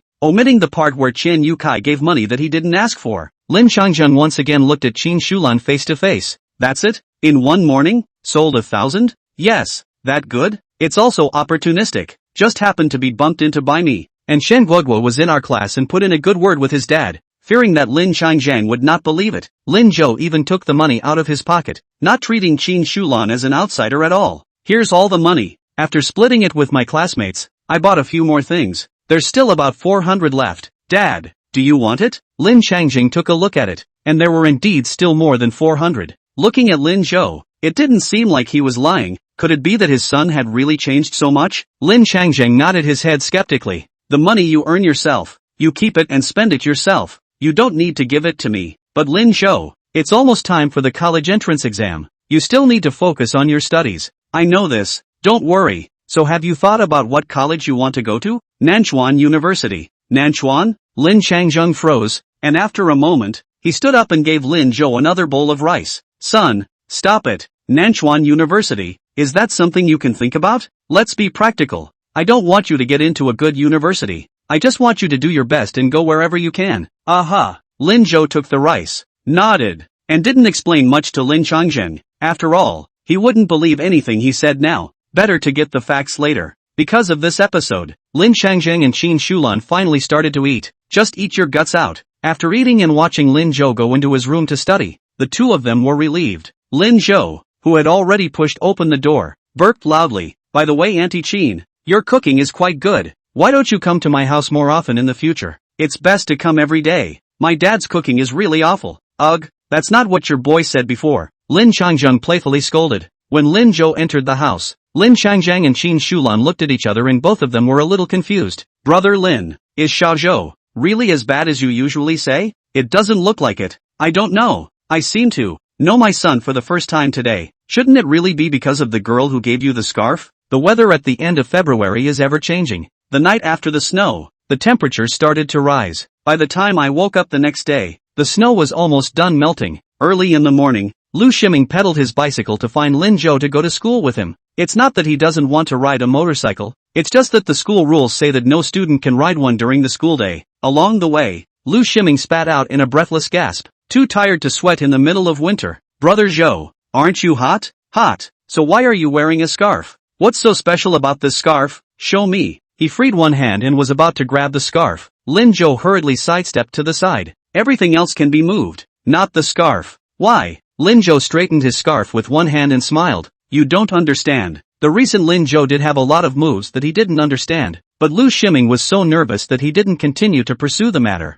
This piece of treadmill is all uphill. When is this school crap going to be lifted? I miss my scooter. Lin Zhou looked up and glanced at him. Did it ever occur to you that the school doesn't allow motorcycles because a student has been in a motorcycle accident before? Ugh, how do you know? Come on, gossip. I don't know. I guessed. That's a guess? Well, there was a school that didn't allow students to go to the river before. And guess why? Because someone drowned? Brilliant. There's another school that bans students from urinating and defecating in the teachers' offices. And guess why? This. Lu Shiming's expression was tangled. There was another school that started out not allowing relationships between men and women, then changed it to not allowing relationships. And guess again? The conversation is getting progressively more outrageous. Lu Shiming felt that his three views had been greatly shaken. Well, the school arrived quickly. Locking the bike, Lu Shiming probed and put his arm around Lin Zhou. Brother Boat, do you think you'll cause a stir if you enter the school looking like this now? Chapter 34. What an abomination these two are. It was almost time for morning reading and the classroom was almost full. The students were very lively as they chattered about the interesting things they encountered over the weekend. The entire classroom suddenly fell silent when Lin Zhou came in. I don't know who shouted first. Asterisk.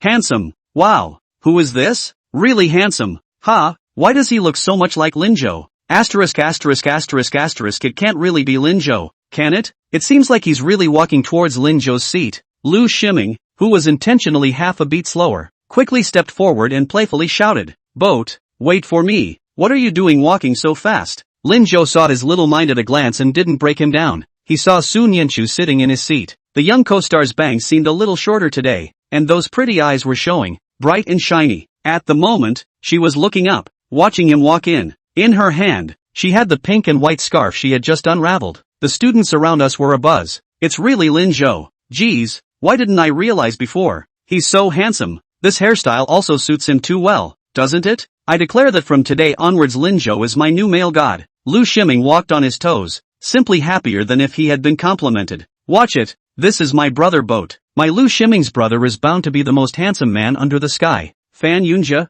who had already seen this appearance of Lin Zhou, stood up angrily. What are all of you doing without studying? Have you memorized all the texts for today? A roar of anger finally stopped everyone's gasps. The class bell rang, and the students then quieted down. This morning reading is language. When Lu Qingyan didn't show up, Fan Yunjia explained the texts that everyone had to memorize and then went off to memorize them individually. Lu Shiming flipped through the book for a while and probed his head in the direction of Lin Zhou. Boat? What? Why aren't you surprised? From the moment he entered the classroom door, Lu Shiming began to pay attention to Sun Yanchu's reaction. After all, Sun Yanchu was the person his boat brother liked now. But to his surprise, Sun Yanchu had been very bland, as if she hadn't noticed. It's time to start memorizing. A little cohort? Yes. Lin Zhou frowned. Is the little tablemate something you can call? Ha! Lu Shiming realized something was wrong and nodded and shook his head. Brother Zhou, I was wrong. I was talking about Su. Su, but why isn't Su shocked at all? Look at the others. Lin Zhou glanced in Sun Yanchu's direction again and smiled. You guess. It's a wonder he guessed. Lu Shiming was furious. Sun Yanchu also heard this. Her heart skipped an unmarked beat for a moment before she looked up. That, and it's okay for him to scream. That won't work. You can only be my little tablemate. This domineering tone caused Sun Yanchu to instantly blush. She nervously put her head down again and flipped through the book quickly, deciding to ignore Lin Zhou. What do you mean she's his? She is clearly her own. This guy, what the hell is he talking about? Lin Zhou saw Sun Yanchu blush and entered the study in an excellent mood. Lu Shiming was left alone to fret. What's that? Why are they both laughing? What are you laughing at? So happy? Seeing the two begin to study, Lu Shiming was a bit bored. He fell asleep with his head propped up on his hand. Until the end of class, Lu Qingyan didn't come. Xian Guoguo hugged her lunchbox, came over and took Sun Yanchu's hand, and began to chatter. Sun Yanchu, you don't know how powerful Lin Zhou was yesterday. Sun Yanchu, who was getting her lunchbox, froze. She subconsciously tried to shake off Qianguoguo's hand and looked up, but saw Lin Zhou looking at her. Su Nianchu's stiff body slightly slowed down. Lin Zhou said that they were friends, so don't resist them. Maybe she could actually try to be friends with everyone. Although the only person she really wanted to be friends with was Lin Zhou, she asked with difficulty, following the example of the other girls. Is it great? Yeah. He was in Times Square yesterday. Qianguoguo twittered about yesterday's events, adding to the story. Lin Zhou didn't block it. It's kind of nice to let your little tablemate know how good he is. Su Nianchu's eyes lit up as she listened. Qianguoguo spoke with a dry mouth, and at the end she came. You tell me, awesome or not? Su Nianchu nodded. Well, it's really good. Next time we must follow Lin Zhou to learn more. Su Nianchu, you'll come then too. Good. As Qianguoguo spoke, her eyes fell on Su Nianchu's scarf. Ha, Su Nianchu, why are you wearing a scarf? It doesn't seem to be very cold today, ugh? Su Nianchu's small face reddened. She didn't know how she was, but she had just seen Lin Zhou put it on and followed suit. Alas? Lin Zhou, you too. Qianguoguo froze. The words reached her mouth, but she swallowed them back. After looking back and forth on the two, Qianguoguo was immediately shocked. You don't think so? At this point, Lu Shiming, who had already been puzzled all morning, also rubbed his nose in it. Qianguoguo, you found out too, right? What do you think is wrong with these two? Don't even know about the heat? Before he could say anything, he was pinched hard by Qianguoguo. Lu Shiming screamed. Ah, what are you pinching me for? Lu Shiming, you're going to die screaming so loud. I'm going to starve to death. Go, let's go fight for food first. But, no buts, come on. After they left, Lin Zhou deliberately took a step slower and walked side by side with Su Nianchu. It was the right thing to do to get Qinggo to join their team. After this little girl got the hang of it, she had more eyes than Lu Shiming. What would you like to eat later, little cohort? Ha! Because Lin Zhou was so eye-catching, many gazes gathered around them. Su Nianchu felt like she was about to be drowned by those gazes. She carefully covered the scarf with her white school uniform. And go for a bun? When Lin Zhou saw her movements, he knew that his little tablemate was embarrassed again. He looked at her with amusement. You enjoy eating at that place? It's been a week of going in the mornings, going at noon, and going at night. Lin Zhou didn't find anything good to eat in that house. Well, they have a lot of hits and big buns. That way, you can eat well for very little money. How could Lin Zhou not expect this to be the reason? He nodded heartily. Okay, then we'll eat at their house. At this time, Lu Shiming had already been pulled by Qianguoguo in front of the window to beat the meal. He looked back and realized that Lin Zhou and Su Nianchu hadn't come in yet. Lu Shiming was a bit anxious. Qianguoguo, what do you think you're dragging me to run? My brother Zhou is still behind. Qianguoguo rolled her eyes widely. Lu Shiming, say you're stupid, you're really stupid. Can't you see that the two of us are redundant? Ha, yes, no? Then let me ask you, what color is the scarf Su Nianchu is wearing? Pink and white. What about Lin Zhou? What's wrong with the blue and white? What's wrong with their scarves? Reacting, Lu Shiming was shocked. Those two are so hateful assholes. Chapter 35. That little girl called Su Nianchu is your girlfriend, right? Finished eating.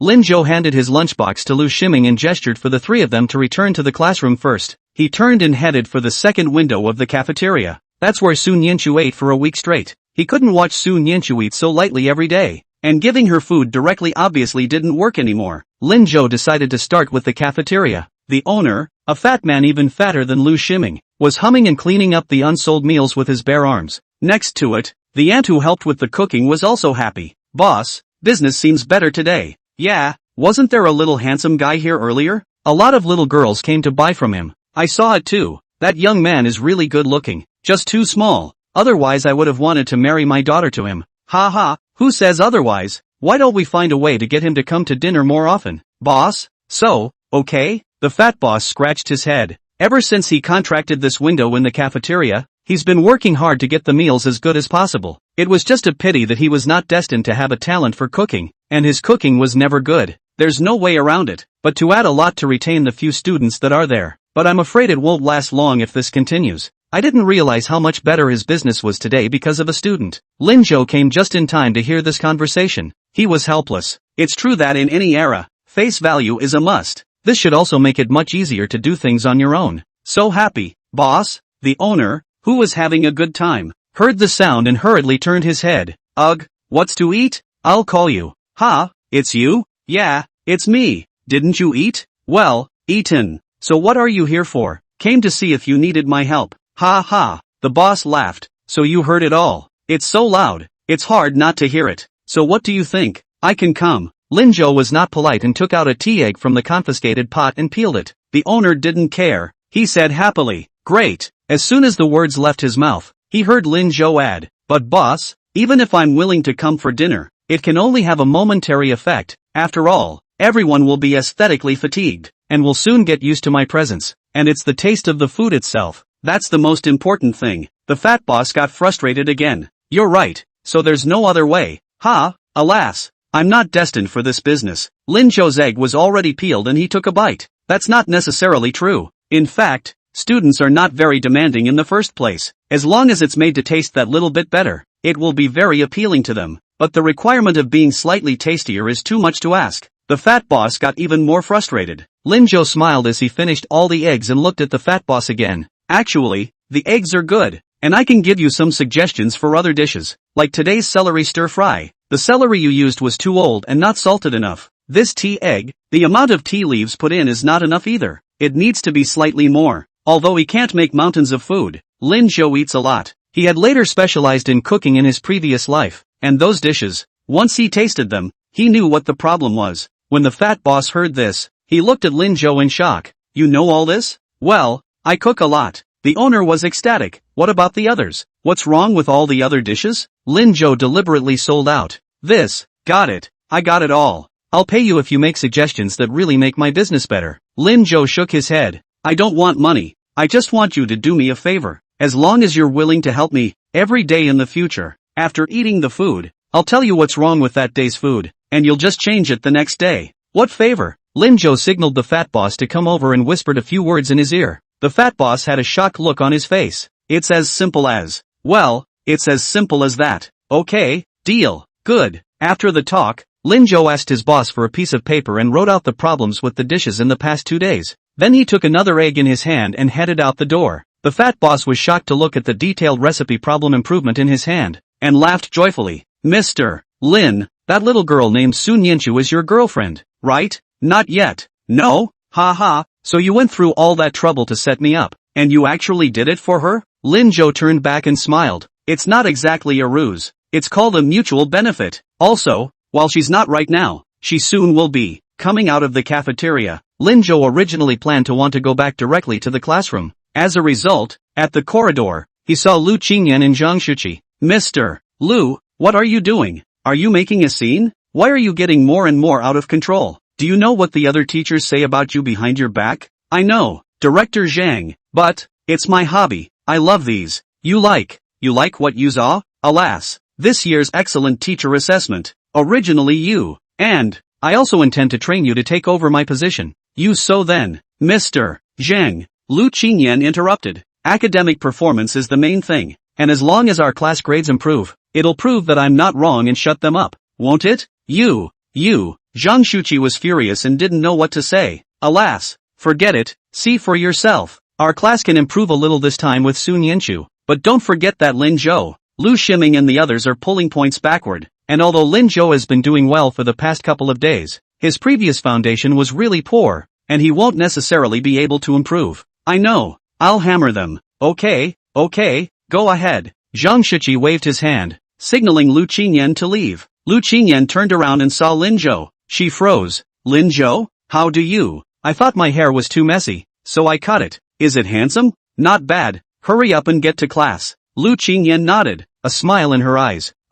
Mr. Willow, are you okay?" Knowing that Lin Zhou had heard the conversation, Lu Qingyan shook her head. "It's okay, you shouldn't stress too much. These things have nothing to do with you, and I've never been happier than I am these days." "Good." At this point, Zhang Shuqi also came over. Seeing Lin Zhou he also froze, but soon, he snorted coldly and continued forward. Although he had seen the changes in Lin Zhou over the past few days, but the current Lu Qingyan really annoyed him, and these, it seemed, had something to do with Lin Zhou. As soon as he thought of this, Zhang Shuqi didn't want to give Lin Zhou a good face. Lu Qingyan could only say helplessly, "Director Zhang is like this." "Lin Zhou, don't mind." "No, why would I mind? I know Director Zhang is also doing it for our good." When he said this, Lin Zhou suddenly increased his volume. "But Director Zhang, how do you know that our class won't improve in the first model this time? Maybe our class is the best in the exam?" Chapter 36, Little Tablemate. Read your book. Don't look at me. Zhang Shuqi stopped and turned to look at him. The best on the test? Are you sure? Sure. After all, he'd gone through the basic theory of math over the past few days, and now it was just a matter of melting it down with his little cohort. I haven't read all the other subjects, but I have read quite a bit. Lu Ximing followed along and studied until very late in the past few days. It doesn't have his rebirth benefits, but it should be able to progress. Plus Sun Yanchu, as long as no one else pulls their punches, the second class will absolutely soar this time. Okay, I'm not asking for your class to test first, but if you can get into the top 2 of the whole year, you, Mr. Lu, can wear whatever you want. I don't care anymore if you don't do well. Before Lin Zhou could speak, he heard Lu Qingyan say, if I don't do well on the test, I'll resign myself as a thank you. Zhang Shuqi took a deep breath and turned away with a cold snort, obviously pissed off. After he left, Lin Zhou looked at Lu Qingyan. Mr. Ru, you trust us so much? It's not like I believe it. I always have a gut feeling that you guys can do well on the test. Don't worry, I won't let you down. After Lin Zhou left,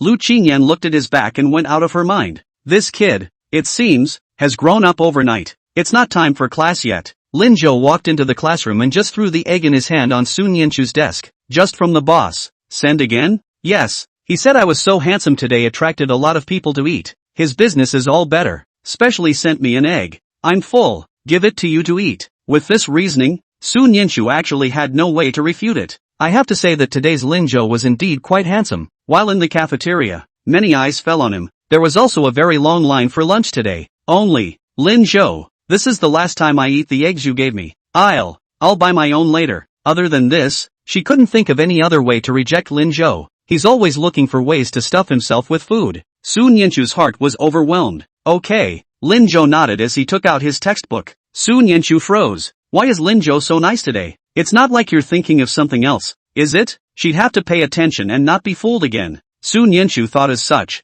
Little tablemate, read your book. Don't look at me. I know I'm good looking, but studying is more important. It's going to be the first model soon. She had to turn her head and keep reading. At lunchtime, the 4 of them headed to the cafeteria together again. Only Qian Guigua pulled Lu Ximing to deliberately walk faster. They went into the cafeteria just a little bit earlier. When Lin Zhou and Sun Yanchu came over, they found 2 people staring at each other. What's wrong? Lin Zhou was curious. Sun Yanchu also looked at them suspiciously. Lu Ximing raised his finger and pointed in the direction of window number 2. Brother Boat, there are so many people. Lin Zhou twisted his head and realized that window number 2 did have a lot more people today. There were also a lot of chants from students who had finished their meals. Wow, why is the celery stir-fry in window 2 so good today? These potato chicken nuggets are good too. I don't suppose they changed cooks? Qian Guigua gulped beside her. Just how delicious is it? No, I have to try it. Lu Ximing, go! The 2 of them hit it off and quickly made a beeline for the crowd. Lin Zhou turned back, glanced at his small tablemate, and said, let's go too. Aha! Sun Yanchu nodded, then quickly walked in front of Lin Zhou. Today, no matter what, Lin Zhou couldn't be allowed any chance to buy her food. She had to beat Lin Zhou to the food. When the time comes, hit more and hit it until you can't eat it all. That way Lin Zhou would have no reason to feed himself. Lin Zhou didn't stop her and stood behind her. By the time Sun Yanchu hit the table, she quickly and mechanically recited the words she had already thought of. Boss, I'll have 1 rice, 1 shredded potato, 1 egg, and 1 chicken leg. That should be more than enough, right? Sun Yanchu was heartbroken while guarding against Lin Zhou behind her. Can't give this guy a chance to pay either. Even if it's more expensive, you have to pay for it yourself. She could buy it and not finish it, leaving a little for the next meal. Okay, $1 total. The boss's voice came, and Sun Yanchu's entire body froze. Ha, $1? A serving of rice and a serving of shredded potatoes is $1.02, and with eggs and chicken thighs, it's more than $6 anyhow. How come it's only $1? Old, boss, I'll have another egg and a chicken leg for that. I know, eggs and drumsticks are free. Ha, the school has applied for financial aid for you, so if you come to eat at my house from now on, the eggs and chicken legs will be free, and the rest will be charged. So don't forget it, little girl. After the fat boss finished, he also gave Lin Zhou a wink and quickly gave Sun Yanchu her meal. These were the words he and Lin Zhou had discussed today. The school won't come to check anyway. If you really want to come, just say you want to sponsor a poor student. One man's chicken legs and eggs for business turned out to be so good that the fat boss's heart blossomed with joy. He decided that he would add a chicken leg to Lin Zhou later as well. Is this so? Well, hurry up. I still have to feed the people in the back. Oh, good. Sun Yinshu took the rice and walked towards the table with confidence. By the time Lin Zhou finished typing his meal and came over, Sun Yinshu still hadn't reacted. I always felt that this matter had nothing to do with Lin Zhou. While wondering how to ask, she heard Lin Zhou open his mouth. Our school funding is still good. Little tablemate, hurry up and eat so you can fill me up. Ang? What's the matter? You don't think I'm colluding with the cafeteria, do you? Little tablemate, although I earn some money, I can't afford to buy you chicken legs and eggs every day. It must be Zhang Pai Pai and Mr. Lu. They applied with the school. The school will give them money. Don't worry about eating. You do well in your exams, and go to a good university. That's repaying them. Sun Yinshu was still a little bit incredulous. This way? Only then did Sun Yinshu nod with conviction. Well, that's just it. Trust me. Only Lu Shiming and Shen Guogua had two dumbfounded faces. Why don't they have chicken legs? The weather is also warming up in early March. The spring flowers on the side of the road seemed completely unaffected by the snow and were in full bloom. On a sunny morning, Lin Zhou welcomed the first model. The so-called first model is a pretest held according to the pattern of the entrance examination. The good people who take the exam test have the priority to be admitted by the colleges and universities. Teachers pay special attention to it and already yesterday, together with the students, organized the examination room. Morning, Lin Zhou got up early and said goodbye to Lin Changzheng. Dad, I'm leaving. Well, brat, today is the first model. Do well on the test. Don't worry, I'll definitely come back with a good grade today. Come on, just don't come in dead last. Your old man's heart can't take it. Lu Shiming was already waiting for him at the intersection. Unlike Lin Zhou, he had a sad face. Brother Zhou, you said I'm usually fine. Why am I still a bit nervous during the exam? That means you're still saved. Lu Shiming smacked his lips, and for a moment, he was shocked and didn't know how to answer. Last time I was 11th from the bottom. My dad said he'd break my legs if I dropped this time. Your dad did the right thing. Good lord, Boat, why don't you have any sympathy at all? You were 5th from the bottom of the class last time. What about this time? What number are you planning to take? Top 30 in the class, right? Lin Zhou gave himself a rough estimate of the rankings, but Lu Shiming was directly shocked. Asterisk. Brother Boat, you're trying to open up. You wouldn't even dare to blow this kind of bull without being hung up. Although these past few days, Lin Zhou had been studying well, but his usual grades are right there. That's why Lu Shiming had always felt that Lin Zhou's recent behavior was to attract Sun Yinshu. Even if you do learn, you won't get more than a few points on the test. At best, it's similar to yourself. I didn't expect this kid to speak so loudly. Ha ha, Lin Zhou also laughed. He's really on a roll now. I'm just afraid to move on because there's not enough time. But top 30, that should be fine, right? Chapter 37. Do you think Lin Zhou likes you? When I came to the classroom, the students were all seated. Lu Qingyan stood on the podium and cheered everyone on. Students, the study group has also been going on for almost 2 weeks. This first model is the time to test your results. All of you don't hold back. Show your real strength. After saying this, Lu Qingyan looked at Lin Zhou and Sun Yinshu again. Lin Zhou, Sun Yinshu, do you two have confidence? Yes. Fan Yunjia, who wasn't named, looked at Lin Zhou with a disdainful face. This guy, it seems, has been stealing all the limelight lately. He was no match for his face, and he couldn't do business. But studying, he must be better than Lin Zhou. Teacher, don't worry. This time I will definitely lead the second class to improve and show you a first place in the exam. As for Lin Zhou, just don't come in dead last. The students smelled the fire in the words and I don't know who shouted. Ah yes, Lin Zhou and Fan Yunjia still have to compete in math scores, and I don't know who will win. Of course it's Fan Yunjia. Need you ask? His math scores are in the top 5 in the whole school every time. Lin Zhou lazily ignored this boring comparison and turned to call out to Sun Yinshu. Come on, little cohort, it's exam time. Sun Yinshu, who was packing her stationery box, looked up, but we're not both in the same classroom. I'm with Qian Guogua. It's okay, I'll walk you there. Send? Sun Yinshu raised her head and saw Lin Zhou looking at her. His gaze was full of heat. The students around him were talking and pointing at him, some because of his face value and some because of his match with Fan Yunjia. But Lin Zhou acted as if he didn't see it. Such a gaze made Sun Yinshu suddenly feel that her heart suddenly emptied again, completely out of control. For some reason, the face started to burn again. Sun Yinshu picked up the stationery box, didn't even look at Lin Zhou, and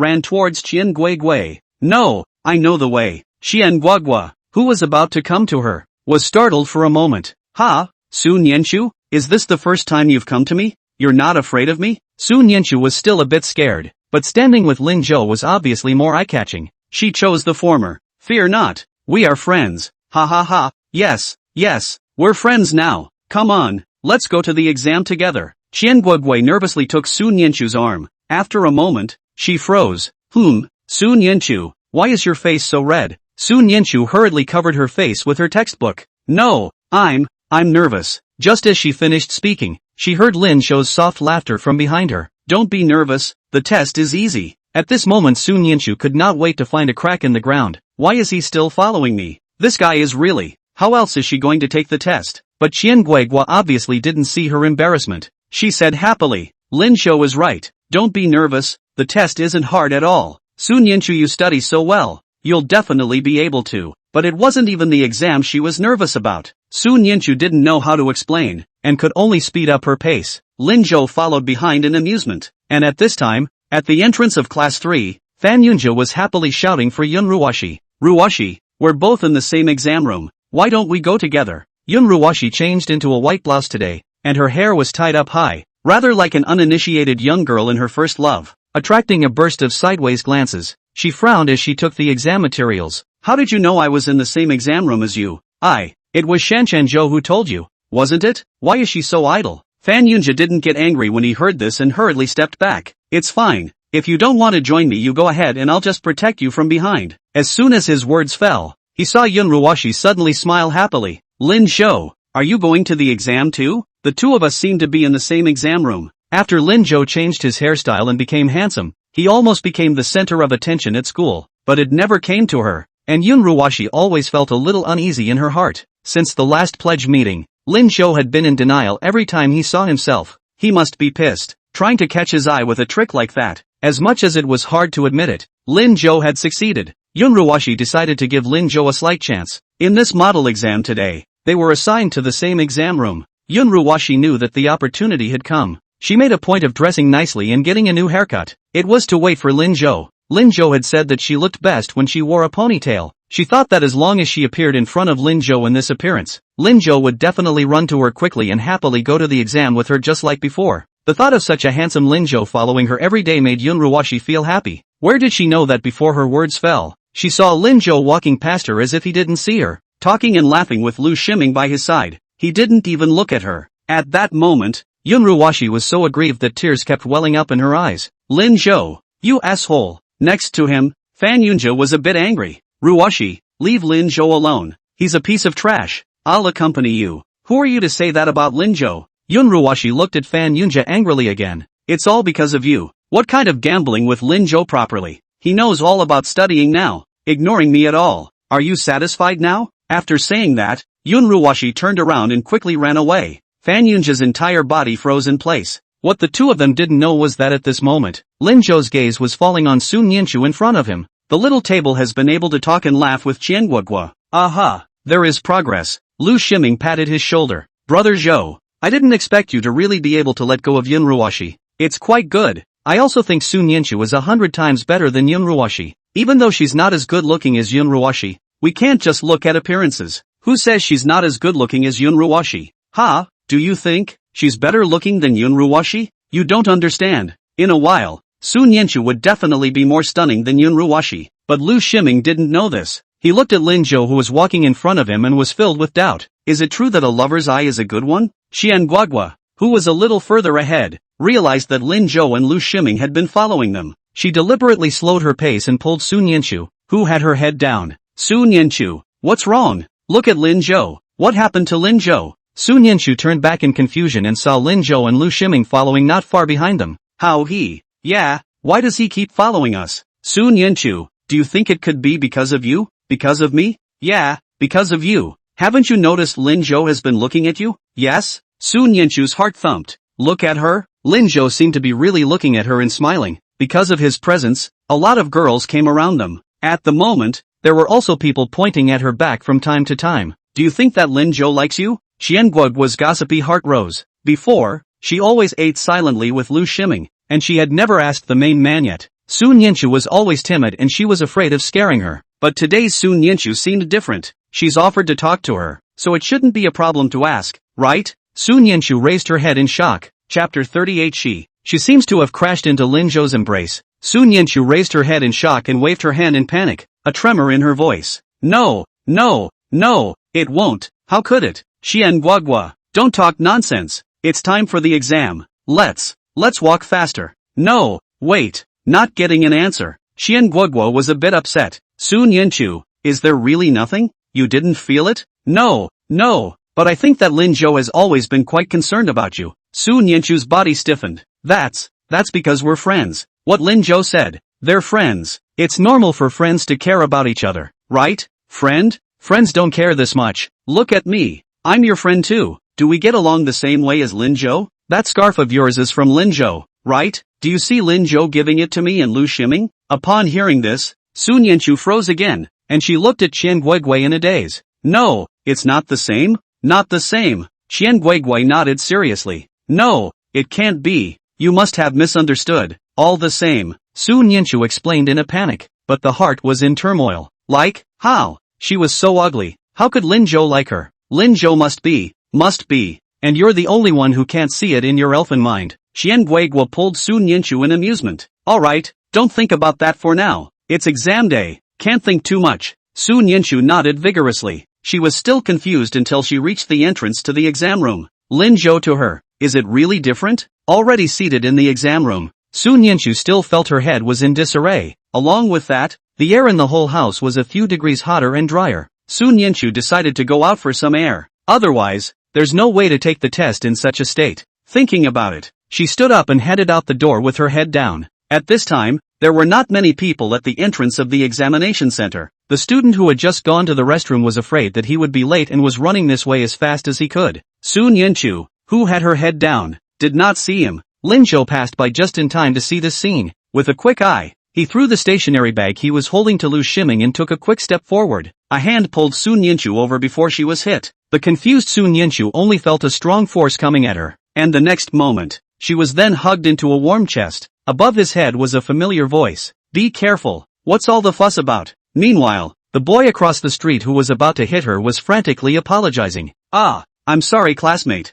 are you okay? Sun Yanchu once again froze. She seemed to have crashed into Lin Zhou's embrace. The familiar scent of vanilla was between his nostrils, and he could even hear the boy's heartbeats in his ears. His arm was still on her shoulder. This is him, holding himself? Sky, Jesus. Sun Yanchu felt her head explode again. The heartbeat was about to get out of control. She just tilted her head and stared blankly at Lin Zhou, forgetting to react. The boys across the street were a little worried when they saw this. Classmates? She's fine, just scared. Lin Zhou saw the person in his arms stiffen and answered helpfully with amusement. Oh, so I'll help her. I go in first? The boy had originally wanted to say, to help Sun Yanchu return to her senses, but looking at Lin Zhou and her movements, he eventually swallowed his words. Aha! After the boys left, Lu Shiming also had the sense to leave. In the corridor, only Sun Yanchu and Lin Zhou remained. Seeing that the girl in his arms was still not moving, Lin Zhou asked in amusement, how much longer do you want to hug? Little cohort?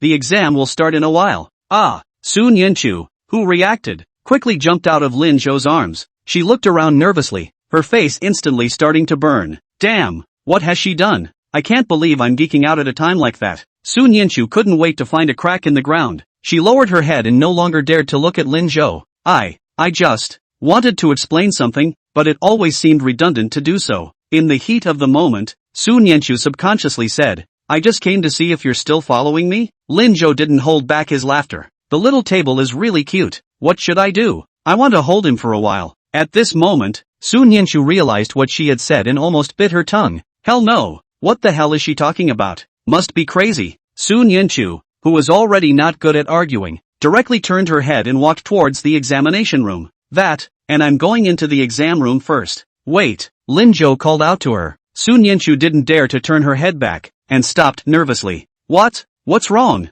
Little cohort, do well on your exams, don't get distracted. Good. Sun Yanchu nodded, but her mind was still a little messed up. You and Fan Yunja made a bet. Math cannot test worse than him. I didn't take that bet seriously at all. But little tablemate, I do want to make a bet with you. This exam, if I pass Fan Yunja in math, can you promise me a condition? What? Sun Yanchu looked up in confusion. She saw that Lin Zhou was approaching her step by step. Sun Yanchu took a step back in shock, but Lin Zhou didn't pay attention as he raised his hand and gently rubbed Sun Yanchu's hair. When the time comes, your bangs, don't cut them yourself. Earlier he had wondered who had cut the bangs that were so thick and so ugly on his young cohort. In the past 2 days he realized that this little ninny must not be willing to spend money on cutting her hair, so she cut it herself. Haircutting is also a matter of talent, and if you're not talented, you'll have to cut all kinds of flush hair. Soon Yinshu opened her eyes dully, looking at him incredulously. What kind of offer is that? Who's going to cut it for her if she doesn't cut it herself? It's too long, it'll get in your eyes. When the time comes, I'll figure it out for you. The exams are about to start. Go on in. This face, sealed by bangs, always needs to be revealed. After saying that, Lin Zhou turned around and walked towards the next classroom. At this point, it took Sun Yinshu a moment to respond. Lin Zhou had been following her, so it was because his exam room was right next door? So what did she just say? Sun Yinshu just wanted to find a crack in the ground at the moment. Dying. The classroom was a bit of a mess. As Lin Zhou walked to the door, he heard a noise coming from inside. Wow! Yun Ruoshi? Fan Yunja? What kind of exam room are we in? There's actually 2 top 10 school masters in the whole grade? That's right. I heard that Fan Yunja even likes Yun Ruoshi. Ha, to say that the one who likes Yun Ruoshi the most isn't the one in class 2. The one who, oh yeah, Lin Zhou? Just that exploding head. It said he's been chasing Yun Ruoshi for a few years. Pull back. That scum has been rejected hundreds of times by Yun Ruoshi. It's only strange that Yun Ruoshi could look at him. Lin Zhou, who was about to enter the door. These people can be so nosy. Lin Zhou had no choice but to walk in helplessly. The wind immediately shifted in his favor. Dig the groove, dudes. Chapter 39. Teacher, can I go now? Who is this? So handsome. He's even more handsome than Fan Yunja. Suddenly, I feel like this man is perfectly worthy of goddess Yun Ruoshi. Although Lin Zhou had a big reputation these days, there were still a lot of people who didn't recognize him, as there were many students in the school after all. He ignored the men and looked to his seat. It was a breathless look, only to see that Yun Ruoshi was sitting directly behind her seat, and Van Unchul sat 2 corridors away from them. This ING platoon is a dogfight. Lin Zhou shook his head and walked over breathlessly. Seeing him, Yun Ruoshi stood up happily. Lin Zhou, what took you so long? The exams are about to start. The whole classroom was abuzz at that statement. What? Lin Zhou? This person is Lin Zhou? No, why is schoolmarm Yun so polite to Lin Zhou? She actually took the initiative to pay attention to Lin Zhou? Only Fan Yunja had an ugly face. There was a bit of a delay on the road. Yun Ruoshi and Fan Yunja came up the stairs from the other side of the school building and didn't see Lin Zhou and Lu Shiming. Lin Zhou finished ignoring her again and sat down in his seat. Seeing this, Yun Ruoshi began to commiserate again. When she really didn't know what else to say to Lin Zhou, she saw Lu Shiming come over from his seat in the last row and gave Lin Zhou's stationery bag to him. Brother Zhou, what should we do? I'm still a little worried. Why don't you sit in front of me? Or let me copy it. You're 11th from the bottom copying me 5th from the bottom?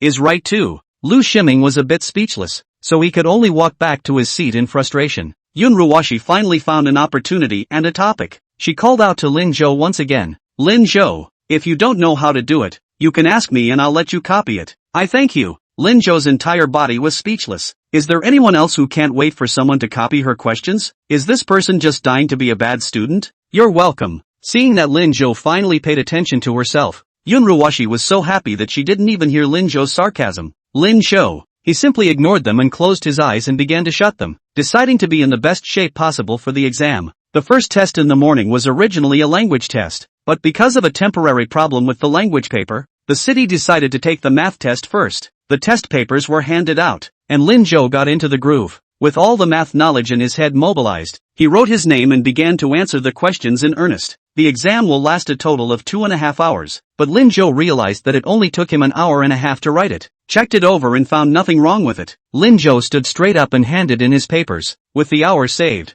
he could still go over his other subjects. I've been drilling math lately and have been a bit slack on other subjects. It's not soon enough to be in a position to do so. As soon as he stood up, the whole classroom was shocked. Fan Yunja, who was writing the question, also snorted coldly and silently sneered in his heart. If the paper is handed in so early, Lin Zhou must not have written it. You want to pass him with that score? Dreaming. Behind Lin Zhou, Yun Ruoshi was also a bit anxious. She whispered a reminder. Lin Zhou, what are you doing? You can. If you don't know how to write. Quiet. Invigilator Lu Gao interrupted Yun Ruoshi. Looking at Lin Zhou, he was also somewhat speechless. This student, don't you want to write a few more questions? Although this isn't a college entrance exam, it's still important. He also teaches mathematics, and today's first model paper is a comparison of the questions with the difficulty of the entrance exams of previous years. There's no way you can write it without 2 hours. This student turned in his paper in an hour and a half? At first glance, it's not seriously written, although he didn't really like such a student. As a teacher, he felt he needed to remind him. In the last row, Lu Shiming was giving Lin Zhou a wink, although Lin Zhou didn't see anything. I'm done, teacher. I think you can turn in your paper early in the entrance exams too, right? Lin Zhou said helplessly. Finished writing? Lu Gao was shocked as he directly stood up and walked towards Lin Zhou. All finished? Aha! Lin Zhou handed the test paper to Yu Guak. You can look. Yu Guak took the test paper in confusion. It didn't matter when he took this look. His entire body was stunned. First question. Right. Second question. Right. The last big question was actually written correctly as well. And the answers are very detailed. Who is this student? How can he be so powerful? Teacher, can I go now? Yu Guak nodded mechanically. Yes.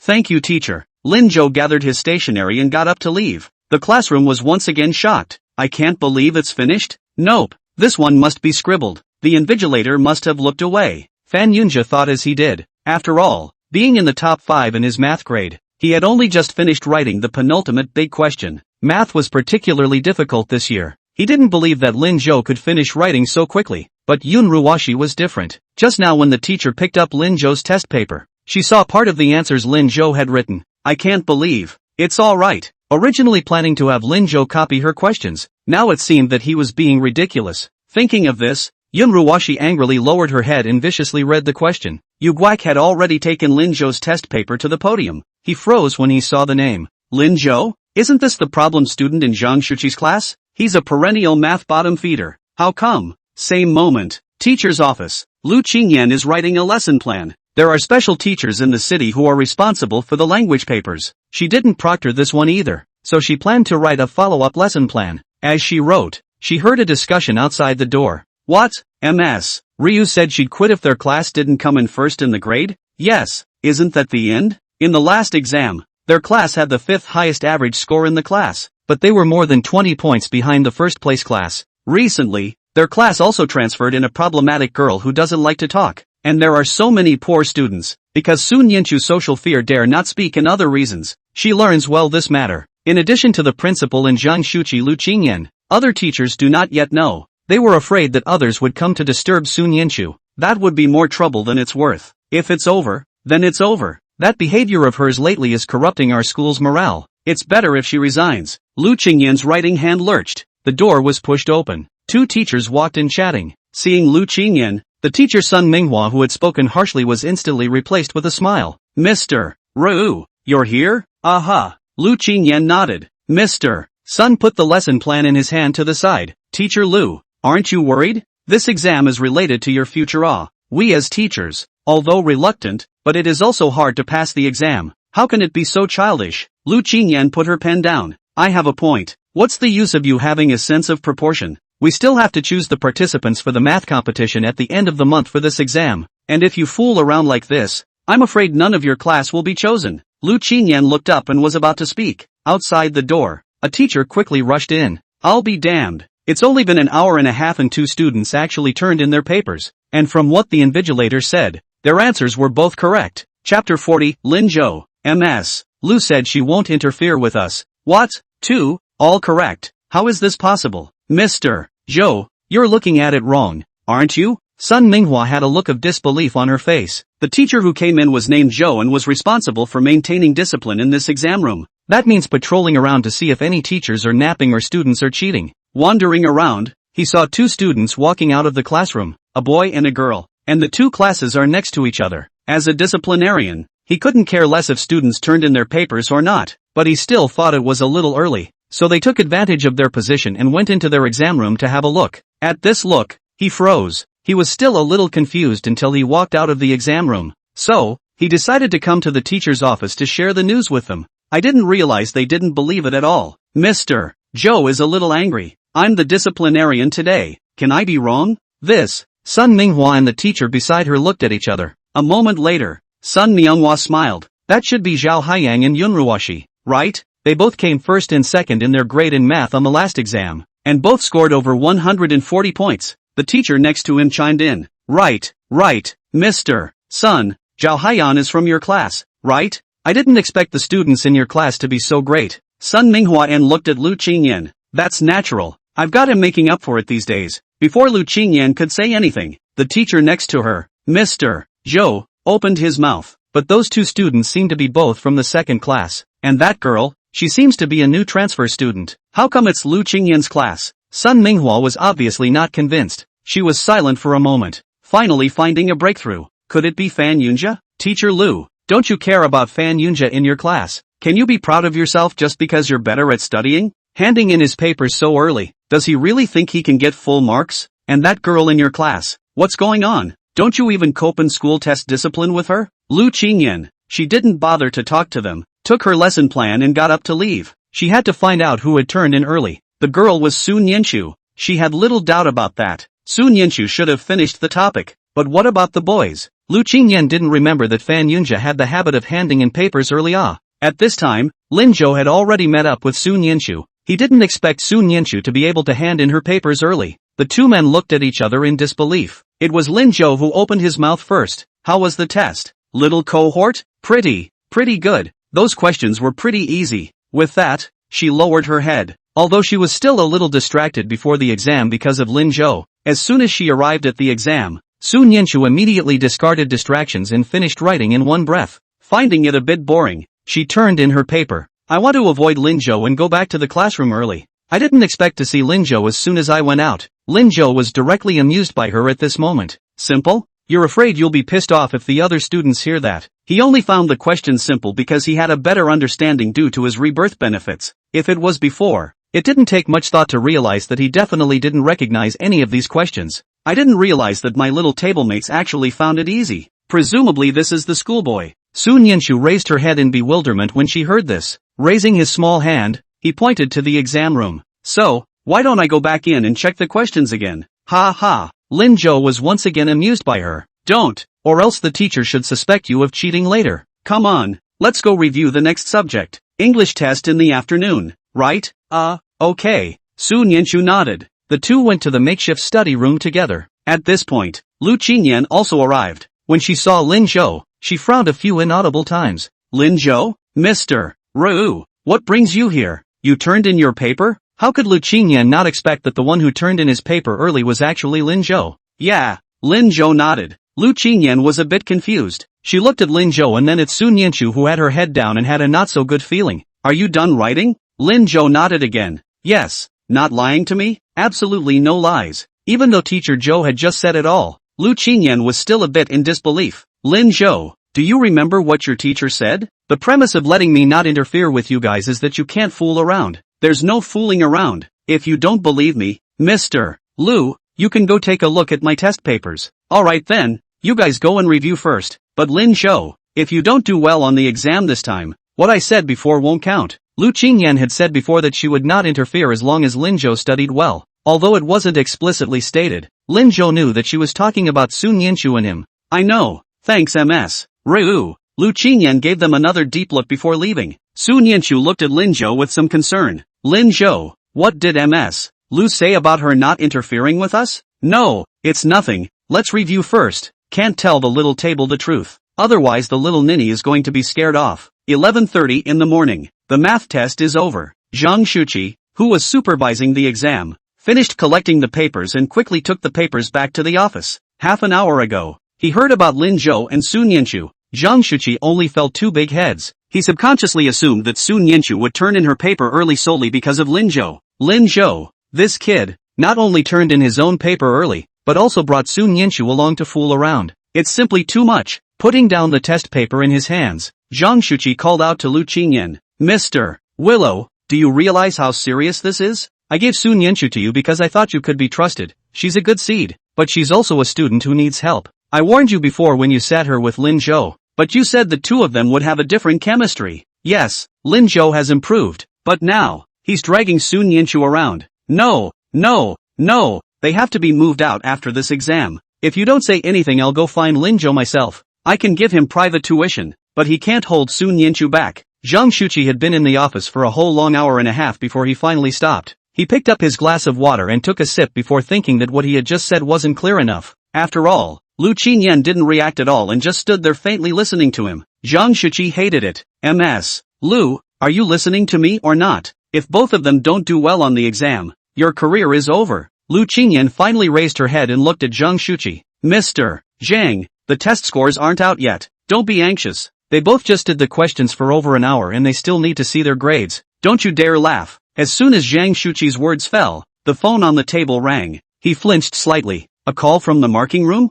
What's calling me at this hour? Chapter 41, is Lin Zhou going to take himself to meet his parents? The so-called marking room was formed by all the secondary schools in the city of Zhangzhou together. Large exams like the first model have special markers. These teachers are not involved in invigilating exams. After the exam, the papers are sent to them quickly. All the results will be out the day after the first model exam is over. Without delaying the assessment, you will also be able to find your students' shortcomings more quickly for the next stage of review. They had lunch during the morning math paper and were just waiting for the exam to be over and start working straight away. It was more than half an hour later, and many papers should have been corrected. Could there be a problem with our side of the paper? Zhang Shuqi couldn't care less about being angry and hurriedly answered the phone. He pressed the speakerphone. Thus, Lu Qingyan also followed Zhang Shuqi and heard the teacher across the room exclaim in shock. Director Zhang, someone from your school actually got a perfect score. It's just awesome. Our teachers over here just corrected your papers and are already talking about it. Full marks? Zhang Shuqi's entire body was stunned.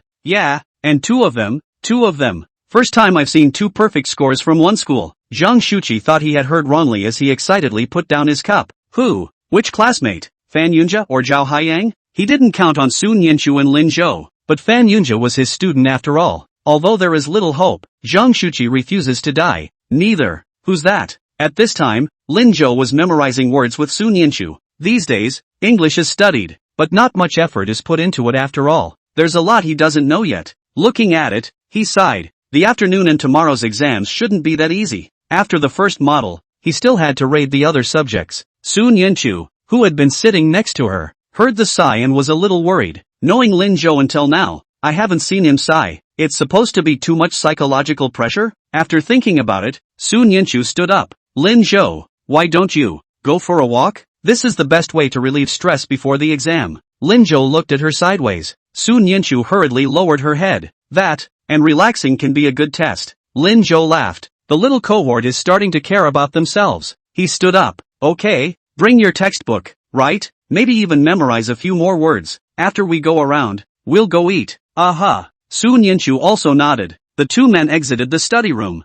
clutching their materials. The exam was already over, and Xian Guoguo and Lu Shiming came back with their heads hanging down. Lu Shiming originally intended to pull Lin Zhou to complain, but was pulled away by Qian Guoguo. The campus of the second high school was not small, and the fenced-in circle was a rubberized track. The area without the school building is planted with lush trees, which are beginning to sprout at the moment. The spring flowers on the fence have also bloomed. For River County had not yet been polluted by all kinds of heavy industry, and the air was fresh and comfortable. Plus there was Sun Yanchu by her side. Although he had just finished taking the exam, Lin Zhou felt his mood was unprecedentedly relaxed. He put his hands behind his back and closed his eyes slightly against the sunlight. I wish I could just walk like this for the rest of my life. What? Sun Yanchu walked a little slower, and when she heard his murmur, she raised her head and looked at Lin Zhou suspiciously. Nothing, little cohort. Don't forget what you promised me, Lin Zhou said and gently ruffled her bangs with his upper hand. Don't cut the bangs. The moment the forehead was revealed, Lin Zhou's entire body froze. The little table is really so nice. Her eyes were large and soulful and playful. The forehead was full, and the little face had gained some weight from the half-month of feeding, and the tender collagen could almost be pinched out. The moment, perhaps because she was too nervous, her little face flushed red to the naked eye, making people want to kiss her. Lin Zhou resisted the urge to kiss and raised his other hand to gently remove the black-framed glasses of the gawking girl. Without the glasses, the girls' faces were all on display. Lin Zhou lost track of time as he watched. I said, how nice it would be to be like this for the rest of my life. Sun Yanchu's entire body went crazy. The moment Lin Zhou's hand touched her hair, she began to tense up. Later, his face drew closer and he seemed to be looking at her seriously. Then later, he was even more brazen in removing her glasses. But Sun Yanchu didn't know how to react at all.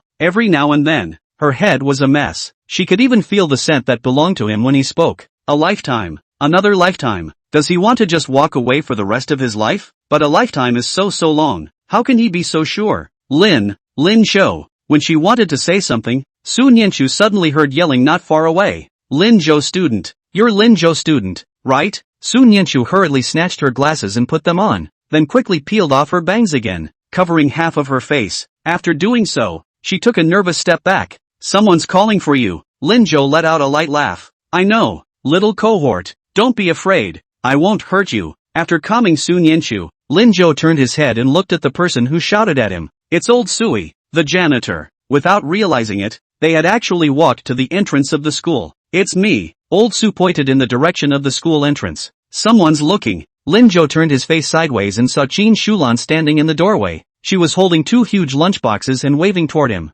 Boat, this way. Since the last time she left Qin Shulan for a meal, she would go to the Lin family almost every day and make something delicious for Lin Jo and Lin Changjeng. Lin Jo was satisfied with the situation. I just didn't expect that Qin Shulan would come to school today. Auntie, what brings you here? Lin Jo walked over and realized that Sun Yinchu didn't move. He shouted Sun Yinchu again. This is my aunt, my dad's girlfriend. Huh? What? What do you mean? It means what you think it means. She could be my future stepmother. Come along and meet her. But, Sun Yinchu was a bit torn. Future stepmother? Doesn't that mean it's Lin Jo's parent? Was Lin Jo taking himself to meet his parents? However, without waiting for her to think more, she heard Qin Shulan shout, Alas, little girl, you're Lin Jo's classmate, right? You come over too. I've brought you guys a lot of delicious food. Qin Shulan didn't hear Lin Jo and Sun Yinchu's whispers and didn't know that in Lin Jo's mind, she was already his future stepmother. She was, at this point, still a little nervous.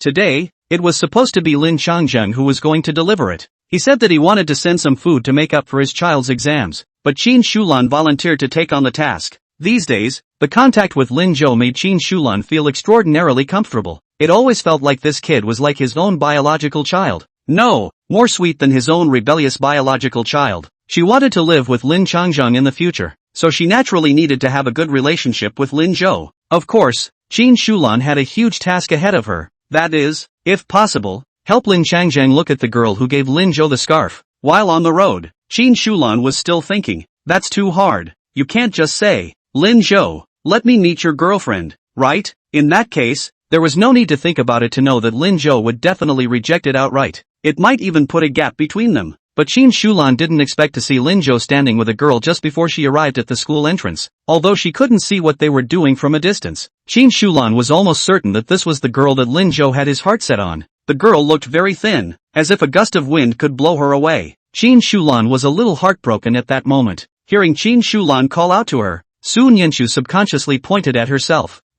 Chapter 42, Qin Shulan, this is Lin Jo's girlfriend, right? Qin Shulan nodded. Yes, I brought a lot. Xiaozhou can't finish it alone. Xiaozhou, call out to your classmates. Lin Jo looked down at Sun Yinchu in amusement. See, I told you my family had more food for me. Come on, Auntie is calling you. Sun Yinchu could only nod her head and carefully followed Lin Jo. Qin Shulan rambled on as she pulled her lunchbox out of the bag. It's braised pork. Your dad says you love it. Lin Jo reached out to pick it up, but he saw Qin Shulan patting his hand and handing the lunchbox to Sun Yinchu. Here, girl, take it. Sun Yinchu froze slightly. Here, for me? Yeah, for you. You're too skinny. Don't worry, I brought enough for both of you. Sun Yinchu looked at Lin Jo with a bit of embarrassment. But, no buts, give me your book. Lin Jo directly took the information in Sun Yinchu's hand. Pick up dinner. Sun Yinchu had to reach out and take it. Qin Shulan was a bit puzzled. Isn't today an exam? What are you guys doing with your textbooks? It's still early for the afternoon exam. Take it and memorize some words on the way.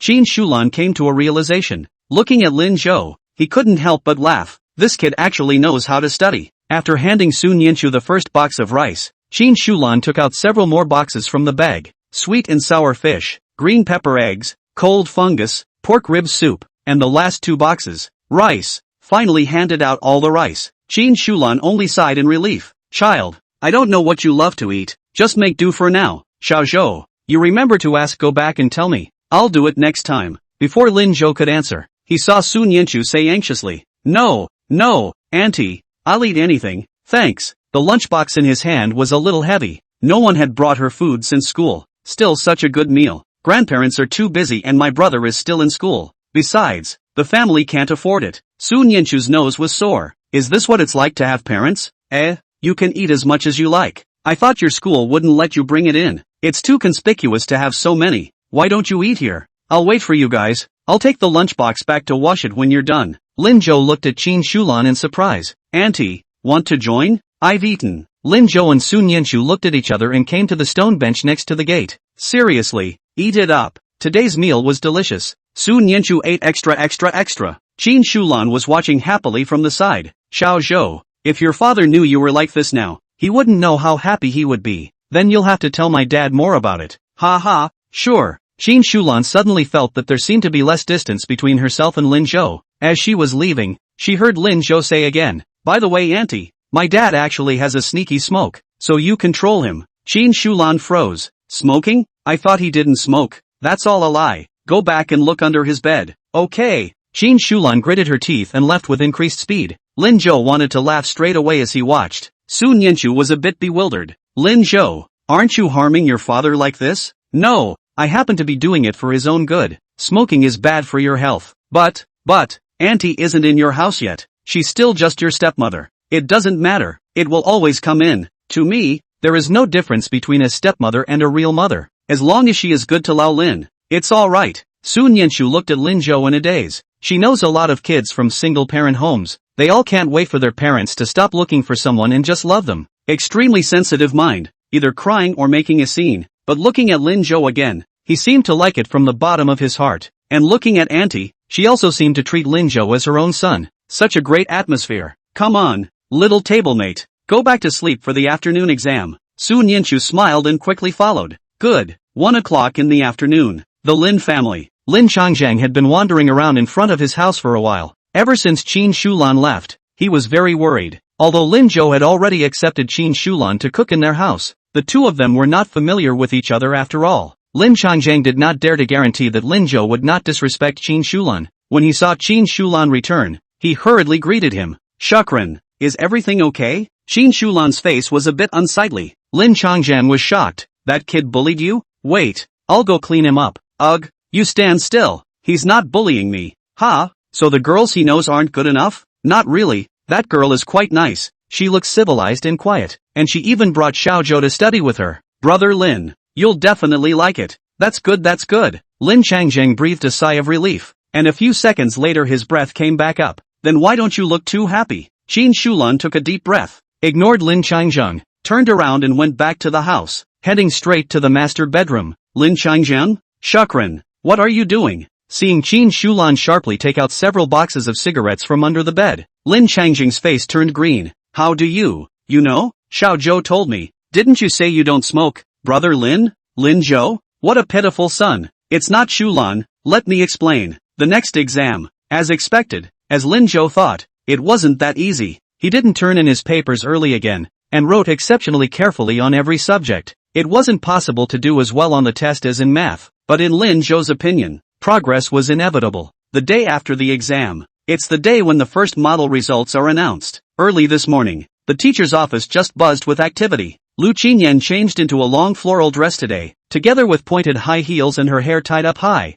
Very mature woman's flavor. She seemed to be in an excellent mood. Next to her, Sun Minghua pulled her few hairs, and a sour taste flooded her eyes. Yo, Mr. Lu, why are you still dressed like that? You're going to get a grade today. I know. Lu Qinyan walked to her desk and turned on her computer. The results of the subjects have just come out. The aggregated scores will be out in 5 minutes as well. She had to see what Lin Zhou and Sun Nianchu brought to the table. Sun Minghua obviously didn't know what Lu Qinyan was thinking. She didn't have time to look at the transcripts either, so don't really know everyone's grades. But she didn't believe that Lu Qingyan's class could get into the top 2. After all, there was still a big gap between their class and Class 1 and Class 3. Last time, even the 5th class she led didn't pass the test yet. Mr. Ru, aren't you worried that you'll actually have to quit your job, too? At that moment, Mr. Zhou, who was in charge of discipline during the exam, rushed in and said happily, I heard that 2 students in our school got perfect scores in math this time. Sun Minghua's eyes widened in shock. Really? Who is it? Someone beside him chimed in. It can't really be Zhao Haiyang, can it? Mr. Sun, your 5th class is going to take first place this time, right? Sun Minghua was very happy. If he can really get a perfect score, it's not in vain for me to bring him up for a while. This kid, is naturally smart and has a talent for math. There's no way around it. Unlike some students, they just know to get out of the exam room early. Sun Mianhua has already inquired privately. The ones who came out of the examination room early were Lin Zhou and Su Nianchu from Class 2, a school dropout and a problem student. Even if the invigilator says they got it all right, so what? The invigilator couldn't have read the whole paper in just that one moment. There's no way the two of them could have gotten a perfect score. Ms. Ryu, just wait until you resign. As soon as Sun Minghwa's words fell, she heard Teacher Zhou, who was already sitting in front of the computer, shout out, "Oh my god, both are in Ms. Ryu's class." Sun Minghwa was once again shocked. "What did you say? The grades for the whole year are out too." "Ah, the first place in the whole grade is in Mr. Ryu's class too. How is this possible?" Sun Minghwa was shocked and ran to Mr. Zhou's side, looking at the computer screen. Chapter 43, Lin Zhou. First, this day, Lin Zhou also came to the classroom early and waited for the teacher after handing Sun Nianchu the candies he brought. To be honest, he was also curious to know how much he scored on the test. The students are also talking about it. "This test is so hard I can't even write." Yeah, especially in math. With all those questions I've never seen before. I think I'm going to fail. What am I going to do? At that moment, Prince Chan rushed in from outside. He had a happy face. "Flunking? No way. I heard someone from our school got a perfect score on this test." Just passing by the teacher's office, he heard the teacher's conversation, but didn't listen closely enough to realize that there were 2 perfect scores this time. "What? Full marks? Who? That's unknown. But I heard that this perfect score is still in our class. You guys? Who else could it be but my brother Fan? Cowhide off Fan Yunja. How is Lin Zhou going to surpass this now?" In the perception of the students of Class 2, it was simply impossible for anyone other than Fan Yunja to get a perfect score in math in their class. At this moment, everyone cast a sympathetic look at Lin Zhou. Fan Yunja also smiled and looked over. "Ah, it's just a perfect score. No need to make a fuss. Actually math wasn't that hard this time." That's not hard? A schoolteacher is a schoolteacher. Fan Yunja was satisfied with everyone's reaction. At this moment, Lu Shiming and Qian Guigua worriedly came to Lin Zhou's side and tried to comfort him. "Brother Zhou, ignore him, this man is just a dog." Qian Guigua also said, Yes, Lin Zhou, although we can't beat him in the exams, we are more handsome than him." Lin Zhou, consider them comforting. Next to her, Sun Yanchu raised her head and looked at Lin Zhou seriously. "Lin Zhou, little tablemate, you don't think I can't pass Fan Yunja too, do you?" Sun Yanchu shook her head. "No, I believe you. That's good." It didn't matter to anyone else, as long as the little tablemate believed in it. Seeing that Lin Zhou did not dare to meet his gaze at all, Fan Yunja deliberately said, "Lin Zhou, if you work harder, you might be able to pass as well. Next time don't hand in your paper early, it's not worth the effort." Lin Zhou, this guy is a lot of drama. He was about to speak, but he saw Zhang Shuqi running in with the test papers in a windy manner. The students immediately quieted down and waited for Zhang Shuqi to speak. Zhang Shuqi put the test paper on the podium in a mysterious manner and rubbed his hands. He intentionally looked in the direction of Lin Zhou and Sun Yanchu. "Class, the results of the first model have come out." Before the words left his mouth, students who couldn't wait started yelling, "Mr. Zhang, hurry up and announce the grades. Geez, hurry up.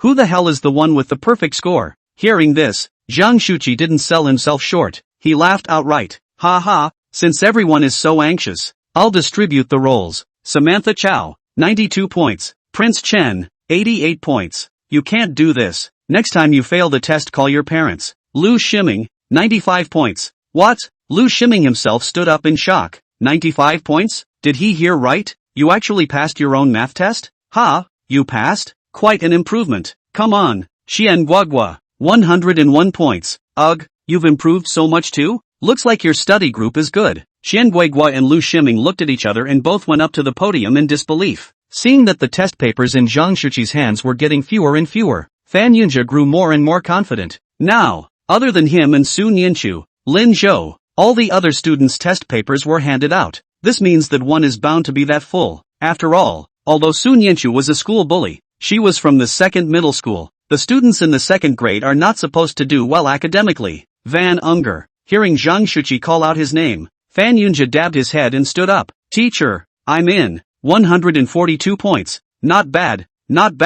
As soon as Zhang Shuqi said this, Fan Yunja's entire body froze. "What? 142 points? Yeah, that's 4th in the grade. Fan Yunja, good test. Come up and get your papers." Fan Yunja reluctantly stepped up to the podium. At this point, the classroom resounded with another round of whispers. Fan Yunja actually isn't a perfect score? Then who could it be? Then there's no need to say? It must be Sun Yanchu, right? Sun Yanchu, 150 points. Zhang Shuqi's words verified the classmates' speculations. Although Fan Yunja didn't feel good in his heart, he was slightly happier. Luckily, It wasn't Lin Zhou. I just didn't expect that Sun Yinchu actually did so well on the exam. This transfer student isn't easy. What about Lin Zhou? Putting it behind 2 high scores is a deliberate attempt to make a fool out of him, isn't it? Fan Yunzhe was already waiting to see Lin Zhou laugh. Just then, he suddenly heard Zhang Shuqi read, Lin Zhou, 150 points. Boom! The whole second shift blew up. What? Lin Zhou? Full marks for him too? Lin Zhou actually got a perfect score? That means we have 2 perfect scores in our class? I'm not awake, am I? Lu Shiming and Qian Guoguo, who hadn't yet stepped off the podium, were also confused at this time. Asterisk. Boat brother Cao Haida. They finally experienced at this moment Lin Zhou's words that were often on his lips. Study hard. Turns out being serious really does work. Qian Guoguo and Lu Shiming both silently made up their minds. From now on, no more slacking off. Fan Yunzhe's face went white. What's going on? How could Lin Zhou also get full marks? Teacher, isn't there something wrong with Lin Zhou's grades on this test? Fan Yunzhe clearly remembered that the last time Lin Zhou had only scored more than 50 points in math. It's only been a few days. How can you get a perfect score on a test? Zhang Shuqi said, I know you suspect Lin Zhou of cheating, but Jun Ruoshi sitting behind him only scored 144 points. So may I ask, who did he find to cheat? Whose test paper could he copy for 150 points? When Zhang Shuqi said this, everyone froze. Yeah, other scores can be copied, but full marks, how can you copy it? Fan Yunzhe wanted to say that it was Sun Yinchu, but when he thought about it, both of them were not in the same exam room. He sat down in his seat deflated, his whole body wilting. Lin Zhou and Sun Yinchu looked at each other and the two of them walked up to the podium together. Zhang Shuqi happily gave them the test papers before looking at the two with satisfaction. Don't go away just yet. Come on. Pass on the experience of getting a perfect score to everyone. It's going to be the college entrance exam soon, so let's all study a bit too. Student Sun Yinchu, you go first. Sun Yinchu's hand holding the test paper lurched. Zhang Shuqi then realized that Sun Yinchu was a poorly spoken child. It's just a little hard to get her to say this. He pointed the finger at Lin Zhou again. Student Lin Zhou, you've made more progress, so you speak. Lin Zhou took the test paper and looked around. To be honest, he was a little excited too. In his previous life, he had never felt this kind of honor. I didn't realize that getting a perfect score on the test felt pretty good. Finally, his eyes landed on Sun Yinchu's body. I can make progress with a large portion of the credit going to my desk. Wanted to say all of it, but was afraid Neisan would misunderstand and turn away from him. You're at the same table? Yeah, didn't Ms. Lu arrange a study group for us? We often study together. And Mr. Sun Yinchu taught me a lot. Everyone should know that men and women work together. Chapter 44, Lin Zhou, you're secretly confessing your love. Teachers' offices. Sun Minghua's eyes widened with disbelief. This time, not only did the first place go to Class 2, but the overall score of Class 2 was also 30 points more than the last exam, occupying the first place among the 30 classes of high school in the first middle school. And those two students who turned in their papers early could be said to have done extremely well. How come?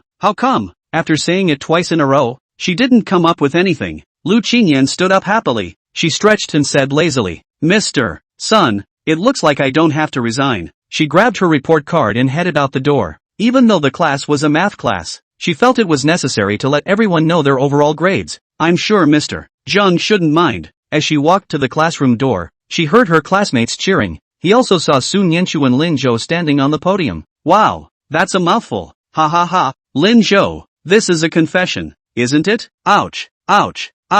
Sun Yinchu student is shy. Such nonsense. But Zhang Shuqi wasn't angry at all, and happily stood by the side, watching them make a mess. Lu Qinyan knocked on the door in amusement. Mr. Zhang, can I have a few minutes of your time? Zhang Shuqi was even happier once he saw Lu Qinyan. Okay, no problem. Mr. Lu, you do it. Take up as much time as you want. Zhang Shuqi has been teaching for decades, and this is the first time he has brought out such outstanding students. 2 perfect scores in math. This is going to go out, and his resume is going to go up another notch. Such was his joy that he almost fainted. And all of this was due to Lu Qinyan letting Lin Zhou and Sun Yinchu sit at the same table. Zhang Shuqi's eyes were looking at Lu Qinyan a lot better today. Seeing Lu Qinyan on stage, he couldn't help but praise her. Ms. Lu, that's a good outfit to wear today. So wear it like that from now on. Just like that. Below the podium, there was an immediate chorus of sighs from the students. Teacher Zhang, you're actually not catching school discipline today. A groundbreaking first time. Ms. Ryu looks so pretty today. I'll wear the same thing tomorrow. Zhang Shuqi rolled his eyes with a blank stare. What are you thinking? Don't be ridiculous. Your teacher Ryu can dress like that. You can't. Why? Why? You guys give me a perfect score on the test, too, and I'll promise you, the girls lost their tempers. That's a perfect score. It's not that good. The boys, however, all landed their gazes on Lu Qingyan's body. Van Unger is no exception. Only, he still looked at Lin Zhou from time to time. This man, today, is just too solid. However, it's just a matter of zoning out for a while. Mr. Ryu was supposed to be here to announce the overall grades. He just couldn't believe that two people could still be so cowboyish in their totals. First in the class. It has to be him. It's only an 8-point difference in math. He can do it. Podium. Seeing Lu Qingyan come in, Lin Zhou turned his head and smiled. Mr. Lu, why don't we go down first? If we don't go on, the little table is going to be unable to stay. Don't.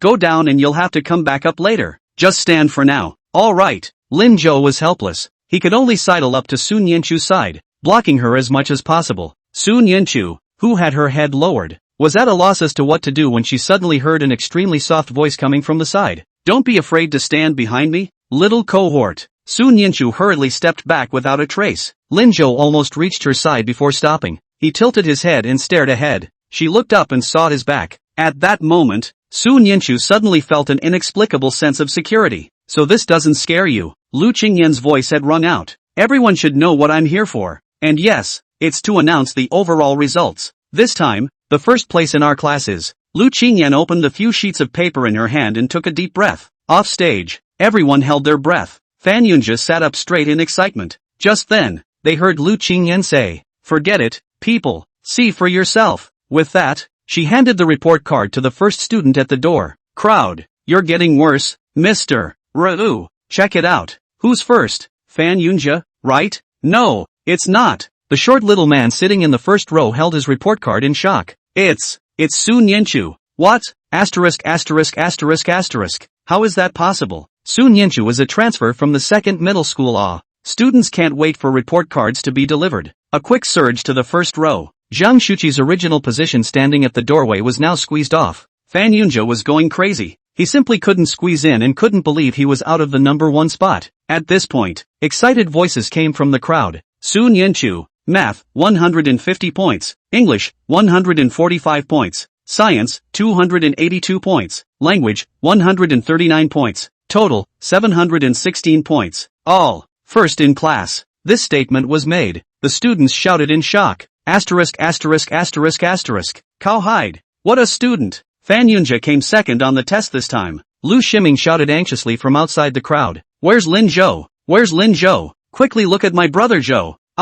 Found it. Lin Zhou, 150 points in math. Language, 108 points. Science, 213 points. English, 98 points. Total score of 569 points. 22nd in the class. Asterisk actually did make the top 30. Lu Ximing's entire body was shocked as he sat down in his seat and looked at Lin Zhou with a gaze full of admiration. Qian Guiguo also looked confused. Lu Ximing, me? I just added a random group. Is it actually a scholarly group? Looks like it to me. Neither one knew how to describe their feelings at this point. Seems like being left isn't such a bad thing. Fan Yunjia's entire body fell into his seat. The first one is gone. Although he had passed the test, Lin Zhou had improved by a whole 50 places. That way, no one else will even see his accomplishments. Only praising Lin Zhou. At this moment, the girls' gazes had fallen on Lin Zhou. Lin Zhou is so powerful. The man has become handsome and his studies have actually gotten better. Lin Zhou, can I study with you? On the podium, Lin Zhou protected Sun Yanchu behind him. Sorry, I've got a study hitch, and the people in our group are pretty good, so I don't want to change for a while. The girls lost their way and left. A boy tried to approach Sun Yanchu but was blocked by Lin Zhou. Classroom door. Zhang Shuqi, who was watching the scene, touched Lu Qingyan by his side. Ms. Lu, how dare you let the classroom get so messy even during class time? Lu Qingyan couldn't help but laugh. Wasn't that your tacit approval?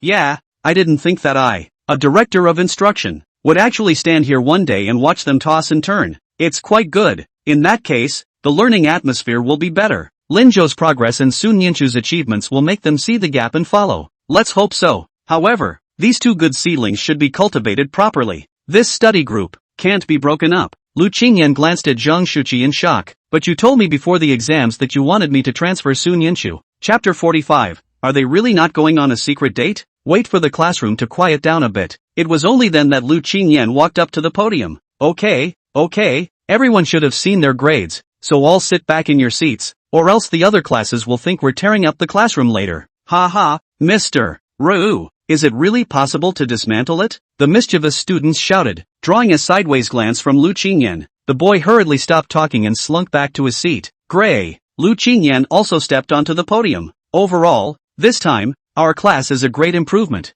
The average score of the class is the first in the whole grade, and Sun Yinshu got the first in the whole grade. Very good. The one who has made the most progress here belongs to Lin Zhou's group, and aside from Sun Yinshu, the remaining three have all made huge progress in varying degrees. When the class is over, people can ask them for advice on how to study. Alright, let's give Sun Yinshu and Lin Zhou a big round of applause for their good results, and for themselves, too. The classroom immediately erupted in thunderous applause and cheers. Lu Qingyan turned her head and looked behind Lin Zhou. Sun Yinshu was looking at Lin Zhou's back in a daze, as if she thought of him as her guardian god. She called out to her in amusement. Student Sun Yinshu. Ha! Returning to her senses, Sun Yinshu bowed her head in panic. Lu Qingyan laughed. Don't just focus on remedial math for Lin Zhou. Focus on other subjects as well, especially English, which I almost flunked. In Lu Qingyan's perception, Lin Zhou must be studying well because of Sun Yinshu. When she was in school before, Lu Qingyan had also heard a saying, there will always be someone in this world who comes along and changes your perceptions for the better. Slowly,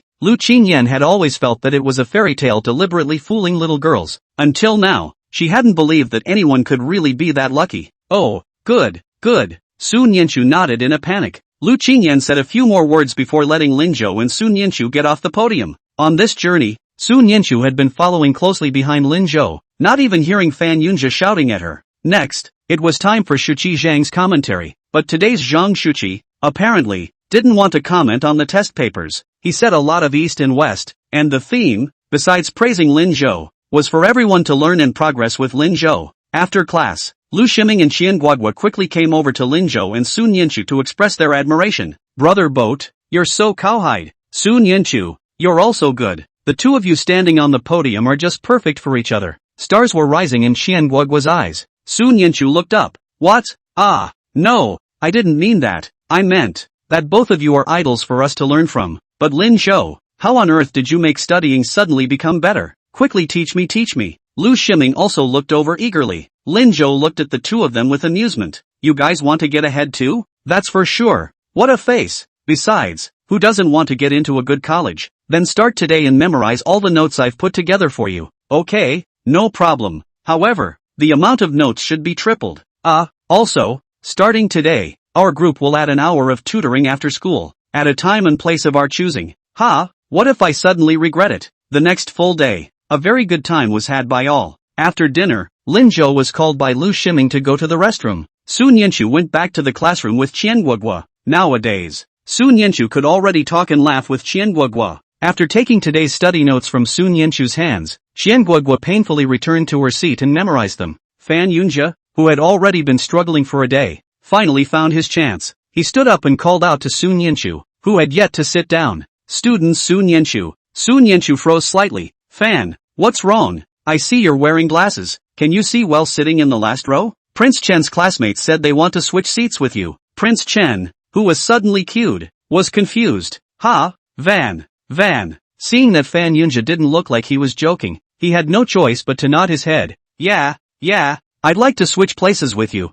Is that okay? Van Unger sat in the third row. Prince Chen sat in the fourth row, behind Fan Yunjia. Although the study group couldn't team up with Sun Yinshu anymore, but geography can be utilized. Fan Yunjia also wanted to know how on earth Sun Yinshu studied so well. And Lin Zhou said it. His academic progress is entirely because of Sun Yinshu. So, by transferring Sun Yinshu away, he won't be able to continue to progress, right? Sun Yinshu looked up in shock, not daring to look at Fan Yunjia in disbelief. Change seats? Yeah, it's more conducive to learning to lean forward here and also see the words on the board. But I shouldn't need to read the words on the board. I know everything the teacher said. Sun Yinshu didn't feel the slightest bit that her words had choked Fan Yunjia. She pushed up her glasses and added, so, I don't have to switch places. Thanks Van. Fanuns. He turned around angrily and sat back down. Lin Zhou and Lu Shiming who were entering the door just happened to see this scene. Lu Shiming was filled with surprise. Little table. No. I mean Su students. Boat brother. Su students this then pretend good she knows that she is about to Fan Yunjia angry dead?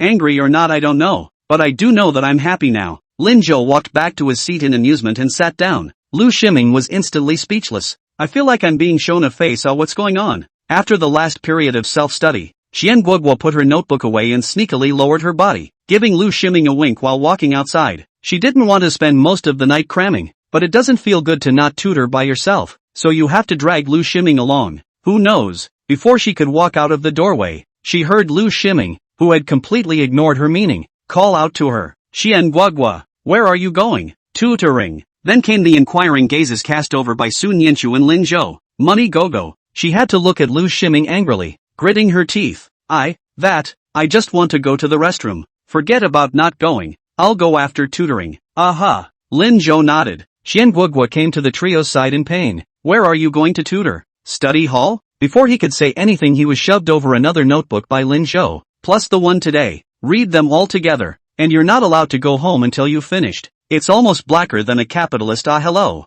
Reluctantly, she picked up her notebook and headed out the door. Before she could walk to the study building, she noticed that Lin Zhou was pulling Sun Yanchu towards the school Shueishan pavilion. Xian Guoguo, where are you going? We're done with all those subjects given to you. Go to the lake and memorize English. By the time they walked out a long way away, Xian Guoguo still hadn't regained her senses. Really not going on a secret date? Chapter 46, Lin Zhou. I'm happy. The so-called Hokushin Pavilion is actually an ordinary gazebo, located next to the school playground. Because there was once a special love of learning students, every morning to get up an hour early reading here, and finally to the provincial college entrance examination results by the major colleges and universities to compete for guaranteed admission and named. The school honored the place by giving it a ringing name. It also left the area empty and built many of the same kiosks around it. The kiosk is small, but big enough for the students to study. Around the pavilion, many more landscape trees have been planted, lawns laid and flowers planted. It's almost like a direct offering. The campus has been beautified quite a bit as a result, and has won the title of the city's most beautiful high school. The school encourages students to come here in their free time. I look forward to the day when myths will be made here again. After all, following that scholar, there has never been a provincial high school scholar in the first high school. Every time on the eve of the college entrance exams, there are still some students who want to get good grades who come here to pay their respects. And of course, in the morning, there do get to be students over here for early reading. Evenings are no exception, but there are quite a few students who secretly rendezvous over here. Although the school had arranged for streetlights, after all, the landscape trees had grown and shaded the streetlights almost to the ground. Behind the shade of the trees, it becomes a dating mecca. The lights on the road flickered on and off. Sun Yanchu, who had just transferred over to the school, hadn't been here yet, and she was a bit curious when she saw that it was getting more and more remote. Lin Zhou, where to? Lin Zhou turned around and couldn't help but laugh softly when he saw her. Go and sell the little cohort. Ah, Sun Yanchu let out a small gasp, then lowered her head and muttered in a small voice. Well, go on then.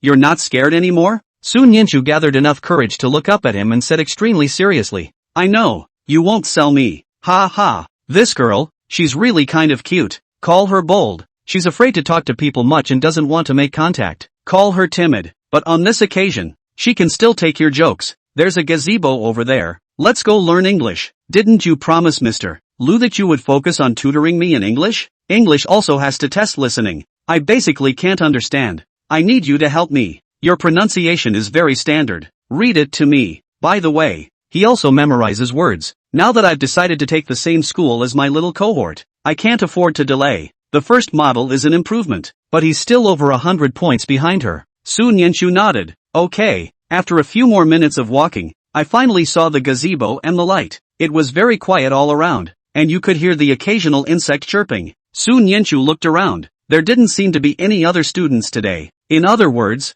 there was only her and Lin Zhou here. Realizing this, she got a little bolder. Happily, he walked in front of Lin Zhou. Lin Zhou, this place seems like my home.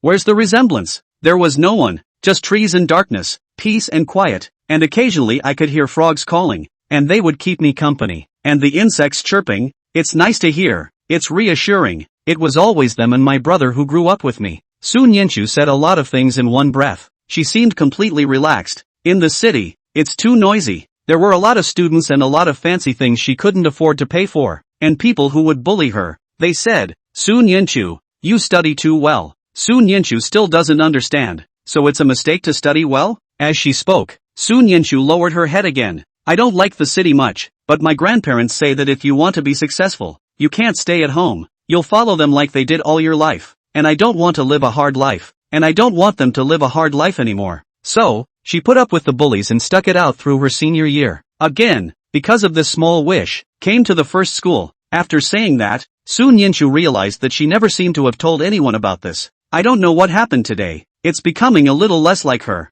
Sun Yenshu lowered her head, wanting to say sorry, but then he swallowed back raw. Lin Zhou, will you find me annoying? No city kid likes to hear that. People are not connected to their sorrows and joys. This was something Sun Yenshu had understood since she was a child. Lin Zhou, who had been listening to her, shook his head. He walked over to her side so that the shadows of the two overlapped. No, it doesn't bother me. I enjoy listening to it. Well, the fact that you're willing to tell me this shows that you consider me a friend, little cohort, and I'm very happy. Sun Yenshu stared blankly at Lin Zhou. His face wasn't really visible in the light. However, Sun Yenshu could sense that Lin Zhou was not lying. He really likes it. Sun Yenshu looked and smiled. I'm happy too. Come on then, go study. Good. The two ran happily towards the gazebo. Running, Sun Yenshu suddenly gave a start. Ah, Lin Zhou, there's someone over there. At the same moment, Lin Zhou saw a certain smaller gazebo. The boy was getting up in a hurry, blocking the girl's view. Then look at them viciously. It was obvious that the two had interrupted their good time. After all, the boys' mouths were swollen. Sun Yenshu was filled with doubt. This student. Before she could say anything, she was pulled by Lin Zhou's arm. Come on, little cohort, don't delay. Saying more, he was afraid the two would be beaten. Sun Yenshu could only stagger forward. Behind him, the sound of angry girls came faintly. It's all your fault. I didn't know anyone would actually come here to study. All the way to the gazebo. It was only then that Lin Zhou stopped. Sun Yenshu gasped slightly from running so fast. She looked at Lin Zhou a little strangely. Lin Zhou, aren't they here to study? I don't know, right? But that boy just had a swollen mouth. Why don't you let me remind him? It doesn't matter. Maybe he ate the chorizo? Don't an hour is almost gone. Well, after easily solving the bunny's 100,000 reasons, Lin Zhou opened the textbook. After rummaging around for a while, he found an article, then handed it to Sun Yenshu. Let's start learning from this one, shall we? You read it, I'll listen to it directly without reading, and I'll remind you of anything you don't understand or didn't catch, and you'll read it twice more while I mull it over. This is indeed a good idea. Sun Yenshu nodded. Okay, she took the textbook. Then listen carefully. Good. This is a text about family and love. It's about moms, dads and kids having a loving bonding story. When Sun Yan first read, his voice was very clear and sounded extraordinarily comfortable. Lin Zhou listened and became mesmerized. He couldn't help but look at the side of Sun Yenshu's face. Whenever the little girl studied, she looked especially focused and confident. She really looks good in this look. I don't know how long he had been watching, but he heard Sun Yenshu say, Lin Zhou, are you listening? But, she had the distinct feeling he was looking at her, wanted to remind, but didn't know how. Sun Yenshu had no choice but to swallow her words back into her stomach. But what? Lin Zhou, however, did not give her a chance and deliberately asked. Sun Yenshu. For a moment, she didn't know how to answer. Again, I remembered Qianguo's words before the exam. Sun Yenshu's face reddened with flesh. She kept her head down and panicked. Come on, don't waste time. This article is almost done. Okay. Lin Zhou also stopped teasing her. Sun Yenshu took a deep breath and started reading again. 2 minutes later, she was once again interrupted by Lin Zhou. Wait a minute, young tablemate, I didn't hear the sentence you just read. Read it again. Which one? Well, just read all the previous paragraph again. Oh, good. Sun Yenshu nodded and looked at the top paragraph. But at the sight of the first sentence, she froze. The textbook. Heck, it says, I love you. Chapter 47, I love you. Lin Zhou? Sun Yenshu called out to him in disbelief. These 3 words, whichever one they are very common words and very easy to read. In this text, it is the words that a child says to his or her mom and dad when he or she is going to kindergarten, before going into the school, and after saying goodbye to his or her mom and dad. In context, there was no problem reading it, so Sun Yenshu just didn't care, but to read it in isolation. No matter how slow Sun Yenshu was, she knew the meaning of these words. Lin Zhou, did it on purpose, didn't he? What's wrong? Is this part hard? No wonder I didn't hear it just now. His tone was very sincere, and there was no frivolity in his eyes. Could it be that he misunderstood him? Did he really not hear you? associated with Lin Zhou's messed up English grades. Soon Yinshu released her mind. Maybe, really, I was wrong about him. Lin Zhou was clearly here to learn. It's not hard. I'll read it to you. Okay, read it and I'll listen carefully. Lin Zhou closed his eyes. Soon Yinshu dropped her own eyes on the textbook. Even though I decided to read it, for some reason, my mind was still in turmoil. It took her a deep breath to push the strange feeling down. Opening her lips, Soon Yinshu tried her best to smooth out her breath. She said, I love you. After reading this sentence, Soon Yinshu felt her heartbeat accelerate miserably. She didn't even dare to look at Lin Zhou's reaction and quickly started the next sentence. Soon Yinshu didn't see that when she read out these words, Lin Zhou's hands, slightly clenched down, and at his lips, a faint smile stood out. Life really is amazing. Letting him wander through life thinking it's full of regrets. I didn't think it would give him another chance to make amends. I love you. Me too. Soon Yinshu, do you hear me? In the study room, Qian Guoguo and Lu Ximing looked at the book seriously. I have to say that the notes written by Lin Zhou were very useful. They can learn a lot if they pay attention. Looking at it, Lu Ximing saw that a book was placed in front of him. He looked up curiously and saw Yun Ruoshi and the few people behind her. Li Xiaowan, Lu Ximing, where's Lin Zhou? Again? Lu Ximing frowned. Why has the Yunde schoolgirl been looking for Brother Zhou lately? She didn't used to be like that. Just about to reply, Lu Ximing was stopped by Qian Guoguo next to him. Lin Zhou is not here. Why does that tone sound so wrong? Didn't you form a study group? Why isn't he here if you two are studying here? Yun Ruoshi was a bit angry. Today, after Lin Zhou's results came out, she quickly heard about it. As the school bully and number 1 in class 3, Yun Ruoshi had always had enough confidence in her grades. When the exam was taken, he was still thinking about letting Lin Zhou copy his own answers, even though later, when Lin Zhou handed in his papers, she found that he got a lot of questions right. Yun Ruoshi didn't think that Lin Zhou could get a perfect score in math. He's now actually so good? The more Yun Ruoshi thought about it, the more incredible she felt, because the second class did so well. Their homeroom teacher also asked the third class to follow suit and set up study groups to work extra hours after class to review. Yun Ruoshi asked around and realized that Lin Zhou had brought his study group to this study room. She immediately brought the learning members of her group. I didn't expect to hit a brick wall. It's normal for him to be away, right? Lin Zhou is such a good student. He already knows what we learn. What's he doing hanging out with us when he has to learn something new?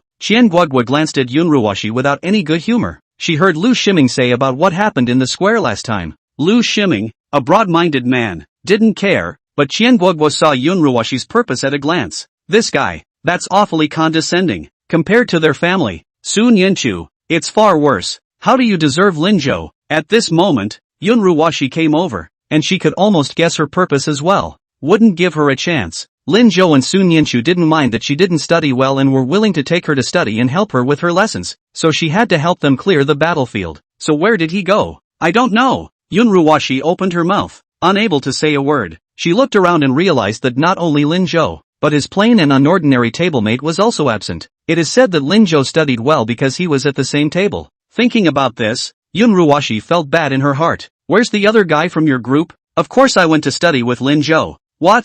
They? Together? Of course, we are a group. Yunde schoolgirl, if you have nothing to do, go and find a seat by yourself. Don't delay us from reading. Lu Ximing and I are not good at studying. We can't waste time. After saying that, Qian Guoguo ignored her again, gesturing Lu Ximing to join him. He looked at the book carefully. Yun Ruoshi's face went black. She was pulled back into her seat by Li Xiaowan. When she sat down, she still had a pissed-off look on her face. Li Xiaowan was a little worried. Since that 100-day pledge meeting, she had watched Yun Ruoshi touch dust several times. Lin Zhou really didn't seem to be chasing after Yun Ruoshi anymore. After thinking for a while, Li Xiaowan couldn't help but say, Ruoshi, forget it? The few of us studying together aren't necessarily worse than Lin Zhou and the others. You say, just how long is Lin Zhou going to be angry at me? Li Xiaowan was a bit confused. She suddenly felt that she shouldn't have comforted Yun Ruoshi with that kind of talk before. Lin Zhou obviously didn't like her anymore and she actually couldn't see it. He doesn't even like that deskmate of his. Why does he hang out with others every day? If he comes to me, I can tutor him too. Am I not good at studying? I'm number 1 in my class. The day of the exam I told him to copy my questions. Why hasn't he come to me yet? Li Xiaowan's entire body froze. She couldn't help but remind her best friend, Ruoshi, but Soon Yinshu was first in her class. So what? Lin Zhou doesn't like her. How do you know Lin Zhou doesn't like her? She's so mediocre. Does she have anything going for her other than being a better student? Li Xiaoyuan fell silent again. She realized that she didn't seem to understand Yun Ruwashi's brain circuit either. Do mediocre looks mean you don't deserve to be liked? Should the whole world revolve around a heavenly fairy like her? What were the other girls in her eyes? Or, it was that she simply couldn't stay away from Linjo anymore. She just didn't realize it herself. Seeing Yun Ruwashi's tears coming down, Li Xiaowan couldn't help but say again, Ruwashi, actually if you like Linjo, you can tell him, he used to like you so much. He might. How could I like Linjo? No, I don't like it. I don't like it at all. Only he can come to me. I can't go to him. Ruwashi, you'll completely lose Linjo this way. How can it be? I don't believe it. He likes me so much. He's liked me for years. Surely not. You also said last time. She's doing it to piss me off. The conversation ended once again, and Li Xiaowan decided to ignore Yun Ruwashi. She read to herself. But this section of self-study, Yun Ruwashi didn't read a single word. After school, she grabbed her textbook and quickly made her way to the front door of the school. Then he straightened his shirt and practiced standing up with the smile he was supposed to have as a schoolgirl. She has to wait for Linjo. Chapter 48, Wait, I'll give you a ride. Throughout the night, Sun Yenshu's little face was flushed. Still, she read the text carefully. When the self-study was over, she quickly put away her textbooks, didn't dare to even look at Linjo, and quickly ran towards the outside of the pavilion. If she stayed with Linjo any longer, she would suffocate. I am sleepy. I'll go back to my dorm first. By the time Linjo looked up, she had already run far away. Alas, little cohort, you wait, I'll give you a ride. No need, I know the way. Linjo shook his head helplessly. The little tablemate was really misbehaving. What to do? After packing up his things, Linjo brought a smile and headed out. When he came to the school entrance, he saw Yun Ruwashi next to him. She wore her JK school uniform today, revealing her long calves and thick flesh-colored socks and high heels on her feet. The lips on the bow were slightly red, and she wore lipstick, standing out in the streetlight. But it couldn't shine in Linjo's eyes. He only saw Yun Ruwashi completely because he was shouted at by her. Something? And no, I heard you got first in math and improved quite a bit overall. And I haven't said congratulations yet. Thanks. Linjo nodded politely and planned to leave. Linjo, I also scored first in our class. My total score is 100 points higher than yours. Why don't you study with me? This time, her tone was much more sincere. We can both definitely make more progress. Linjo waved his hand without hesitation. Not interested. I'm busy. Big beautiful Yun. If there's nothing else, I'll leave first. Ugh. Linjo. Wait. Yun Ruwashi was in a hurry. She quickly took a few steps forward and tried to catch up with Linjo, but because she wasn't used to wearing high heels, she fell to the floor after just 2 steps. A sharp pain came from her ankle, and Yun Ruwashi couldn't help but cry out. Linjo, I broke my foot. She's hurt. Linjo will turn around, right? It's gotta be, right? But Yun Ruwashi saw that Linjo's footsteps didn't stop and he quickly disappeared under the dim streetlight. This time, the tears that had been held back all night finally couldn't be held back and poured down. It didn't take long for Li Xiaowan to walk out. She picked up Yun Ruwashi and walked outside. It was past 10 o'clock when Linjo returned home. But, the house was lit up. Every now and then, Lin Changjing's bright laughter could be heard. Ha ha, make more, make more. Linjo loves it. Look how happy you are. Ha ha, I'm sure I'm happy. Xiaozhou took the 22nd place in the class this time, and got a perfect score in math. That score are enough to reach last year's first class line. Shulan, do you know how happy I am? Xiaozhou has never gotten such a good grade in his entire life. Okay, I'll go make a few more dishes. You stay here and be happy for a while. Xiaozhou should be back soon. Good. Ha ha ha ha ha. It doesn't take much thought to realize that it was the school that told Olwood his grades. Linjo hadn't seen him this happy before. He walked over helplessly and was greeted by the smell of a meal. On the table, a 6-course meal had been set. In the kitchen, Qin Shulan was still busy and Lin Changjian was also helping. Linjo's entire body froze. There's only 3 of them for dinner. 2. Dad, what are you doing? Don't make so much. We can't eat it all. Yo, our family's prospective college student is back? Ha ha ha. Sit down. Sit down. Lin Changjian quickly pulled a stool for Linjo and took his school bag off his shoulder. After signaling Linjo to sit down, he brought over a plate of cut fruits from the side. Here, eat first. It'll be ready soon. In the kitchen,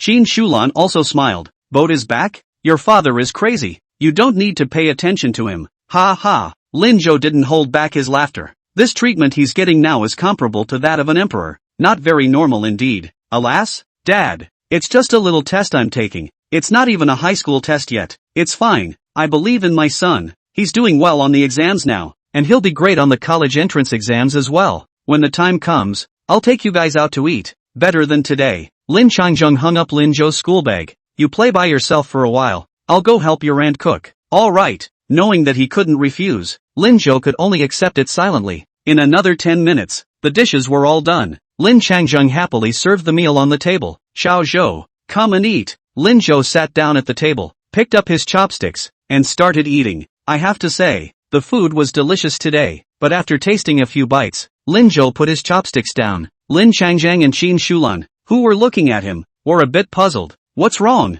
Is it not good? Did I put too much chili? It's my fault. No, it's delicious. Lin Zhou hurriedly waved his hand. It's just that it's too late in the day to eat too much at night. It's not good for you. Ugh, look at me. I was so happy I forgot about it. So eat less. Qin Shulan also said. Your father. All day today he was smiling. He didn't go to work. He directly took a leave of absence and said he would make you a delicious meal. I couldn't stop it even if I stopped it. Ha, auntie, you have to change all these bad habits of my dad. He used to get up in the middle of the night and eat instant noodles too. Okay, I'll do my best. The two of them sang in unison, and Lin Changjing beside them was a bit helpless. Xiao Zhou, I'm your real father. Is it okay for you to pick your father like this? I think it's fine. Ha, big brother Lin. Either we don't eat it either and save it for tomorrow. It looks okay to me. Ugh, no, Dad. Auntie Chin, pack it up so I can take it to school and share it with my classmates. Alas, you kid, have ulterior motives. In the end, a table of dishes was still packaged for Lin Zhou.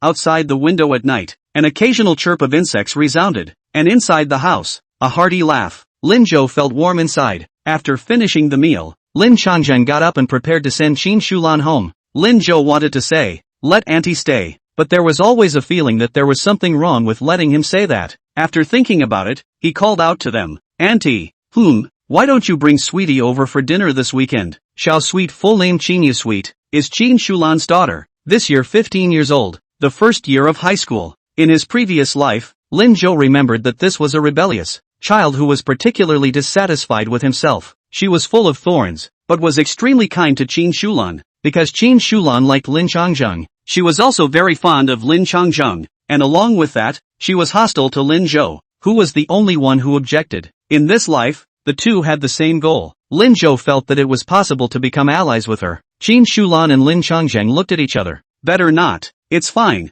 Shulan, just bring it here. I quite like that kid. Xiao Tian, we'll have a nice meal together. As a family. Well, that's fine. Before the two of them left the door, Lin Changjung called out to Lin Zhou. By the way, got you a present as a reward for this exam. It's in your room. Lin Zhou was suspicious. Quickly pushed open the door to the room. Chapter 49. Is she really going to lose Lin Zhou? Lin Zhou pushed open the door to his room and saw that on his desk, there was a monitor. On the floor, is the computer mainframe with the network cable already connected. Lin Changjung, he bought himself a computer? Lin Zhou covered his eyes. A little wet. It's the gift he's wanted since he started high school. At that time, he had just been introduced to the internet and was so addicted to the game that he cried for a whole week. But, Lin Changjung disagreed. He knew Lin Zhou's temperament. When he didn't have a computer, he often stayed out at night and went out to surf the internet. And with a computer it would be better. So he promised Lin Zhou that he would buy it for him if he could get into the top 40 of the class in the exam. This matter, in Lin Zhou's opinion,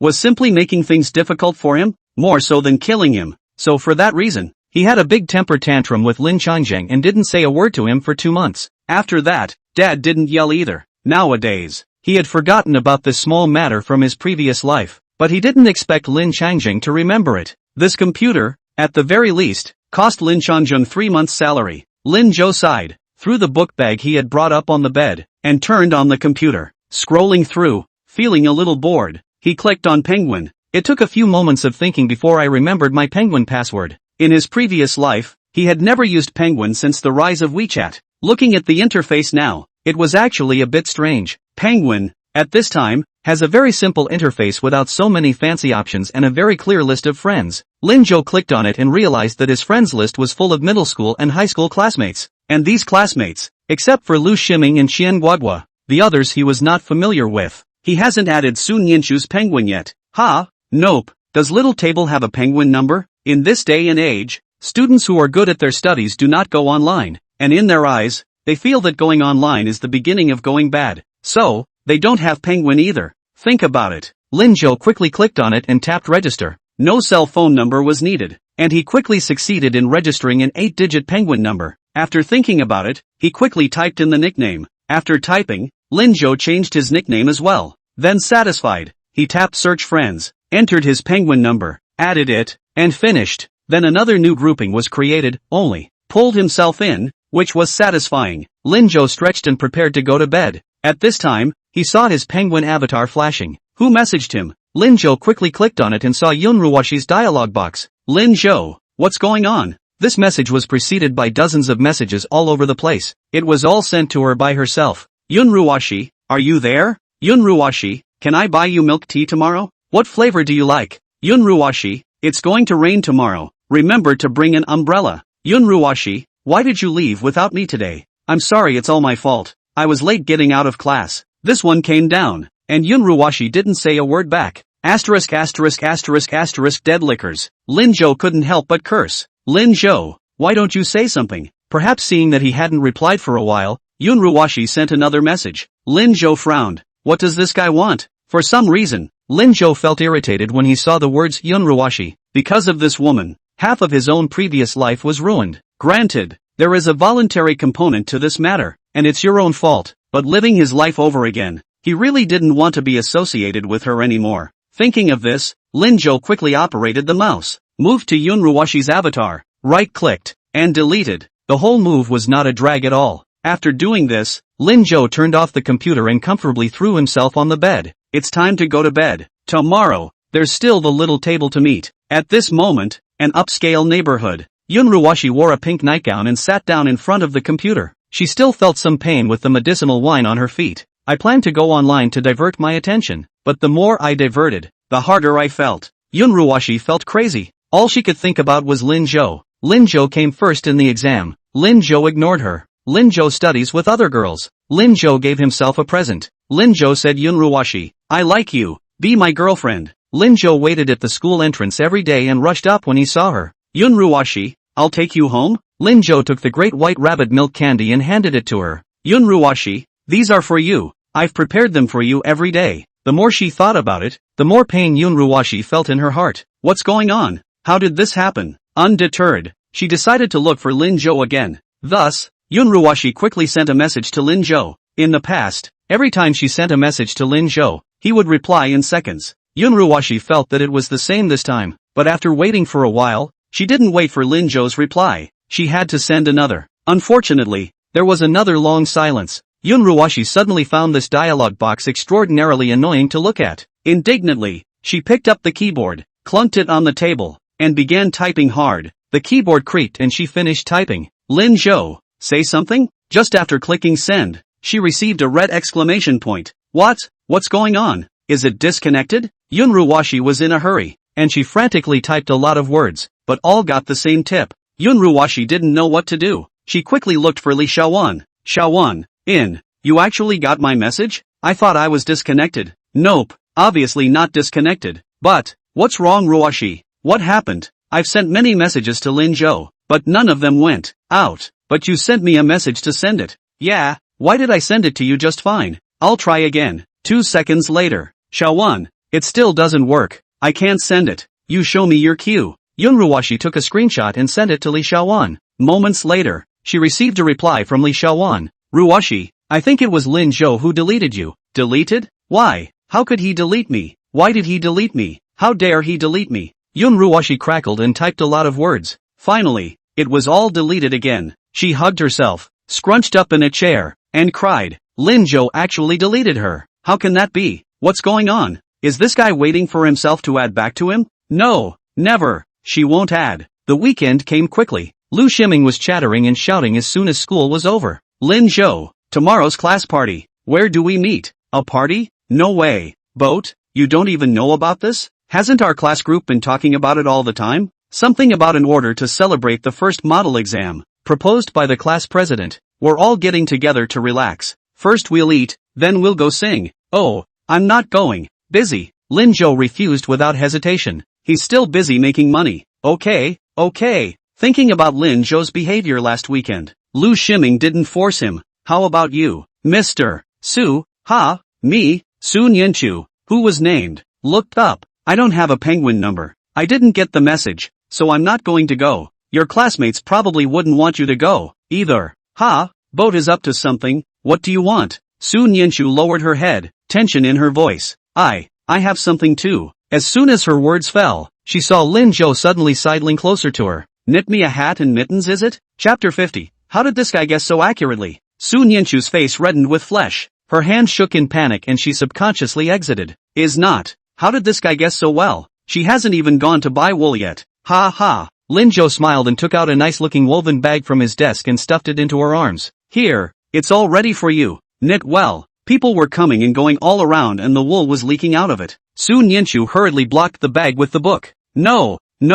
Lu Shiming, who was next to him, was dumbfounded. What the hell? What are you two talking about? How come I can't understand a word of it? At this time, Xianguo scurried over from the front, interrupting Lu Shiming's question. You're all still here. Ha, great. She quickly took a large bag of snacks out of her book bag and gave each person a small bag. I've made a lot of progress on this test. My mom told me to thank you for it. So give.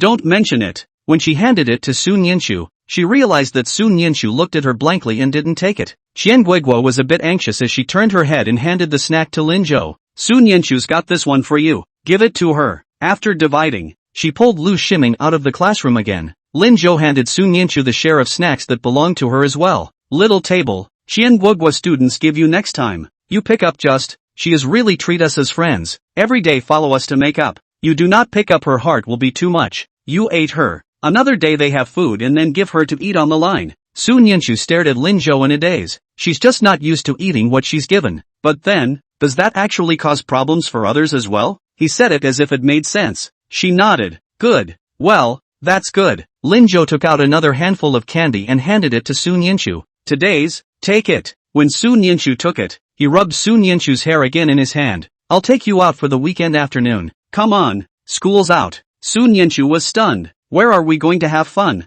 You'll see when the time comes. The party is at noon on Sunday. Lin Zhou shouted Lu Shiming out early Saturday morning and asked for the $250 he had on him in the meantime. Having had last week's experience, Lu Shiming cheerfully gave the money to Lin Zhou and patted the back of his motorcycle. Boat, I have this little motorcycle dedicated to you. Where to? Okay, stop kissing ass. Let's go. To the fruit market. The next time, Lu Shiming watched as Lin Zhou came to the fruit market and spent $500 on a bunch of assorted fruits with a 3-inch tongue. Then it was off to the farmer's market to buy raisins, taro balls, coconut, assorted yogurts at a fraction of the price, 2 big bags of balloons and a whole bunch of disposable lunchboxes. Finally, with these things in mind, I went to the snack street in Times Square and rented a booth by the day that had almost no business and came with a crisper. After arranging everything all together, Lin Zhou began to cut the fruits. Lu Shiming looked confused. Boat, what are you doing? Make fruit loaf. Ha, what's that? Lin Zhou looked up, glanced at Lu Shiming, and smiled. Yes, at this time, there was no such thing as a fruit loaf in Johnson County. This was the result of his observations over the past few days. There's not much money in hand and not much time to do big business right now, but it's still possible to make a little money. You'll find out later. After cutting up the various fruits, Lin Zhou picked a few and put them in the lunchbox. Then add yogurt, raisins, and taro balls. Handed the lunchbox to Lu Shiming. Taste? Lu Shiming was shocked and took the box. Can this be eaten? The yogurt Lin Boat added was back to the gray-black yogurt with the dragon fruit and grapes in it. The colors are simply a dime a dozen. It was the first time Lu Shiming had seen such a strange way of eating. Can't poison you. Lin Zhou directly took the spoon in Lu Shiming's hand, scooped a mouthful and stuffed it into Lu Shiming's mouth. Lu Shiming instinctively tried to resist, but was unsuccessful. But a second later, his eyes widened in shock. Asterisk so delicious. The taste is tart and sweet, with the aroma of yogurt plus the flavor of fruit raisins. It's just absolutely amazing. Lu Shiming finished one in 3 tries. As he was reminiscing, he saw Lin Zhou handing him a pack of balloons. Here. What for? Of course it's blowing up balloons. After eating the fruit loaf, you have to pay. Brother knows you don't have any money. Take labor against it. Didn't you rob? Oh no. Borrow all my money? Although he chanted this, Lu Shiming didn't refuse, and cheerfully accepted Lin Zhou's bullying terms. Lin Zhou walked next door to the advertising store and quickly printed a sign. Lin's Fruit Fish. Buy one and get a free balloon. Buy more and get more free. When it was all packed up, Lu Shiming had blown up more than 20 balloons. Satisfied, Lin Zhou tied the balloons together and hung them in front of his stall, clapping his hands. Well, it looks good, so let's put it on sale. Fruit from 04 is not expensive. apples and oranges, and those are only $1 a pound. Banana dragon fruit is more expensive. Lin Zhou priced the fruit salvage at $7 a pound. And the cost of a balloon is 10 cents. A steady profit. There aren't many places to have fun in River City County. Times Square is sort of one. Surrounded by a huge mall. The plaza also has a lot of little games that kids love. Like the carousel bumper cars and so on. Perfect place to walk the kids. People from the county work all week and come over here on the weekends with their wee ones for a break. So, if you set up a stall over here, your business won't be bad. The truth was just as Lin Zhou expected. Before noon, a lot of people came to the square. Because of the balloons, it quickly attracted the attention of the children. Mommy, I want that balloon. A group of baby mamas came up to me in confusion. Ha, what's this for sale? How much do you charge for a balloon? Young man, balloons aren't for sale, they're for free. Buy one fruit loaf, get a free balloon. Fruit loaf, what's that? The inquiring baby mama looked down, saw the flowery fruits in the crisper, and swallowed hard when she hadn't eaten in the morning. Selling fruit? How come it's all cut up? So thoughtful? Lin Zhou laughed. It's a fruit salvage. I have the finished product on my side. You can look and taste it first. No money, Lin Zhou said, handing over a fruit loaf with plain yogurt that he had just prepared. The yogurt and raisin blueberries on the fruit immediately caught the baby mama's attention. Wow, that looks delicious. She picked up the disposable spoon provided by Lin Zhou and was astonished after taking a taste. Aha, yummy yummy yummy too yummy. How do you sell this? Way by the pound. $7 a pound. 7 pieces? Will all of these do? Right, but I don't like bananas. You can skip the bananas. There are so many varieties. You can choose whatever you like. The baby mama's eyes lit up at once. It can still be like that, so I'll have one. Lin Zhou handed over the box. The baby mama took the box and picked it out. After selecting it, hand it to Lin Zhou. In no time at all, a fruit loaf was made. The baby mama held the box and ate it with gusto. The child also got balloons and was overjoyed. After the first order was sold and received positive reviews, other moms and dads saw it and scrambled to grab it. I'll take one. Me too. I'll take 2. My kids love them too. A long line quickly formed in front of Lin Zhou's stall. Lu Shiming was shocked and his eyes went straight as he watched Lin Zhou keep collecting money. Is the money that good? Doesn't that shock my parents? My brother Zhou. What a cowhide. It's been a long day. The fruit was all sold, and the total amount sold was $2,540.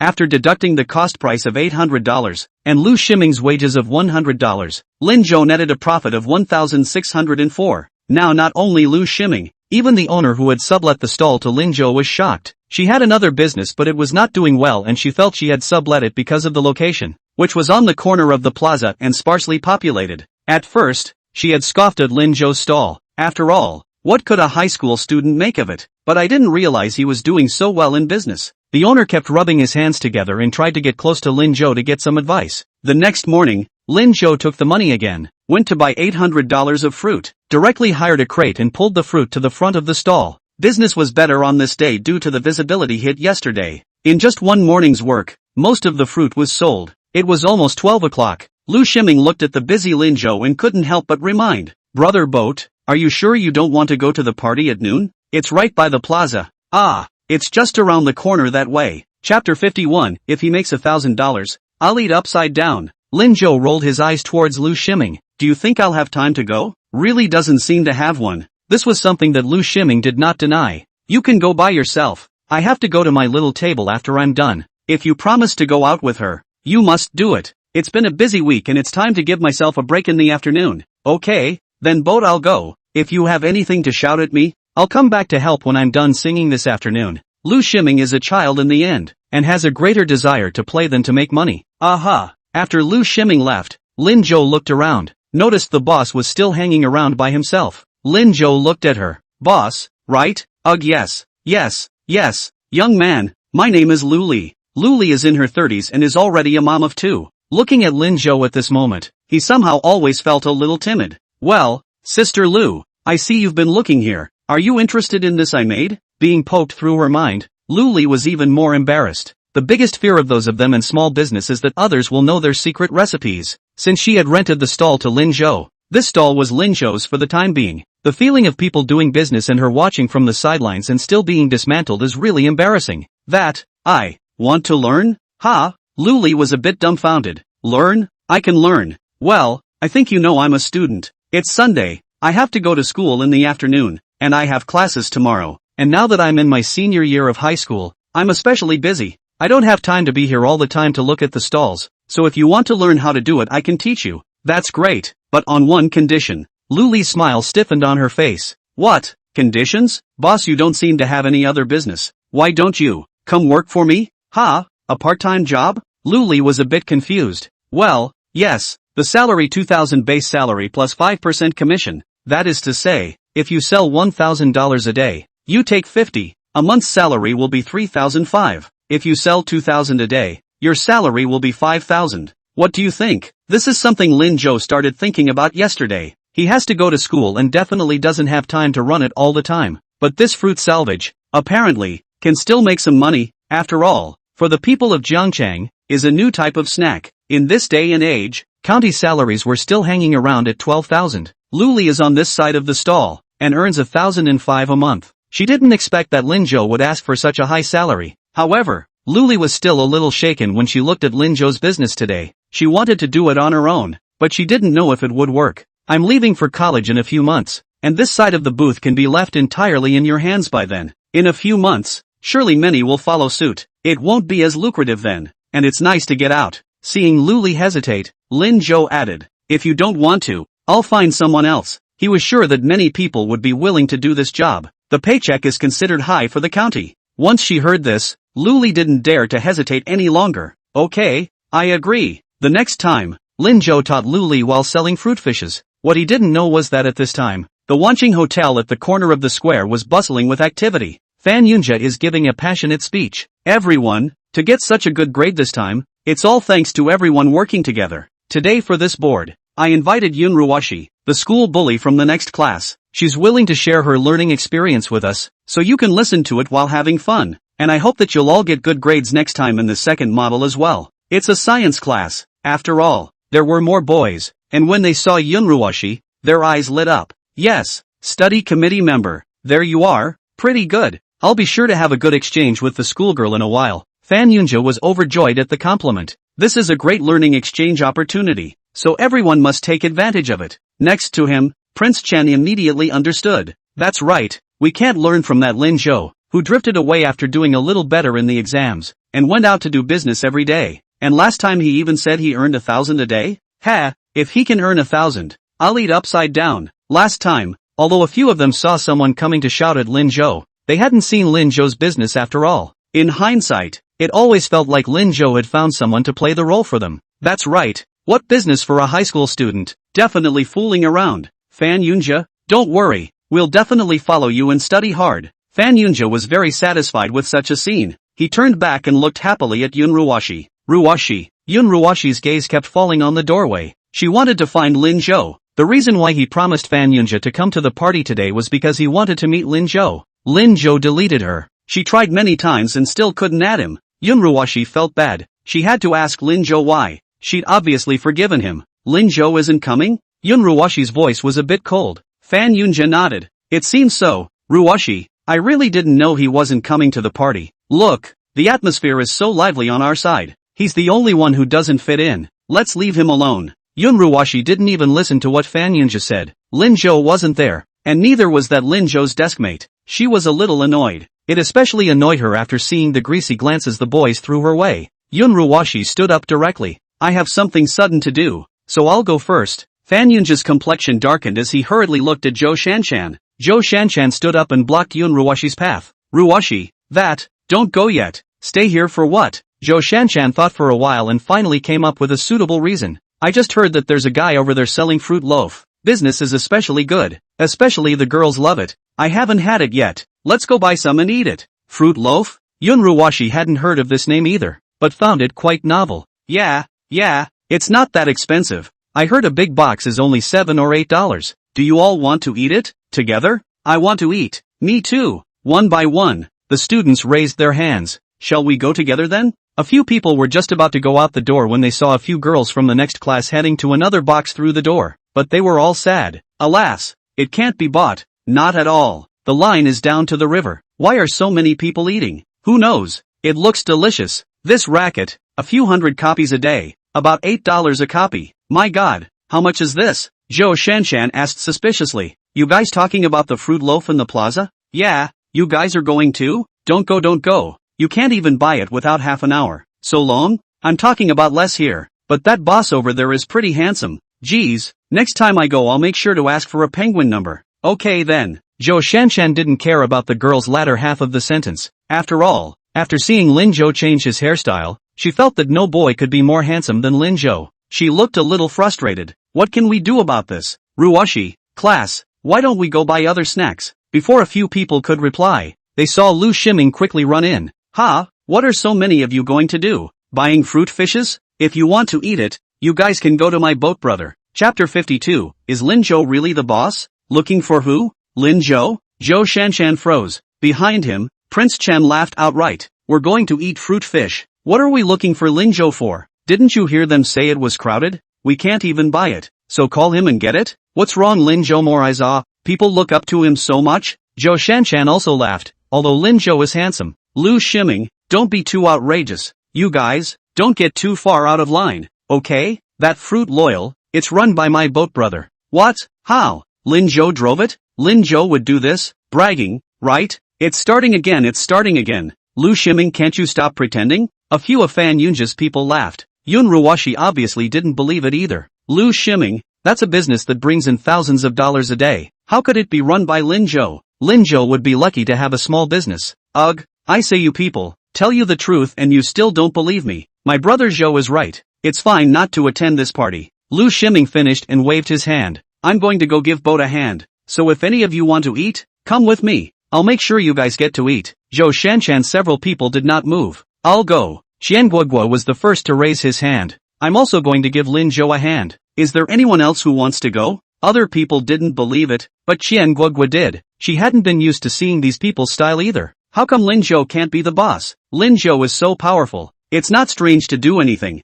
okay? The students looked at each other in disbelief, but eventually a few of them gathered. It's really driven by Lin Zhou, isn't it? If it wasn't for him, you guys would have ripped my head off and kicked it for a ball. Lu Shiming is very confident. A few people nodded. Okay, I'll go then. I've heard about this fruit fish yesterday. I haven't eaten it yet. I'm super excited to eat it. I'm going to. In a short while, a dozen people gathered behind Lu Shiming. No more, right? No, we're outta here. Lu Shiming turned around arrogantly, and in the process gave Fan Yunja a big blank stare. After they left, the remaining people were whispering. Look at Lu Shiming's stance. It doesn't look like he's cheating. Could it really be Lin Zhou? It's not a sure thing. Why don't you go check it out? Okay. The group followed cautiously. Fan Yunja was just about to stop him when he saw Yun Ruwashi follow him. He had to follow suit. When they walked to the square, they saw a long line in front of one of the stalls from a long distance away, with more than 10 times the amount of people as the other stalls. Sure is good business.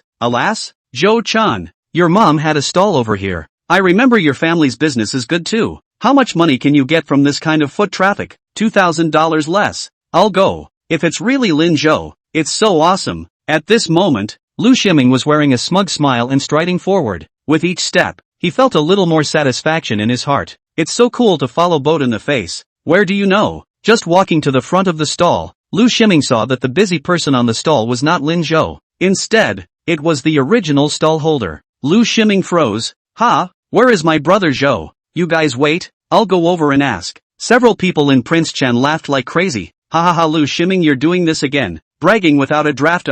This is clearly an ant. Where did Lin Zhou come from? Did Lin Zhou suddenly transform? Classmates, forget it, let's go back. We can't even eat fruit fish after Lu Shiming. Lin Zhou, who had just returned from the restroom, stood behind the crowd and saw the scene with a puzzled face. Shouldn't all the students in their class be eating? Why are they here? As he was thinking, he saw Lu Shiming was blushing and explaining to someone. If I say it's Lin Zhou's, maybe he's busy going out at the moment. What are you guys yelling about here? Fan Yunja and Prince Chen both shook their heads as well, bringing the people behind them to prepare to leave. And Yun Ruwashi was called by the way. Yun Ruwashi looked disappointed and had to turn around afterward. What? Don't go away. You can really eat Fruit Loops. You guys trust me. Nice guy. The scene. Lu Shiming went bragging again, didn't he? It seems like there is a risk of failing to eat the cow. Lin Zhou shook his head helplessly and quickly walked around behind them towards the stall. Although he was not a man who loved to pretend, he could not see his own brother fail to pretend. Otherwise this wouldn't be bullying. Someone in the crowd had already spotted him. Ha, isn't that Lin Zhou? It's really Lin Zhou. Lin Zhou ignored them. Walking to the front and back of the stall, he picked up a grape and put it into his mouth before asking Luli beside him. Sister Lu, how is it? Did you learn? Luli, who was working feverishly, was happy. Boss, you're back? Don't worry, I learned it. It's a bit slow but it's basically close. Luli is used to setting up stalls and is a loud person. Everyone heard her with that shout. Everyone's mouths fell open in shock. Boss? Who? Lin Zhou is the boss? This big sister is called Boss Lin Zhou? In other words, Lu Shiming wasn't wrong. This stall was Lin Zhou's. Lu Shiming had already bared his big teeth and was laughing. Haha, boat brother, you're finally back. Where did you just go? Pee? Ha ha ha, what a time for you to take a good piss. Lin Zhou swallowed the grapes, not wanting to continue discussing this topic with Lu Shiming. He looked over to Qian Guogua who had a smug look on her face. Come for the fruit loaf? Aha. Lin Zhou casually picked up a copy of Sister Lu's hand. Here. Qian Guogua happily took it. Thank you, Boss Lin. Other students looked on. Boss Lin, where's ours? Don't be anxious. Yours will let Lu Shiming do well for you in a while to take it over. But pay for it. As for a few people over there, you, line up yourselves. Lin Zhou pointed at Fan Yunjia and a few people behind Fan Yunjia. A few faces went green. They silently stepped back, trying to blend into the group behind Lu Shiming. After all, this fruit loaf looked really tasty, so I couldn't stop eating it just because of Fan Yunjia. Yun Ruwashi was among them. She stared at Lin Zhou in shock with a look of disbelief. Lin Zhou, where's mine? He gave it to Qian Guogua. Why not himself? Did he not see himself? Get in line. I thought I said. You. Yun Ruwashi almost cried. Fan Yunjia tugged on her sleeve. Forget it, Ruwashi. Let's go. No, I want a fruit loaf. Yun Ruwashi stood stubbornly. Fan Yunjia hurriedly bent over. Okay, wait. I'll go get it for you. He glanced at Lin Zhou and realized that he had no intention of shouting at him, so he just silently lined up at the end of the line. Lin Zhou also explained Lu Shiming and Qian Guogui some things, and told Luli. In addition to these two other people after the charge is billed, he took out a pale pink box, found the freshest fruits, cut them up himself, made a plate of fruit loaf with plenty of small ingredients and squeezed the yogurt on top into the shape of a heart before lifting it in his hands, ready to leave. Luli looked on with a smile on her face. Boss, cut it for your girlfriend? Chapter 53 Sun Yinshu, do you have a boyfriend? Lin Zhou smiled, didn't say anything, and turned to leave, but her meaning was obvious, and Luli laughed joyfully. Little girls these days, they love to eat this. Boss, I think you're sure to succeed on this date. The class was in a daze.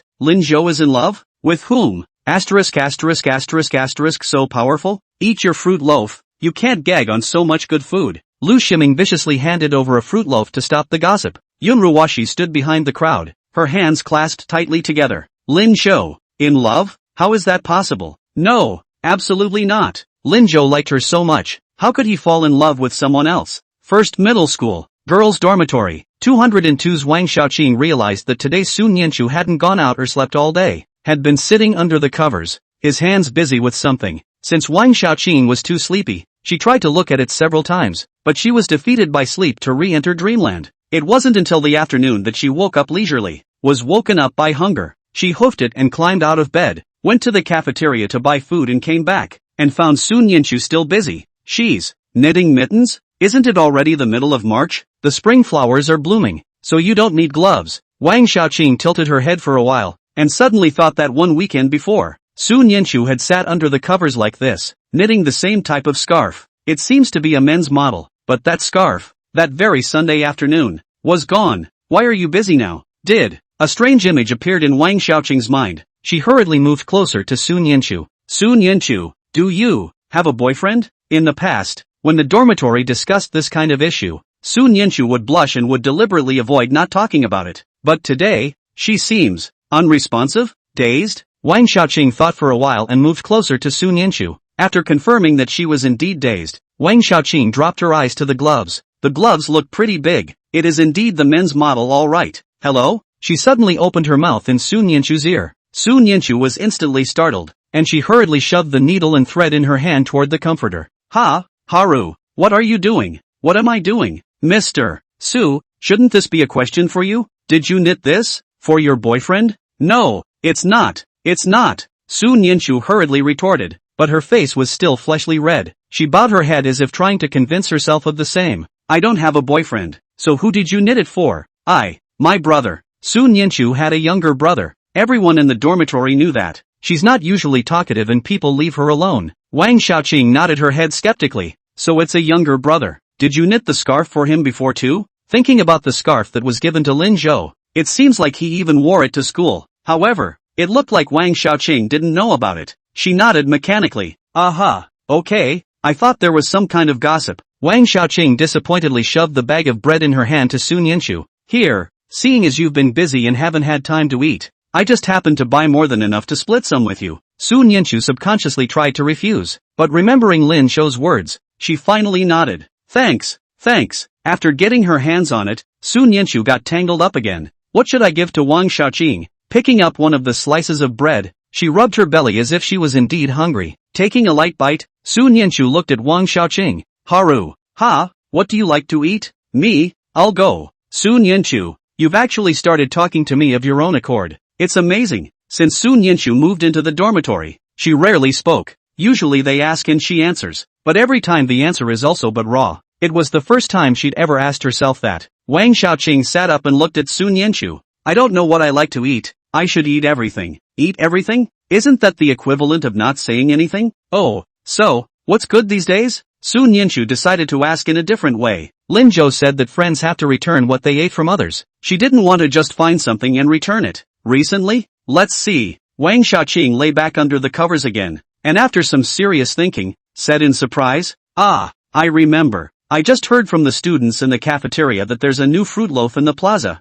It's quite tasty and new. Fruit loaf? What's that? I don't know. Wang Xiaoqing shook her head. I was going to go to the square to sneak around and buy it in the afternoon, but they said that there were too many people to line up and buy it, so I can only go next week to check it out. Oh. Sun Yinchu nodded and took out the small book she had been hiding under her pillow. Open the first page and jot down a sentence. 1. Student Wang Xiaoqing likes to eat fruit fishes. 2. Student Qian Guoguo likes to eat cake. 3. Lu Shiming likes to eat chicken legs. 4. Lin Zhou. After writing 2 words, Sun Yinchu suddenly froze. What does Lin Zhou like to eat? He seems to love everything and nothing. He always gave her good food for various reasons, saying he didn't like it, but he can eat everything on his plate. Love it or not. Sun Yinchu suddenly blamed herself a little. Lin Zhou was so good to her, she actually didn't even know this little thing. In the future, it would be better to observe Lin Zhou more often. Sun Yinchu made up her mind, then picked up a pen and crossed out the line. Turning to the second page, a few words were written on the first line.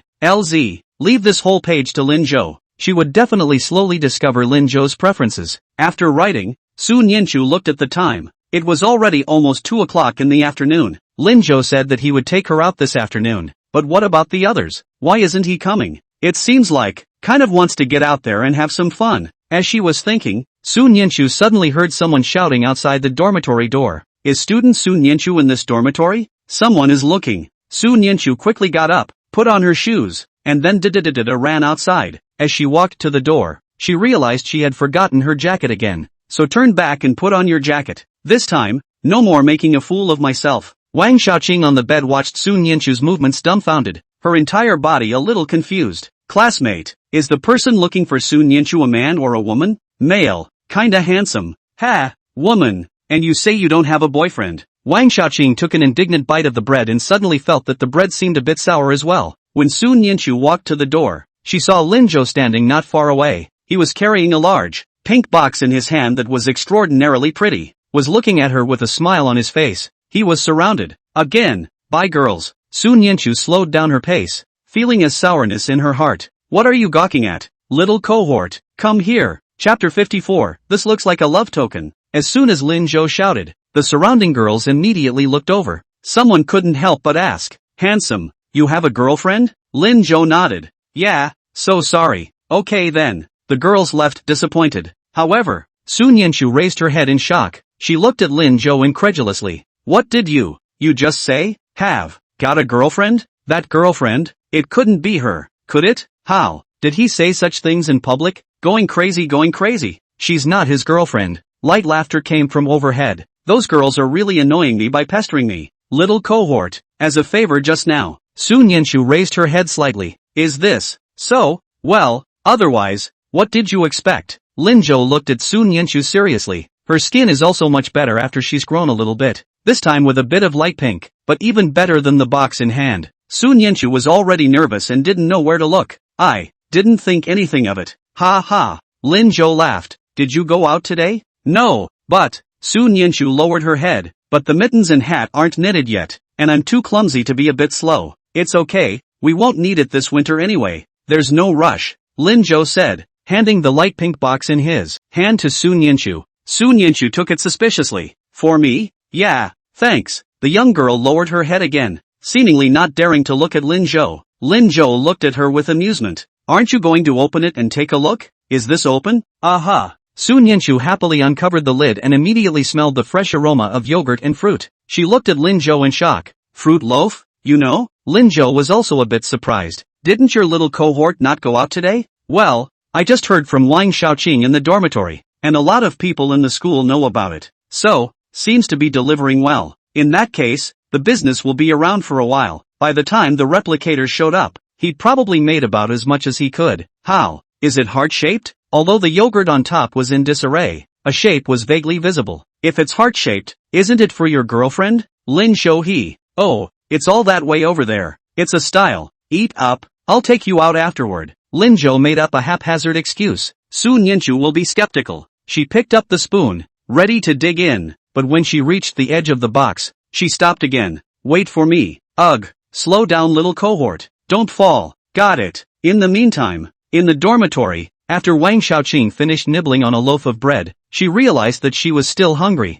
In her mind, she suddenly had a vision of what the guys at the restaurant had described as a fruit loaf. Wang Xiaoqing felt like her saliva was secreting out. She wants a fruit loaf. Very much so. Too much so. But apparently, you simply can't eat it now. Wang Xiaoqing sat up again, ready to go downstairs to buy an apple to nibble on, barely filling it up, or else it was just too unbearable. But before she could climb out of bed, she saw Su Nianshu quickly rushing in, and then handing her something in her hand. Here. What?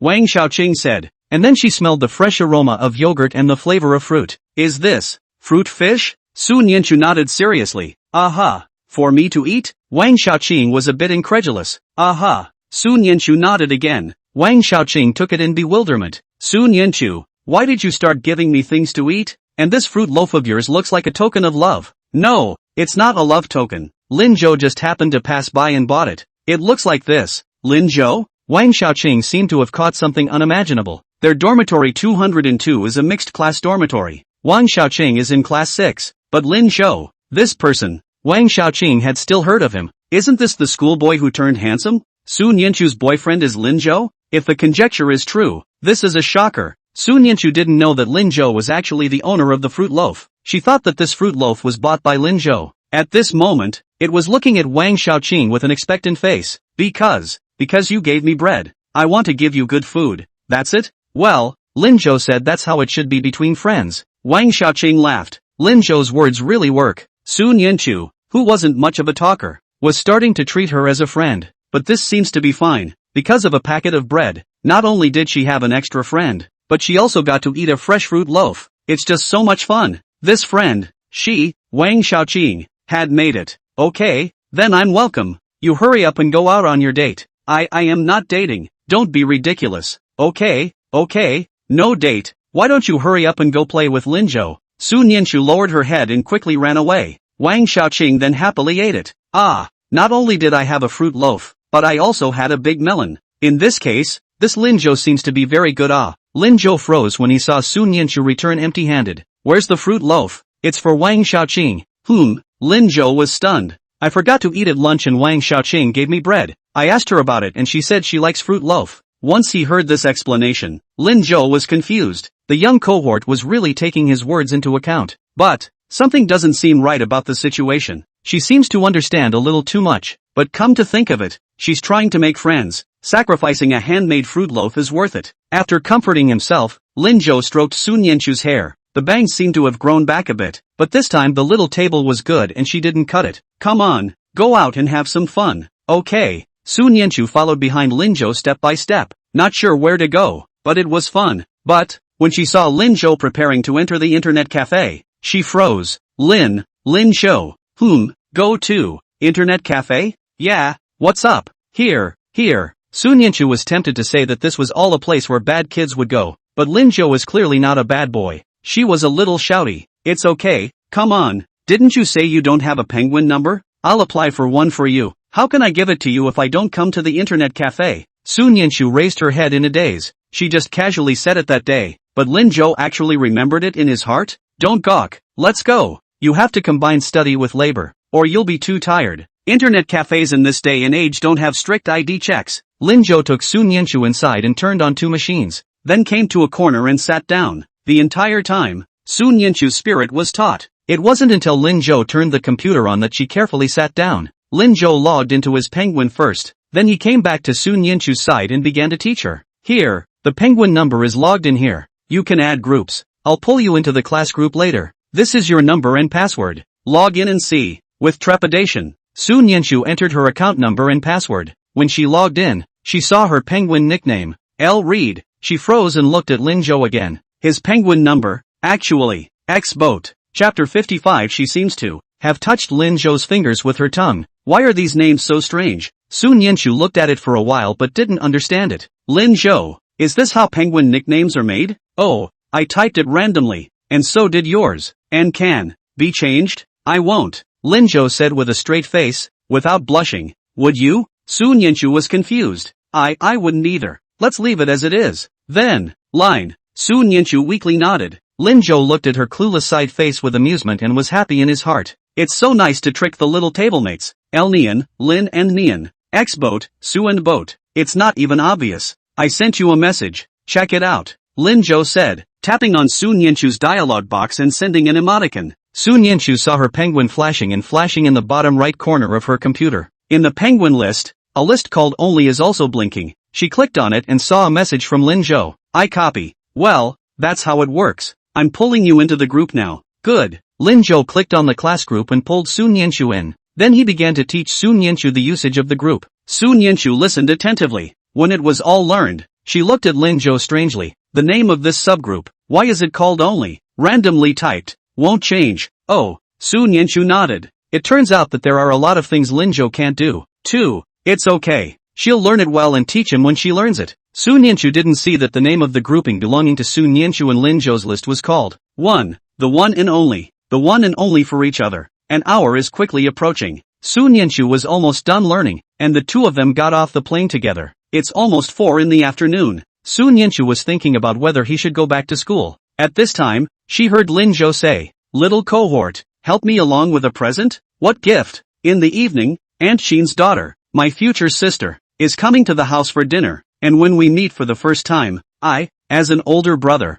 have to give her a gift, but I won't pick. Okay. This reason, Sun Yanchu had no way to refute. She had also eaten a meal delivered by Qin Shulan and had a good impression of the aunt. I'm sure her daughter is superb. 2. When he was almost at the entrance of the pedestrian street, Lin Zhou saw Lu Shiming and Qian Guagua. The two were strolling leisurely with 2 fruit loaves in each of their arms. Seeing them, Lu Shiming happily jumped and ran over. Brother Zhou, Mr. Su, you're here too? Well, where are you going? Getting ready to go home. I got rid of all the students in the square, but I'm tired. I need to go back and rest. So this is, Lin Zhou pointed to the fruit salvage in Lu Shiming's arms. Harm, it's not a craving. School starts tomorrow, so I need to eat more today. Okay. Lin Zhou nonchalantly took a copy from Lu Shiming's hands. Okay, you guys go back. This one's confiscated. Seeing Lin Zhou handing Sun Yanchu his fruit salvage, Lu Shiming had a bit of a meaty feeling. Ugh, boat brother? You need to lose weight. It's too sweet. Eat it, little cohort. You're too skinny. Lu Shiming had to leave period. While walking, he was still muttering. Why don't you take the money Gogo saw?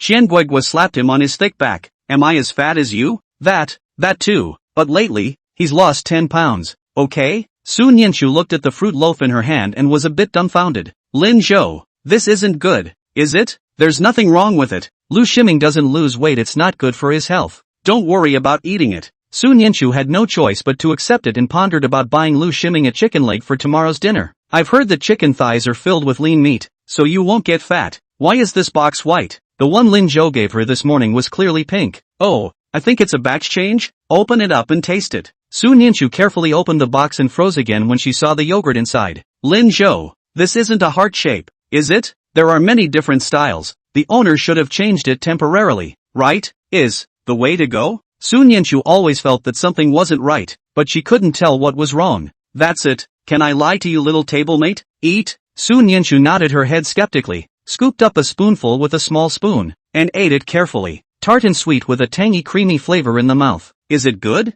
Yummy. Sun Yinshu nodded vigorously. It was so good. Better than any fruit she'd ever eaten. As you like. Lin Zhou looked at her with a smile. After she took a few bites, Lin Zhou couldn't help but laugh again. Sun Yinshu, who was burying her head in bitter food, was a bit confused. She stopped moving and looked at Lin Zhou seriously. How? What happened? Lin Zhou took a step forward and raised his hand. Don't move. The yogurt is sticking to your face. Sun Yinshu, who was about to back away, stabilized his stance. She felt Lin Zhou's hand brushing against her mouth. At that moment, Sun Yinshu didn't know where the strange idea came from. She suddenly stuck out her tongue and gently licked the spot he had touched. The yogurt that sticks to your face should be in that spot, right? The next moment, however, she felt a different touch on her lips. She seems to. The tip of his tongue touched Lin Zhou's fingers. Sun Yinshu took a step back in shock. I didn't mean to. It's okay, wipe it off. Lin Zhou withdrew his hand and held it slightly, gently twisting it in a place she couldn't see.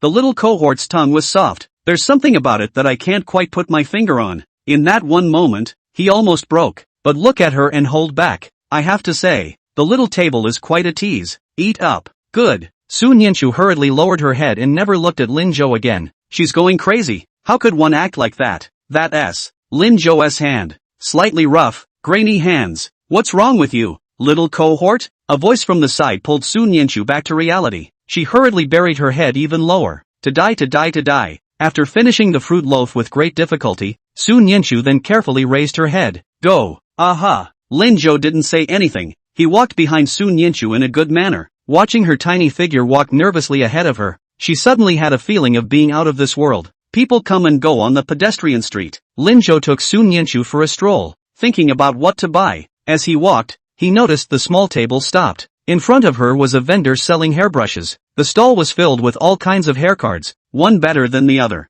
At this moment, Sun Yinshu's eyes were falling on one of the strawberry hair cards, and she couldn't move away from it anymore. Strawberry hair cards, pale pink and adorned with very cute. If you wear it on your head. Want to buy it? Lin Zhou's voice sounded from the side and Sun Yinshu hurriedly shook her head. No. It's $2 for this hairpin. It's too expensive. Can't buy it. Lin Zhou, let's go. Okay, go. Lin Zhou nodded, but his movements were a little slower than Sun Yinshu's. As Sun Yinshu turned around, he gave the boss a quick wink and placed the money next to the hairpin, then picked up the hairpin and pocketed it. Chapter 56, Little Tablemate. You really don't know how much of a criminal you are. 10 minutes later, Sun Yinshu stood in front of the stall selling big rag dolls. Lin Zhou walked up to her and stopped as well. Both of them looked at the same time at the center hanging, half a man tall, rogue rabbit. This, almost in unison. When they finished, the two laughed together. The owner saw them and greeted them cheerfully, smiling like a flower. Little girl has a good eye. This rabbit is of good quality and cute. It's the best sold in my store.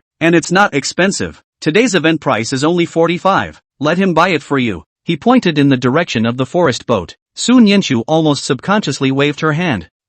No, it's not for me. It's for his sister. Sister? The boss glanced at Lin Zhou suspiciously. This kid looks human and the little girl looks honest. She won't be bullied, will she? What's their favorite thing to recognize as a sister at their age? The boss cautiously approached Sun Yinshu. Not a real sister, is she? Well, not pro. Sun Yinshu was sincere. He knew it. The boss deliberately pulled Sun Yinshu to the side again. Oh little girl, what sister or no sister? Can't let him have it. Why? Sun Yinshu was a bit confused. What's wrong with Lin Zhou having a sister? Isn't that normal? How philandering. Having a girlfriend and needing a sister? Girlfriend? He doesn't have a girlfriend. Sun Yinshu didn't react for a moment. Seeing this, Lin Zhou amusedly took the rogue rabbit from the boss's hand. Okay, boss, $30 a pop for two. Sold or not? At the mention of business, the owner finally withdrew his gossip. No. No.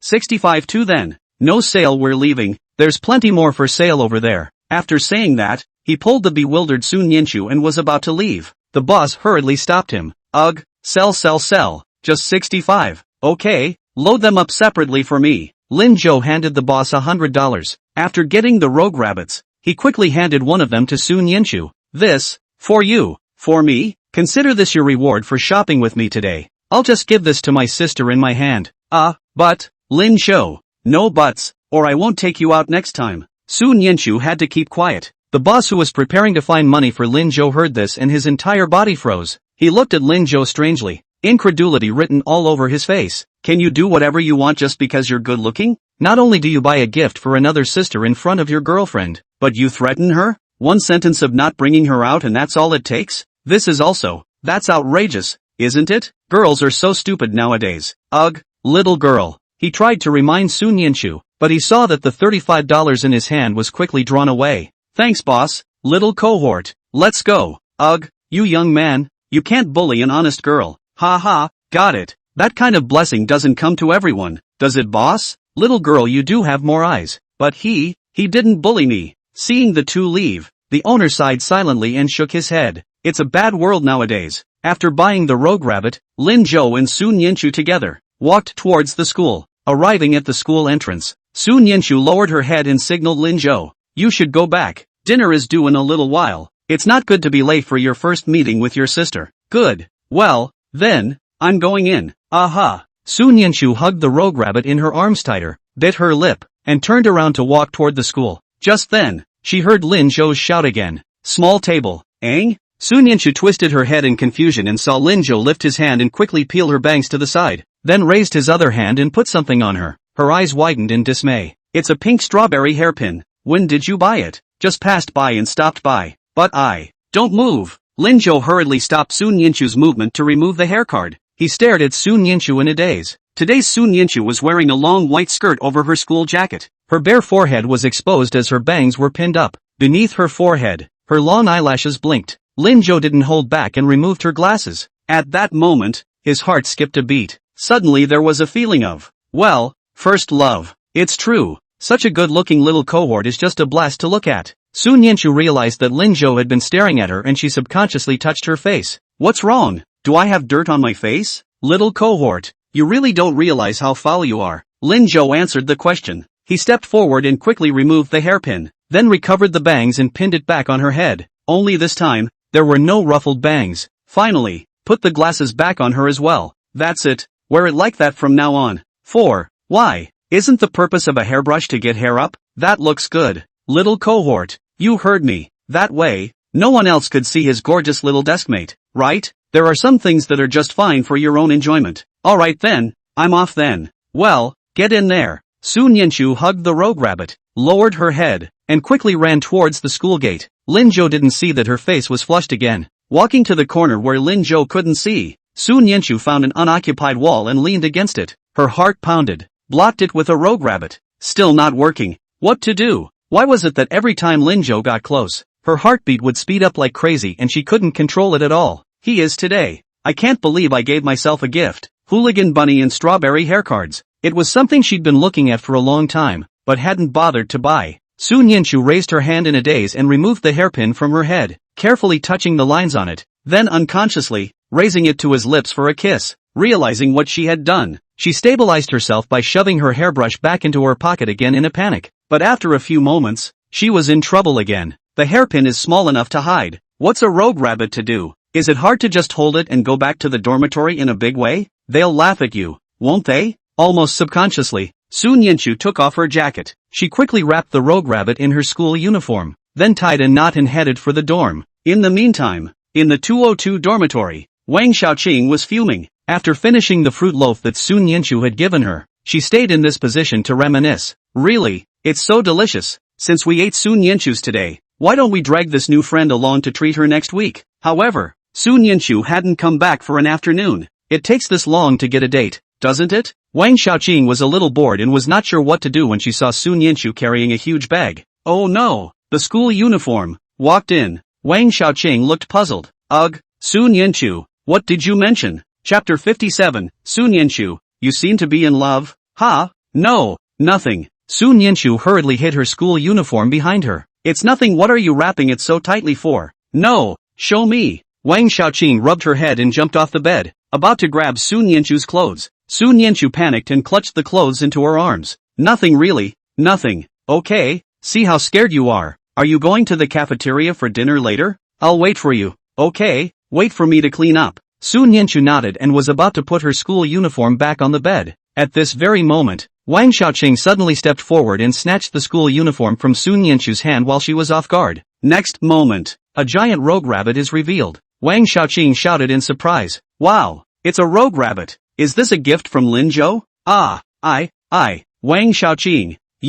Don't worry, I won't talk nonsense. I'm just curious. Ha ha ha, Sun Yanchu student, you seem to be really in love. Oh. It was almost 6 o'clock when Lin Zhou went back. Lin Changjiang and Qin Shulan are cooking. Outside the kitchen, there was one more person, crouching and carefully choosing vegetables. Qin Yutian. She was wearing a black windbreaker sweatshirt today with a pair of gray sweatpants underneath and sneakers. The hair is short in inches and very personalized. In fact, Qin Yuxing looks very much like Qin Shulan. Her features are very delicate. If she keeps her long hair and changes into women's clothes, although she can't compare to Sun Yanchu who has opened up, she is absolutely stunning, comparable to Yun Ruoshi, but he favors men's clothing. According to Qin Shulan, she has been like this since she was a child. She couldn't control it and had to go along with it. But Lin Zhou didn't think so. In his previous life, he didn't have much contact with Qin Yutian, and almost every time he met, he was arrogant and bossy, and was close to fighting. But Lin Zhou overheard her gawking at the dolls and princess dresses on the stall. Lin Zhou at that time did not care. Now that I think about it, I think the girl liked these things too, just because, growing up without a dad, she armed herself in order to protect her mom. In his previous life, Lin Zhou was very dissatisfied with Qin Shulan and almost looked at him angrily every time they met. And every arrogant and bossy moment with Qin Yutian was also because of Qin Shulan. She wanted to protect Qin Shulan. The 15-year-old girl had risen to the occasion and fought herself. Who was a head taller than her? The result was naturally a hangover. But she didn't even shed a single tear. Standing up, and viciously, Lin Zhou, why are you so childish? My mom and your dad are true love. If you're doing it for their good, let them be together. Lin Zhou at that time didn't understand this and eventually drove them away in anger. But now that I look at it again, I just feel that the girl is cute and pitiful. She had almost all of her preferences for her mom's sake. While thinking about how to greet him, Lin Zhou realized that the young girl had also seen him. This would be their first meeting in this life. The young girl had curiosity in her eyes, especially when she saw the rogue rabbit carried in Lin Zhou's hand. Lin Zhou even felt that if there was no one here, she definitely couldn't wait to rush up and give this soft rabbit a good hug. But she didn't, and her eyes changed to alertness after a moment. You're Lin Zhou? What are you talking about? I'm your brother. Lin Zhou casually placed the rogue rabbit in his hand on the table. When Qin Yutian heard this, her eyes narrowed and she immediately revealed a look of contempt. Brother? I heard you don't learn anything at school, fight every day, and get the lowest grades on your tests. I don't have a brother like that. Qin Yutian is also a student of the first middle school, a senior this year. Ever since she knew that her mother and Lin Changjiang were together, she had asked about Lin Zhou intentionally or unintentionally, and seen it from a distance. She remembered the time she saw Lin Zhou a head of yellow hair staggering. How suddenly so regular. Although she felt changed, Qin Yutian did not have a good impression of Lin Zhou. I guess you didn't listen to the whole thing then. Just this one time you did a little better on the first model exam, didn't you? Say, how many marks did you copy? I didn't copy it. Cut. Qin Yutian picked up a green vegetable again.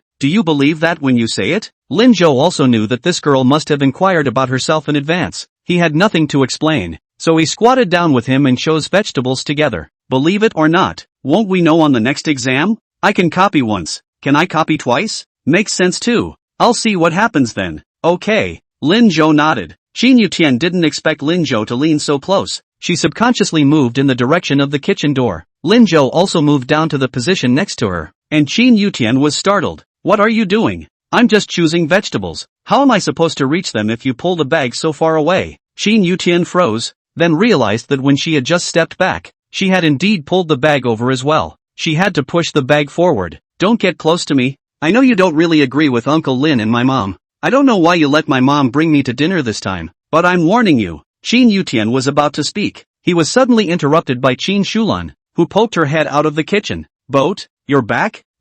Just got home. Okay, hurry up and rest. You don't want to be busy, you've been running all day. Just let Sweetie choose the vegetables. That's no good. How can you let your sister work when it's her first time in the house? I'll do it. Ha ha. Hearing the word sister, Qin Shulan smiled happily. She was becoming more and more fond of Lin Zhou. Little sweet, you see how good brother is. You still read about brother at home. I'm telling you, nothing to learn more from brother, but don't bully brother, understand? Qin Yutian. Mom, I didn't bully him. Qin Shulan. Okay.